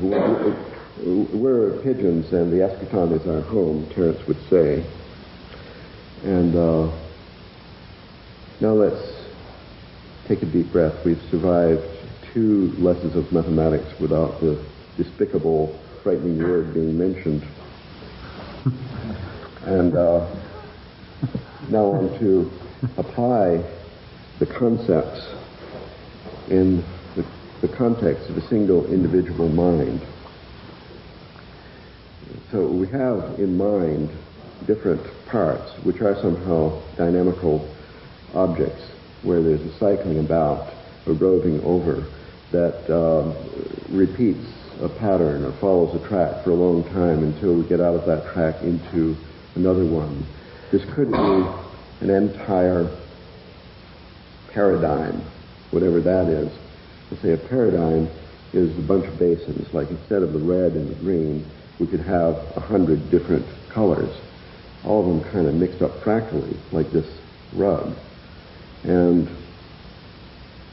each of these colored regions might be a group of basins, but between the basins are thicker boundaries that make it more difficult to go through, or reflect you from the boundary, so that it takes a bigger perturbation in the world of thought in order to change we could call them paradigms, or personalities, or cubby holes in the mind. For example, when language came over us, I don't mean 25,000 years ago. Well, this process started 25,000 years ago, but in the history of a single individual, then at the age of 1 or 2 or 3 or something, when speech is beginning, what was going on before that? Presumably that was what everyone was doing before speech came all together, if there ever was such a time, and that childhood paradigm is not vaporized and replaced when the linguistic phase arrives. Instead, it's like covered over and covered. It just makes another one of these bases. So that's an example of, we could call it multiple personality. And these regions in the mind normally should be, the boundaries should be fractal. That is to say, more like the sandy beach than like the Bauhaus concrete wall. In the case that some training influence creates, instead of the natural sandy beach, a concrete wall, then it becomes very difficult to get from one to another. When there would be fractal beaches everywhere, then the slightest perturbation, a strange idea coming on the radio, would bop you just that fraction of an inch, to get from the water to the sand, from the one paradigm to another. In a normal day in the life with a lot of perturbations, one would rapidly be visiting them, all of the different regions or multiple personalities making up the self. So noise in the environment is sufficient to integrate the personality. But if there are iron curtains here and there, then it takes a very big perturbation to get out of one paradigm into another, and then you would see an individual manifesting the multiple personality syndrome. So since this difficulty, at least in this model, which is inspired by Kurt Levine, the founder of social psychology, he had a kind of mathematical model for a mind, individual or social, at the basis of his invention of social psychology. In this model, the healthier state has these sandy beaches, and the bases, the colors are all mixed up. The pathological state has too much order, like after toilet training or something, with these concrete walls, iron curtains. So these iron curtains, I call them dis-chaos. So replacing the order-disorder binary with dis-chaos and chaos binary, because we need more sandy beaches. So I wouldn't call this, as they do, the multiple personality disorder. I call it the multiple personality dis-chaos. So that's a sandy beach model of a mind, which, if we were into clinical psychology, we could try developing, inventing a therapeutic strategy to increase chaos. For example, visiting a river, listening to the sound, walking in nature, as opposed to listening to the radio and watching the TV. Watching TV would be good if they somehow put birdsong on there, chanting. Well, there are many applications of this that I won't go into now.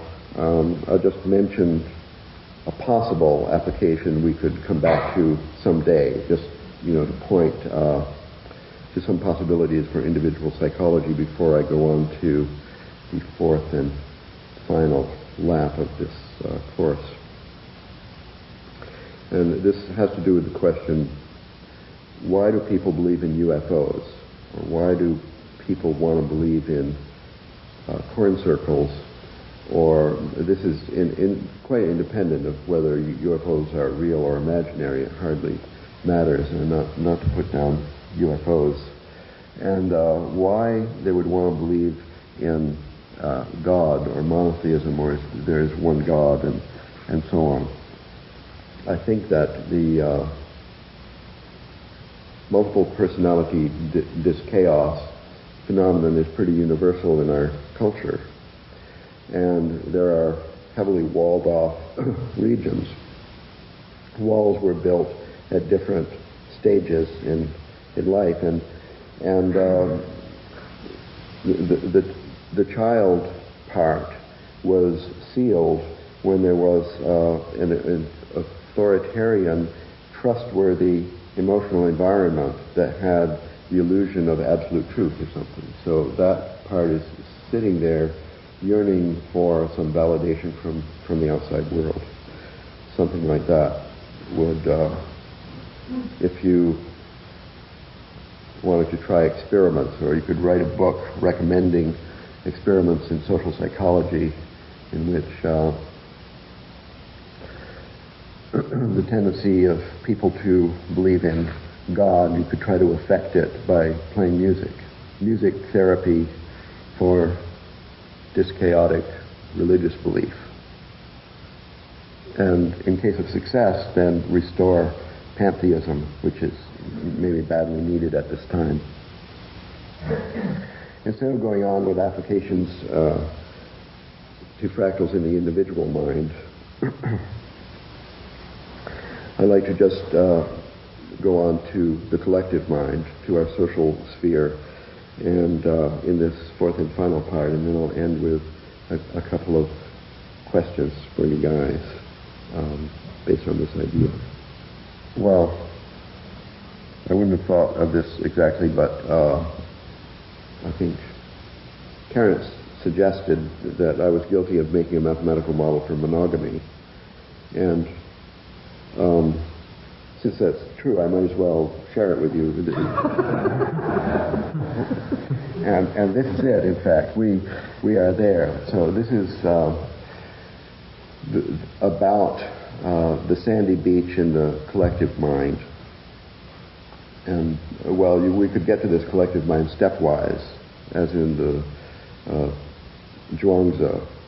One, from nothing comes one, and then two, and then three. He says, after three, any mathematician can make infinity. So we've got one. Now we can just step to two. And what would be then the application of the Sandy Beach model to a social system consisting of two people?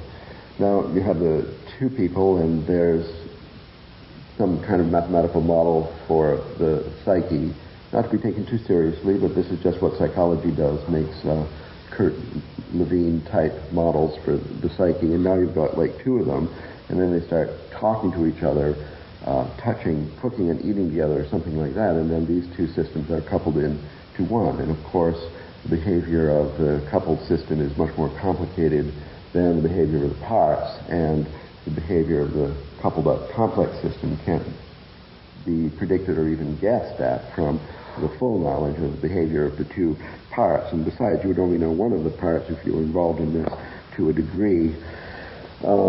This system then also has, this is a dynamical system. I mean, the model is, not the people. And in the model, this complex system has attractors, that is to say, roost, loft, the movable loft, the fixed loft, and so on. And the bases colored red, green, and all the other things, and the boundaries in between either iron curtains or sandy beaches. And I suppose that monogamy means a contract or behavioral epiphenomenon in which some of the boundaries between the parts are heavily walled off, so that it is, as a matter of fact, a situation, unstable situation of dis-chaos. I'm not saying that order is always bad, but cosmos and chaos just have to be balanced. I wouldn't elevate chaos above cosmos or vice versa, but systems probably to be healthy, they need a certain balance, and understanding monogamy as an iron curtain, then to make it stable would require a balancing chaos elsewhere. Something that's the idea.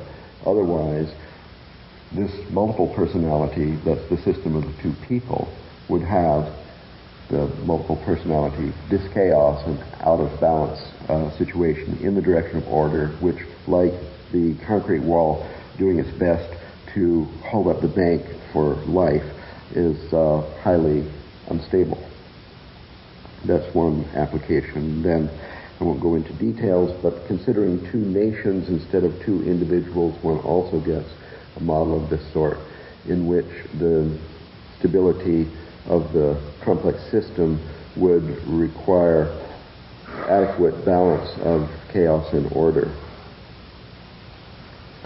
So those are the four parts. And let me just end with these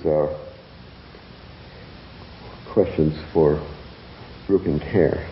So Rupert, this model suggests that you have to consider experiments with multiple lofts, and even with a single loft, have to consider experiments with multiple pigeons.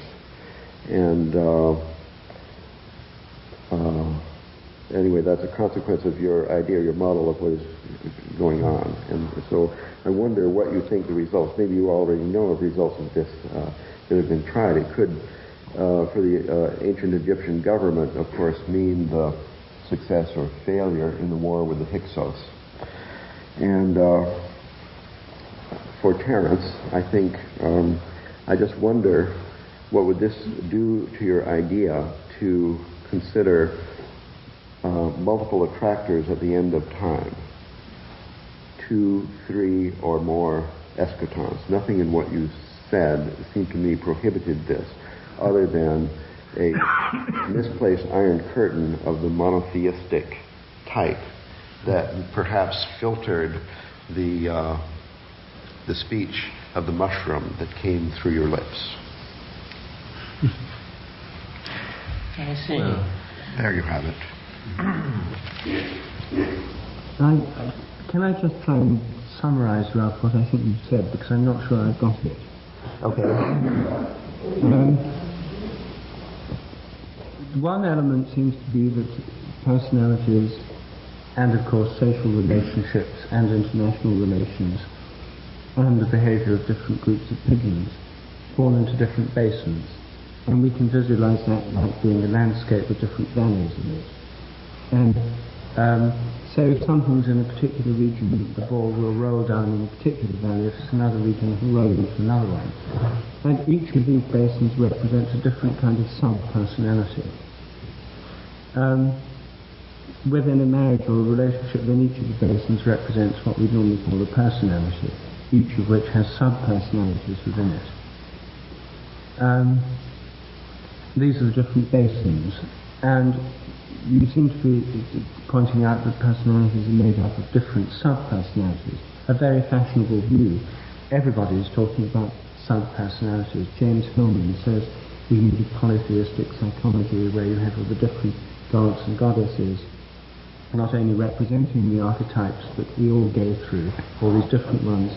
We're possessed by different gods or goddesses at different times, and we move from one to another, and we're not a single personality with different functions, but we're a kind of emulsion of all these different personalities. Then there's the multiple personality craze in America, where people are fascinated not just by serial killers, but by people with multiple personalities, and preferably both. Multiple personality serial killers.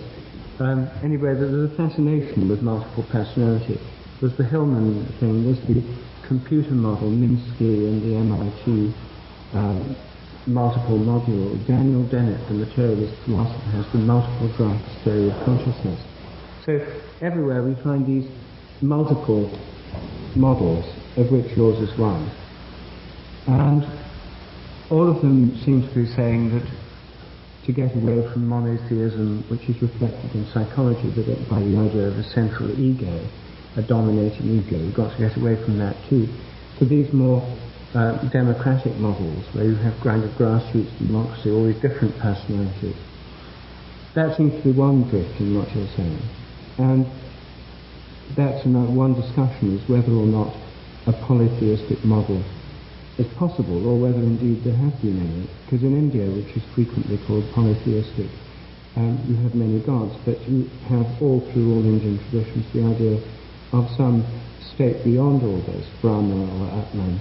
And in every system where you actually have polytheism, you have some sense of an undifferentiated unity as well. So that's one point to discuss. The second point you'll seem to be making is that the boundary between these different basins is not a straight line or a rigid wall, but rather a fractal boundary, namely one that has many ins and outs and curves and filigrees and patterns, and therefore moving with that kind of boundary, moving from one to the other is very easy, because you never quite know where you are, and you could cross the boundary without realizing it, whereas if there's a rigid wall, it's difficult to get from one to the other. Is this so far? Yes. Right. Well, I'm not sure which points to take up first. I think I'll leave pigeons aside for the time being. But I think the idea of the plurality of models, I mean, I'm sure you're right, Terence's model is monotheistic, in that he has a single eschaton. And this takes us immediately to the plurality, to the polytheism versus monotheism argument. My view of polytheism is that polytheism in all its actual functional forms, even in its Catholic form, Catholicism is in a sense a kind of polytheism. You have all the angels, you have all the saints, you go into a cathedral, there's all those side chapels and shrines. It's just like a Hindu temple. You go into a Hindu temple, there's the goddess of this, then there's the god of the planets, planet gods, and then there'll be this goddess and this local god, and then there's Ganesh, and then there's various other god Hanuman, and that there'll be a central shrine, say of Shiva or of Vishnu, which would represent the central unifying principle. So most forms of polytheism are not radical polytheism. They're a plurality with some, however vaguely defined, overarching unity behind them. So the first point is, are you denying an overarching unity? No. A radical polytheism? I think my main message is what you described as the second point. It has to do with the rigidity of boundaries in between. I think that everybody would agree that there's plurality in religion, in life, in the mind, in the stream, in the sky, and so on.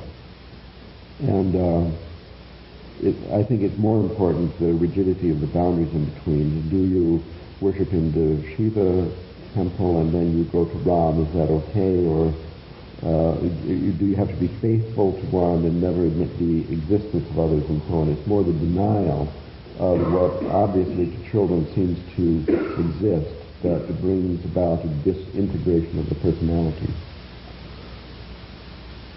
Through excessively rigid boundaries rather than fractal boundaries between them. Yes. It's easy to go from one to the other. Yes.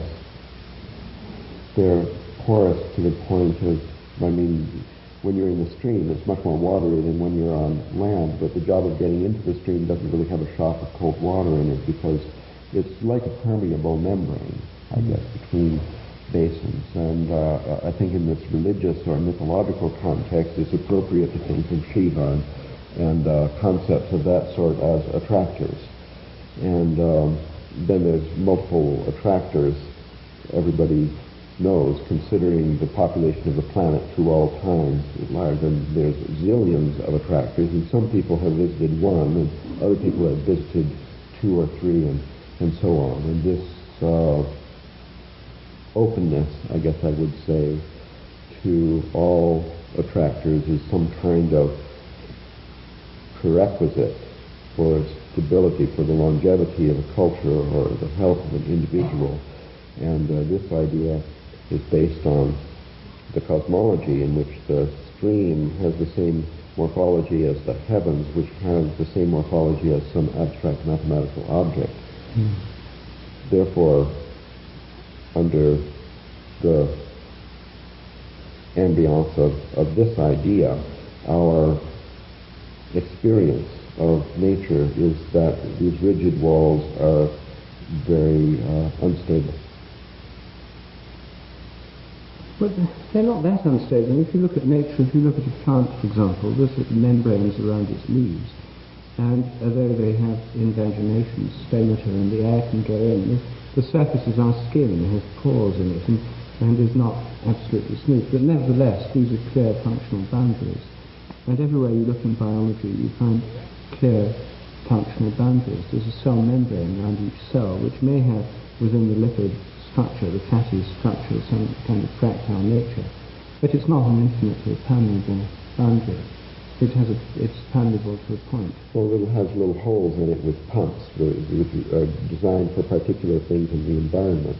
So the permeability is, as it were, structured in a way that's rigidly connected with that species. But if these holes were plugged up with chewing gum or something, then of course the cell would instantly die. But boundaries, you're not denying the importance of boundaries, of course. Your whole model is based on boundaries, isn't it? That's right. It has to do with their crookedness. And their crookedness is your mathematical model for their permeability. Yes. Okay, we've got it straight now, but I want to hear how to clarify. Yes, well, this seems... I think the hay fever medication must be cutting in. It seems extraordinarily arcane. Nature is fractal, and this is the new discovery, and it's a very powerful insight, but it doesn't wipe out some of the previous accomplishments. I'm thinking of all the work that was done to show that it's also hierarchical. So without tossing the baby out with the bathwater, it might be better to say it's fractal and hierarchical, so that in the case of your suggestion to me that the eschaton could be many, I think the eschaton is defined as one. And so the many that you're suggesting are sort of subsets of the approach. And then what I'm hearing is that because of the interdimensionality of the fractal, the boundary transition is, it's as Philo Judaeus said of the more perfect logos, you can never tell the moment when it crosses over from being heard to being seen. That's another one of these fractal boundaries that you're talking about. Well, if that were all there were to say about it, then no boundary would be defined or noticed as such. So we're sort of back to Whitehead's notion of certain stubborn facts that are, I suppose, like raisins of resistance embedded in this fractal ocean of infinite permeability. I don't have any problem with this. But nevertheless, I think above all these cycles, boundaries, membrane, there is ultimately a frame that is all-inclusive and defined. As far as my, whether this is simply because I've imbibed some form of monotheism on the side, possibly. The form that I've probably fallen under the sway of is some kind of Neoplatonic pyramid of ever-ascending abstract hypostatizations that lead into the one. I mean, if what we mean by the eschaton is the absence of boundaries, then what we're saying is that the fractalization of reality occurs ultimately on such fine scales that from the point of view of the perceiver, the boundary has dissolved completely, or the boundary and the thing bound have become so homogenized that it no longer makes sense to speak of boundary and medium. You can only speak of this, I picture it as a kind of extremely marbleized liquid or surface where every domain can be found to be lying next to a mutually exclusive other domain, and they're sort of like the kinds of diagrams that you get when you carry out four-color mapping problems to fourth and fifth stages of resolution. Then you have these extraordinarily complicated structures where every point lies next to the boundary that separates it from points that have been somehow defined as other. I'm not sure that we have any disagreement here. Oh, well, we do. We do. What is it?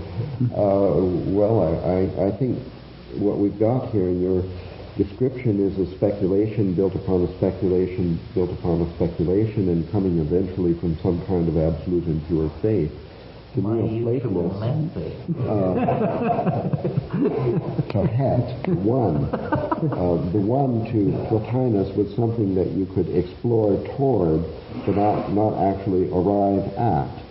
So we have to understand then, on the testimony of those early experts, that one is an article of faith and our experience. Even the best traveling shaman has only been so far, and the assumption of one beyond that is, as a matter of fact, pure, faithful monotheism at its best. It's even called the one. God is called the one, to make sure that you don't think perhaps is two. Right. Now, I agree with your idea that the cosmos is hierarchical. That's fine with me. And even I don't care if it has a finite number of layers or an infinite number. But however far you would go, that the wildest shaman has traveled, has seen only another image, maybe more complex, of what we see in ordinary reality and nature, and that is there are multiple basins, there are fractal boundaries, there are many possibilities, there are different regions, there's complexity, where harmony is hierarchically organized. We have never got to the top. Therefore, to say it's one or it's two or it's three could only be an article of faith. It cannot be any kind of extrapolation from observation, normal or arcane observation. We're talking about pure faith here.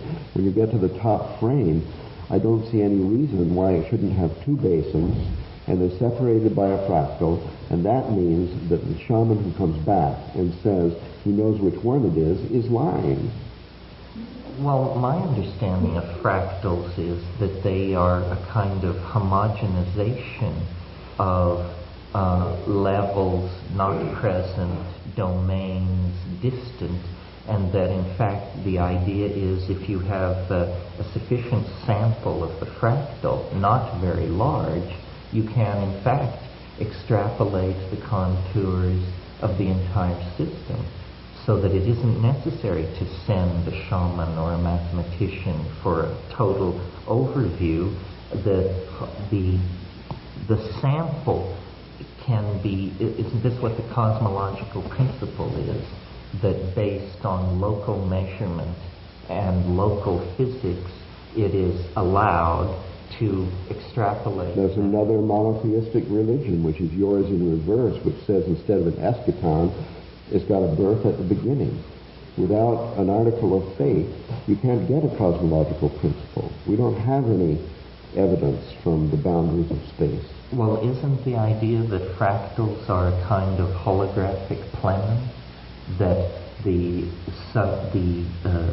pattern recurs on many, many levels, and but it's always the same pattern. So if you have 10 levels and you know the pattern on 2 through 7, you know the pattern on 1, 8, 9, and 10. No, few fractals in nature have that property, which is a special property of special fractals, which are self-similar fractals, which are, as it were, like integers within the field of all real numbers. They are exceptional, self-similar fractals, mostly. It just means you have the two basins, red and green, and their boundary is kind of stirred up so that it has the following property.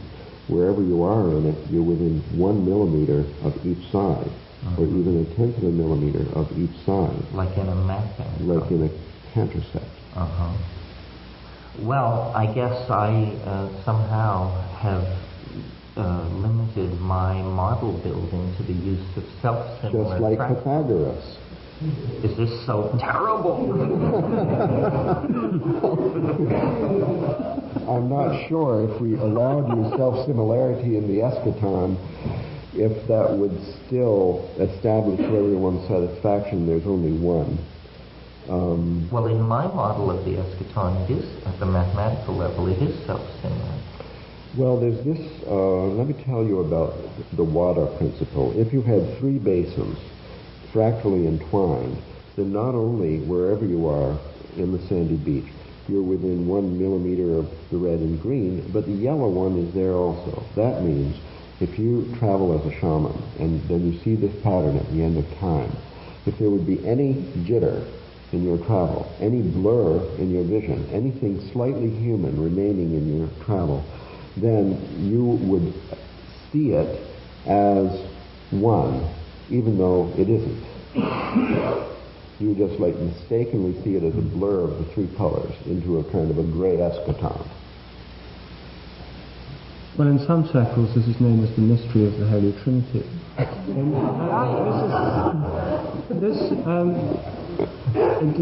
The theological attempts to deal with this problem have led to a variety of models where you have the idea that the ultimate is not an undifferentiated unity, but rather a pattern of relationships, which in the Chinese model you have the yin and the yang, with a kind of fractal model between them. And the circle containing the two is the whole that unifies them. And in the model of the Holy Trinity, there's a lot of different ways of dealing with it, but one way is the Father is the source of the Word and the Spirit. And the Word is the primary model, is the spoken word. The Spirit is the breath on which you speak the word. You breathe out, and as you speak, the word can happen. Of course, the spoken word, not the written word. And this, as Jill would tell us, is a pattern of vibrations with harmonics and so on, probably some kind of fractal pattern in time. And it would be hard to say which is the breath and which is the sound, and how you can separate the vibration from the sound and so on. There would seem to be the kind of model in another very different form that you have in mind. But the principle of unity is not there so much. It's partly, I suppose, a kind of experience people report, but it's also the sense that all these things are related or hold together. The unity comes from the sense of interrelationship rather than perceiving some kind of undifferentiated sphere. Because all these models of an ultimate unity are models of a relationship within which something holds them together. Now your model seems to me similar, because the hidden agenda behind your model is that although these fractals set these boundaries, and although you can have any number of boundaries, and although you can't see unity within these boundaries, the hidden unity behind all this is the equation governing the fractals. And for mathematicians, the equation governing the fractals, because you see, as a mathematical object, mathematicians have this representation. You can look on a computer screen at a fractal pattern, but behind that fractal pattern is a program, and behind that program is an equation. And when it comes to equations, mathematicians would certainly admit there can be many different equations, many mathematical functions. But for this given fractal pattern, there's presumably one equation governing it, and that contains different elements, but they're related together by the equals sign of the equation, and by the whole structure of the equation. There's a kind of unity containing diversity as a mathematical object, which for most mathematicians exists in some kind of platonic realm beyond space and time. Even if this platonic realm is only in the imagination of mathematicians, there's some kind of hidden unity containing the diversity that generates this entire thing we've been talking about. So I would say the unity is implicit in any mathematical model, in the hidden mathematical object behind the manifested pattern. Well, that's true, but it still makes a difference if you fly to the home roost where your mate is, or you fly to the mobile loft where there's just this army captain waiting to give you your food. I think that my point is not so much about the multiplicity or unity. I agree that everything is unified in one thing, at least the better if it is. The point is more about the boundaries, that if you have the dynamical system with the different basins, and they have fractal boundaries with the water property, then, as a matter of fact, no matter how you perceive it, no matter what experiment you do, you will perceive unity. When you don't perceive unity is in the pathological case when you have the iron curtains. If you have iron curtains, then unity essentially has been defeated by a disease of dyschaos. And therefore, when we see this in nature, in history, in social systems, and in ourselves, we have to beware about these iron curtains, because they create, as it were, a unnecessarily multiple situation, which is the multiple personality syndrome, which is a real problem for some people, and is a problem to some extent for all people. As we have, for example, here expressed a yearning for a peaceful state beyond language, then I'm calling that one of these boundaries. And if you practice chanting, meditation, and so on, then you are intentionally increasing the fractality of the boundary, and therefore the integration of the parts into the unity. If unity is your goal, then you have to examine the fractal width of all your boundaries and guard against things that are too thin. So how do you fractalize your boundaries? Can you give a personal example? Well, in the emerging science of neural nets, this is called annealing. Well, one thing you can do is take a psychedelic. Another thing you can do is go to a different culture, which is really, really different, and stay there for 7 years on a farm or something. And just live with your wife. Well, if you have a mate of any gender, then you're certainly in a more chaotic situation than. But these two-person units do definitely have diseases. We know that, and a few of them survive. And I'm making a suggestion here as to what's the trouble, which might not be validated by further study, but to the degree that it would suggest a strategy, a kind of a therapeutic technique. And people are trying out, by the way, this idea for therapy in relationships. Can you give an example of how it would work in the therapy in a relationship? The fractalization of boundaries. Not in the model, but I mean in a kind of therapeutic, personal way. Well, people, first of all, there's a diagnostic phase in which the therapist is trained in chaos theory instead of Freudian theory.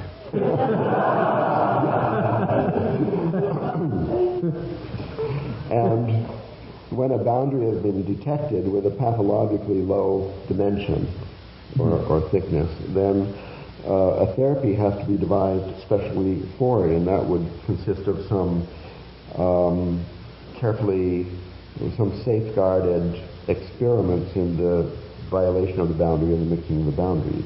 One common strategy involves play in a sandbox. You've seen this. Therapist's office has all these toys, and that returns to a pre-verbal mode of expression. And well, people are clever at therapies. I'm not a therapist, but I think that an advance in theory is helpful in devising therapies. Now, what's happening with this fad of multiples in the United States is that people who suffer this are getting together in small groups for self-therapy because they feel that the therapist not having multiple personality dyschaos has no idea really what's going wrong. So the theory coming from the therapist can't possibly be right. So these groups are studying chaos theory, and the therapy that they've devised is a psychodrama, which they write, direct, and perform in public in sort of street theaters. In cities around the United States, there's a network of these that base their approach on my paper on the multiple, what is it called? Personality dyschaos, it's called. So we'll see. I can give you a report next year how these experiments work out. Some therapists believe that they may be fatal and I should be imprisoned. But the patients themselves are very enthusiastic. They're really having such a wonderful time. It applies to bipolarity. You know, depression is a really serious condition. If you're depressed, I mean, you are so unhappy, life is so painful, you can't really go on. And if a therapy was devised that cured bipolar personality dyschaos without drugs, then a lot of people would be helped. It's not a fad, it's a really serious disease. So dyschaos, the psychodrama is designed to break down boundaries, rigid boundaries. Yes, to increase their fractal dimension. What to do with people whose boundaries are too low already? There are certain people, for example, in conversation, who run from one attractor or create or basin to another. So they jump from subject to subject with alarming rapidity, and you can barely keep up. Now these seem to be people who have fractals of high dimension in their mental attractor structure. What do you do with them to reduce the dimensions of their fractals? Well, I'd start with beer or maybe a shandy and then go on to wine.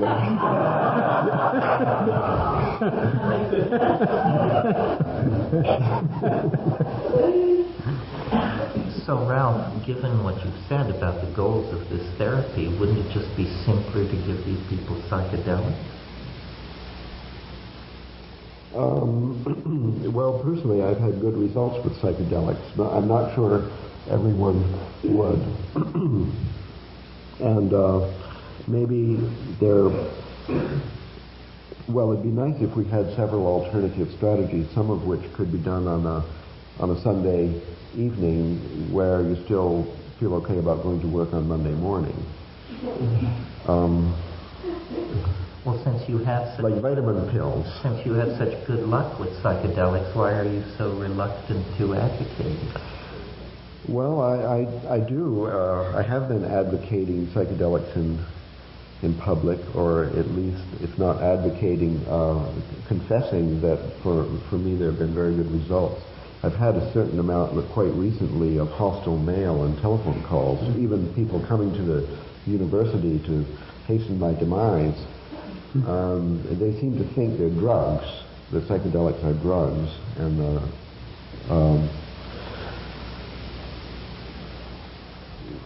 there's also the aspect of legality where many people are in jail with 20, 30, and 40-year jail sentences. So I think that the atmosphere of paranoia in the world today might even make them much less effective as medicine for dyschaos and psychodrama and therapy. So because of the paranoia, the legal status. But if that barrier were removed, and it sounds like you're advocating something fairly close to what Salvador Roquette and that school settled into. Is that true? I don't know Salvador Roquette. Well, he was a psychotherapist who worked in Mexico for many years and gives people psychedelics, but he also then assaults them with Auschwitz footage and all of the very highly charged emotional material, the idea being to just reduce them to some absolutely basic jelly of dissolved boundaries and psychic. Sounds disgusting. To me, I agree. I'm trying to find out how what you're advocating is different. Oh, it takes only very subtle medicine to decrease rigid walls. Even the very idea of it may be enough, as a matter of fact. Well, that's anyway the therapy idea. Once your consciousness is adjusted so that your sensitivity to your own process actually observes these things and considers them undesirable, then automatically they begin to disappear under the self-creative action of one's own psyche. After all, nature is there too, and mathematical necessity reveals itself in the Milky Way, in the sandy beach, and in the human psyche as well. There is a tendency toward health. I think that these diseases of the rigid barriers, like other diseases, consist primarily of the rejection of the cure, and the cure can be found within. Unlike hay fever and a lot of things, this can actually be treated within. One has to get the idea. Thus, when people suffer this, which is essentially universal, it is an inheritance from a culture which has the disease itself. So the cure consists of identifying the difficulty as essentially a cultural pattern and then disowning it by becoming more of an expatriate of your own culture. That's why visiting another culture and living there even for 3 months is sometimes enough to liberate people from a rigid pattern. So the diagnosis comes very close to the 19th century diagnosis for most difficulties is a few months at the seashore, in Italy preferably. In other words, in both cases, you want to establish this extra environmental attitude through distance from cultural values, either achieved through journeys with drugs or journeys to foreign and walk in the exotic woods lands. is perhaps all it takes. So it's a search for perspective achieved by distancing. It's a kind of a mathematical perspective. Yeah, well, is there another It's only appropriate because our culture has suffered this particular disease over a mere span of 6,000 years. That's all we have to recover from. the particular disease being boundary anxiety? Patriarchal, monotheistic, hierarchical, well, misunderstanding, constipated, linear, toilet trained, etc. etc. Yes, but is there any culture that has managed to avoid this chaos? Well, I think so, but I don't have exact experience of Aboriginal cultures. The one we live in has by now covered the entire globe, and the exceptions are near to extinction. But there are some. Anthropologists used to go and study wild tribes before they were contacted by the external civilization now dominating the entire sphere, which arrived unfortunately to them in the form of this anthropologist, which was the kiss of death for that culture. And so what you're suggesting, Ralph, is that archaic lifestyles were more boundaries, which is a theme near and dear to me. I mean, certainly in living Amazon cultures, one of the hardest things to put up with when you're there is the fact that there are no boundaries. You know, that everybody lives in a wall-less grand house. Defecation, sexuality, death, domestic hassling, disciplining of children, everything goes on in the presence of everyone else, and no one from age 6 to 90 feels any constraint whatsoever about making comments, suggestions, and offering free advice. It's a hard thing to embrace, even with the knowledge that it's going to be good for you.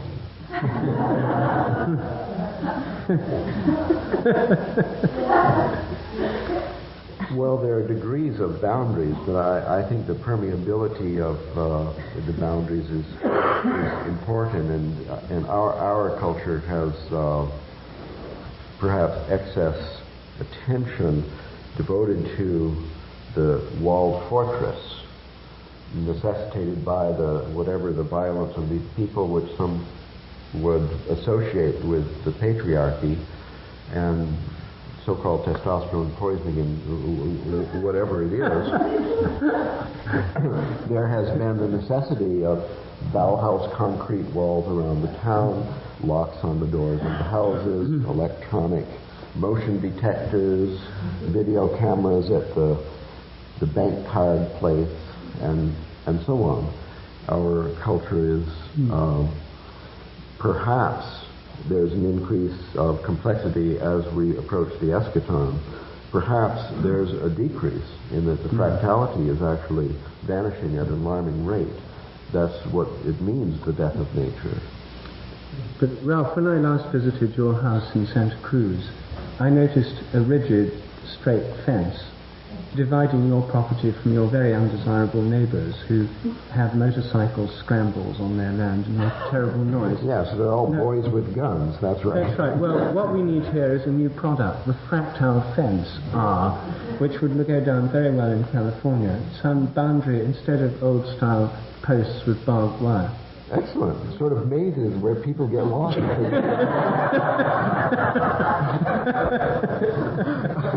I think we should patent this and get on with it.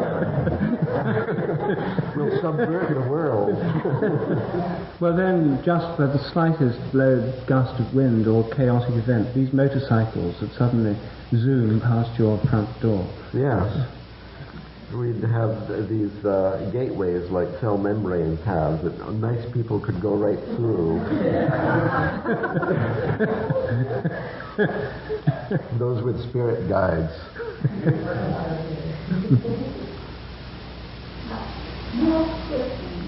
Have we reached the point, right? I think we could. Yes. Is it okay?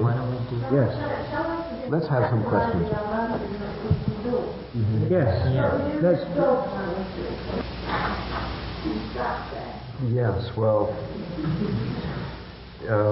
Yes. Well, everyone is stuck there. It's Janus. We have our individuality perceived according to our own paradigm, which is a paradigm of individuality, and then there is our participation in a group, another group, and the larger group, and so on, which is the study of cultural anthropology or sociology. And we don't know sometimes if our individuality actually exists, and other times we don't know if we belong to any network at all. So we could perhaps think of these as two faces, as it were. That means that each one is itself a paradigm. That means that these different paradigms exist simultaneously within us. The individual paradigm, where my neighbors say, I can do anything I want on my own property, and including smoking tobacco.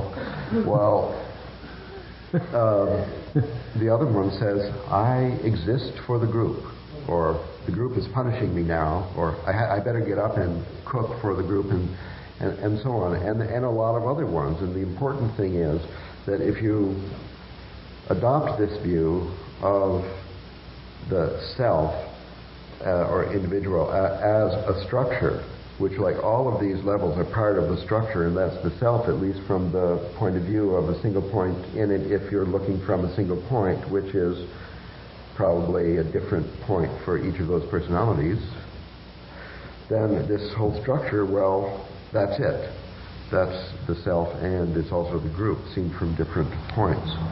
If you insist on logical consistency, compatibility, harmony between all these different individuals, then you're in trouble, because then you're trying to impose a structure on it, say logical consistency, which is impossible, and which, if you're obsessed with it, if you're insistent upon it, can only result in the rejection of the consciousness of those certain personalities, which then vanish under the carpet, where they move around sort of controlling the show without any supervision.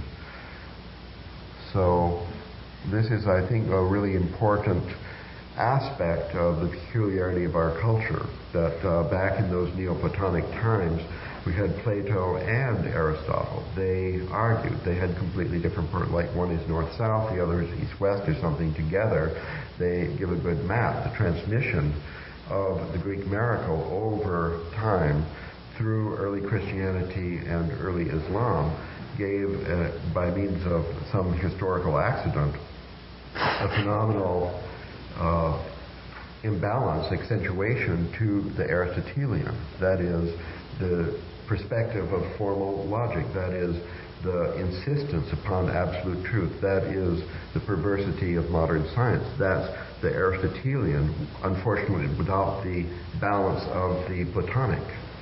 When this Aristotelian imbalance aspect of our culture comes into our own psyche, we then may ask for, with our different parts, some logical compatibility, and that's a very, very unhealthy state. So we can accept the individual and the social without conflict, even though they're conflicting, just because they are, and their partnership too is.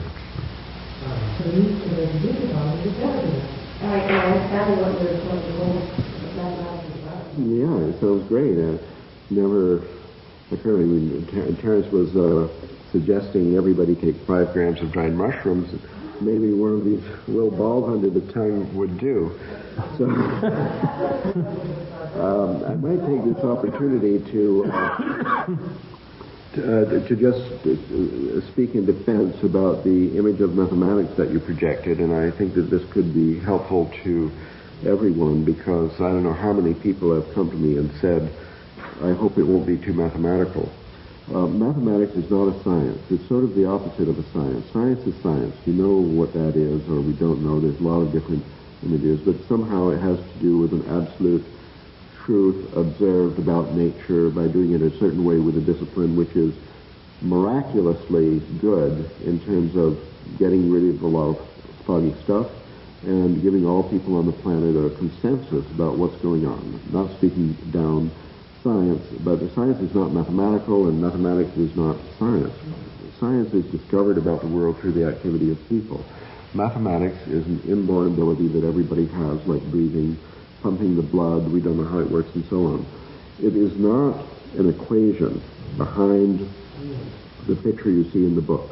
The picture that you see in the book, which you recognize and it immediately means something to you in terms of what you're doing, that's the mathematics. Mathematics is an abstract vocabulary of space-time patterns.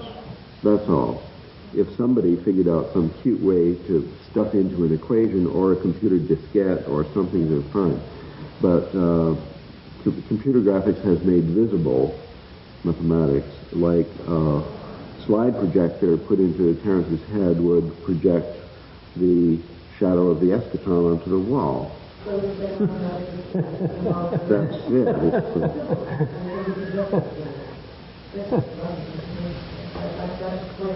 So everybody can do it. The story I told about the three boys at the beach, that's mathematics. I think once you understand what mathematics is, every single one of us before lunch could invent a new branch of mathematics.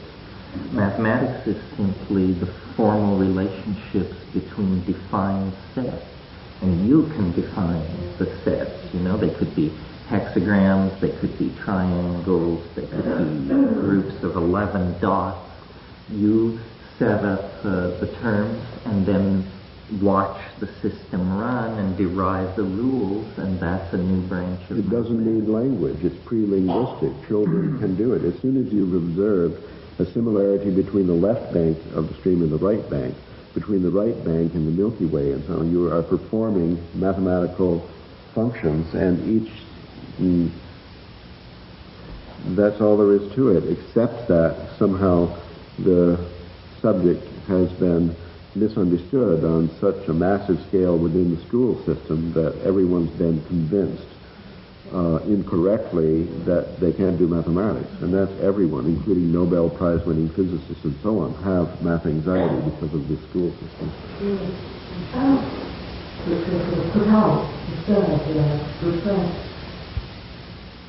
Then there is no chaos and there is no order. Chaos is a kind of order, and order is a kind of chaos. So I know this sounds like double talk, but the whole idea is just to somehow disabuse yourself of the habit of overemphasizing something by perceiving the value in the other. You know, Jung psychoanalyzed God. This was bold. I think it was the last book before he died. Answer to Job. He psychoanalyzed God. He psychoanalyzed Yahweh, and he found a fractal mixture of two basins, good and evil, that can't exist without. That is, in other words, the ultimate model behind all the mathematical models for all the dichotomies before construction or after deconstruction. That is the red and green fractally mixed. They're still red, they're still green, but they're so close together. That's, anyway, Jung's deconstruction of Yahweh. Yes. Well, this is, I think, what Rupert was suggesting at one point there, the idea about the sacred trinity, or the original tripartite structure of the goddess. Each part is present in every part, and there, in other words, no distinction between the divine world and the mundane world. And if there is a distinction, where a culture has made a distinction, then that distinction is, as it were, creating dis-ease in the culture by setting aside divinity from something else, ordinary reality, family life, and then you get a temple with a thick concrete wall around it, and the divinity within and outside, and so on. And then there's the progressive parturition of, like unzipping a zipper, where one thing after another is desacralized, and now we live in a world which is totally desacralized, and the resacralization of the world could be as simple as zipping up this zipper again, but we don't know exactly where the handle is. We can't recover the aboriginal state of consciousness because it's extinct, I guess. But we're trying. But we're trying to find it in this. The multiple personality idea then suggests that it's there. It's still there in each person, under the wall. The Aboriginal state of consciousness involves, as far as we know, taboos. In other words, boundaries of what's restricted. It's not without boundaries at all. All the early books on anthropology, Sir James Fraser and all those kind of people, were fascinated by taboo structures. As soon as anthropologists arrived anywhere, they found systems of taboos, and that's why early 20th century anthropology, Freud wrote a book on totem and taboo. I'm very interested in this question. And taboo means that which is forbidden. And the idea that there are these boundaries set up by culture seems utterly fundamental to all cultures. Well, but don't you think, not just patriarchal, etc. Don't you think they were projecting a lot of that? After all, people like James Fraser and Freud came from the most taboo-ruled societies that have ever existed on Earth. Victorian England and fin de siècle Vienna were so taboo-obsessed, so constipated, so hidden from themselves that they very probably carried that into their work as a projection. But not just that. I mean, like among Australian Aborigines, the idea that there are certain initiation rites that boys go through when they're shown certain objects which can only be seen by initiated men, not by women, not by boys beneath the age of initiation. And this kind of pattern, presumably, wasn't just made up by anthropologists. These things are found everywhere, things of that general kind. And the idea of boundaries seems fundamental to human culture, and the boundaries in so-called primitive societies are much more rigid than in our own in many ways. And like in India, for example, the boundary between the left and the right hand. You use your left hand for wiping your bottom after going to the lavatory, and it's considered unclean, impure, and so on, with an actual daily reinforcement of that reality. You use your right hand for eating, and if you give someone a present, you must give it with the right hand. I was always having to tell my guests in India, for heaven's sake, don't give people things with your left hand. They're in the shop, pay with the money. You just don't do that.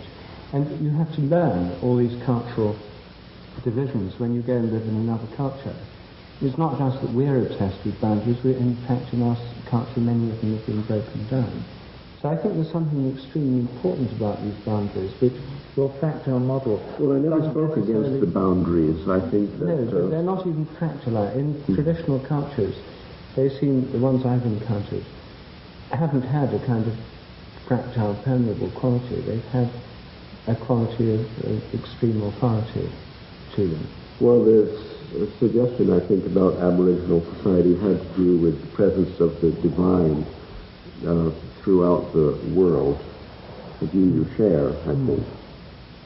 And that's one particular boundary that we have that those traditional societies didn't have, even though they had other ones. So maybe there's a law of the conservation of boundaries, or the maintenance of a certain degree of complexity of structure that you find in all societies, and these boundaries have to be put somewhere, and we just have to see that they're more or less in the appropriate places. And I don't think they're weaker or stronger. The taboos we overthrow are the weak ones, but we're ruled by incredibly strong taboos. I was visited once in Hawaii by a bunch of Germans, and I took them down to the beach, and this woman immediately whipped her top off. And she knew that you can't do that in America, but she didn't believe it because it was so inconceivable to her, while I could not conceive of doing it any other way, and realized that wave upon wave of social disruption would flow from this absurdly trivial act because a taboo had been violated that was just, one just doesn't do that. So we choose. So you told us we'll put that on. Absolutely. Instantly. Public beach in Hawaii. But the main thing is quite an interesting one, because in traditional cultures, it's kind of known that you call a person is very, very highly specified. and like the traditional Japan, there were whole hierarchies of names from extremely formal ones, and you gradually got down to less and less boundaries. And in England, doing often how you told your husband so-and-so, and in India they do that. But nowadays, even that's got you could call it by the Christian name, or even the pet name, the nickname. So in those terms, the boundaries have got more and more flimsy between people. Well, the boundaries move, that's right. But wherever they are sitting at any given moment, they are incredibly rigidly maintained against all reason. I mean, I remember when I lived in Benares, my houseboat was anchored near the bathing ghat, and you could watch 1,000 women wading into the Ganges, in soaking wet like rats in their saris. You could watch 1,000 women bathing and never see a nipple or so much as a thigh, and it seemed perfectly reasonable to them to walk into the river fully clothed in order to preserve a sense of modesty. It did not seem to them silly, irrational, or preposterous. And yet, wasn't it? And isn't it absurd for American women to keep their tops on at the beach? Yes, but it goes without saying. It's beyond question. And then the taboos that are negotiable change over time, but they usually don't address the central concerns of the society. I mean, for instance, this thing about topless beaches, all the beaches of France and Italy are topless. That means nothing in America. It will never change. I cannot conceive of it changing. The situation with cannabis is similar. Everyone knows that cannabis is trivial and harmless, but that doesn't mean that we're on the brink of changing the social taboos about it. It feels to me as though they will never change. Those taboos are denial of the sense or the fixed. Yes, I agree. I think that speaking of all these divisions, one of the strongest divisions is the division between the sacred and the profane. They seem to be like oil and water. And once a profane domain is established, it will struggle with all of its resources to resist a re-sacralizing of that space. That's what has made Western civilization so toxic, is the fact that it is a continuous and spreading profanation, apparently to be carried on until the extinction of the planet, unless those few heretical voices that dare to oppose the imposition of this boundary are heard. And so the significance of the uneaten taboos is in fact becoming recharging which we relate us healthily. Well, so you're suggesting there are pathological taboos and taboos which actually maintain health. Yeah. I mean, the taboo about the hand that Rupert mentioned is probably a health-based taboo. You don't want to be transmitting amoebas to your friends or yourself. Well, we don't want to eat poisonous plants. We don't want to eat... But poisonous, it becomes a word. This is a word so fraught with cultural We're talking about Amanita Varna or something. Well, your first shot of scotch, if this doesn't convince you that this is a toxic substance, but no, it turns out to be the basis of an entire culture, lifestyle, and philosophy. You're talking about when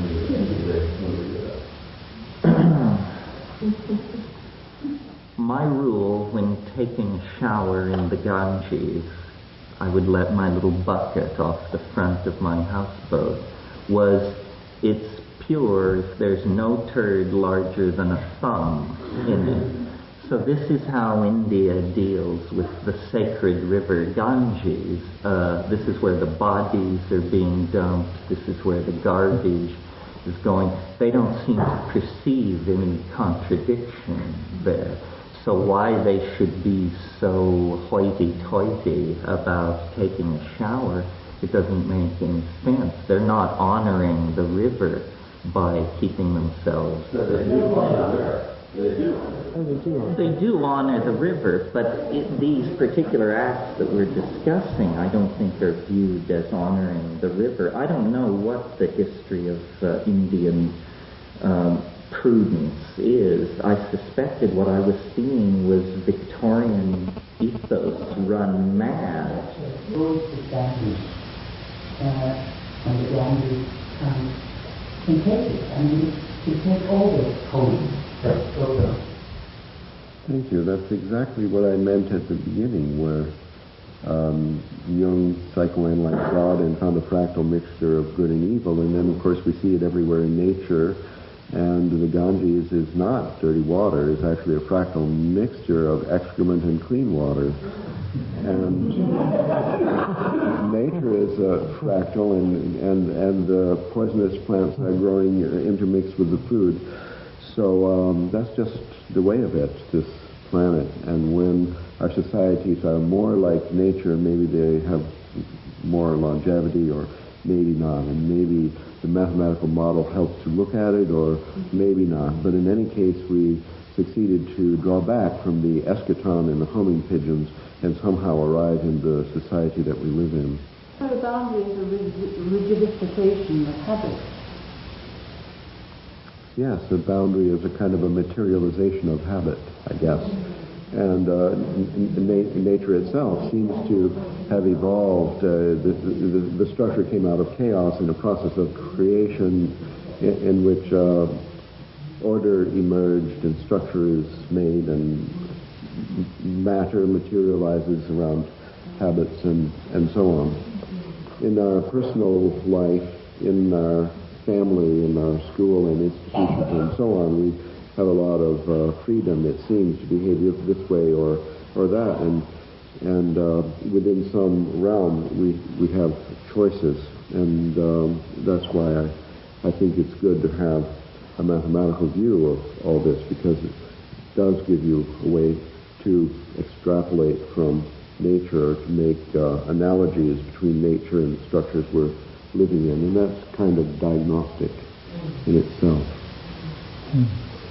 Maybe we should stop here. Do you think? Sure. Feels like we've hit the noon boundary.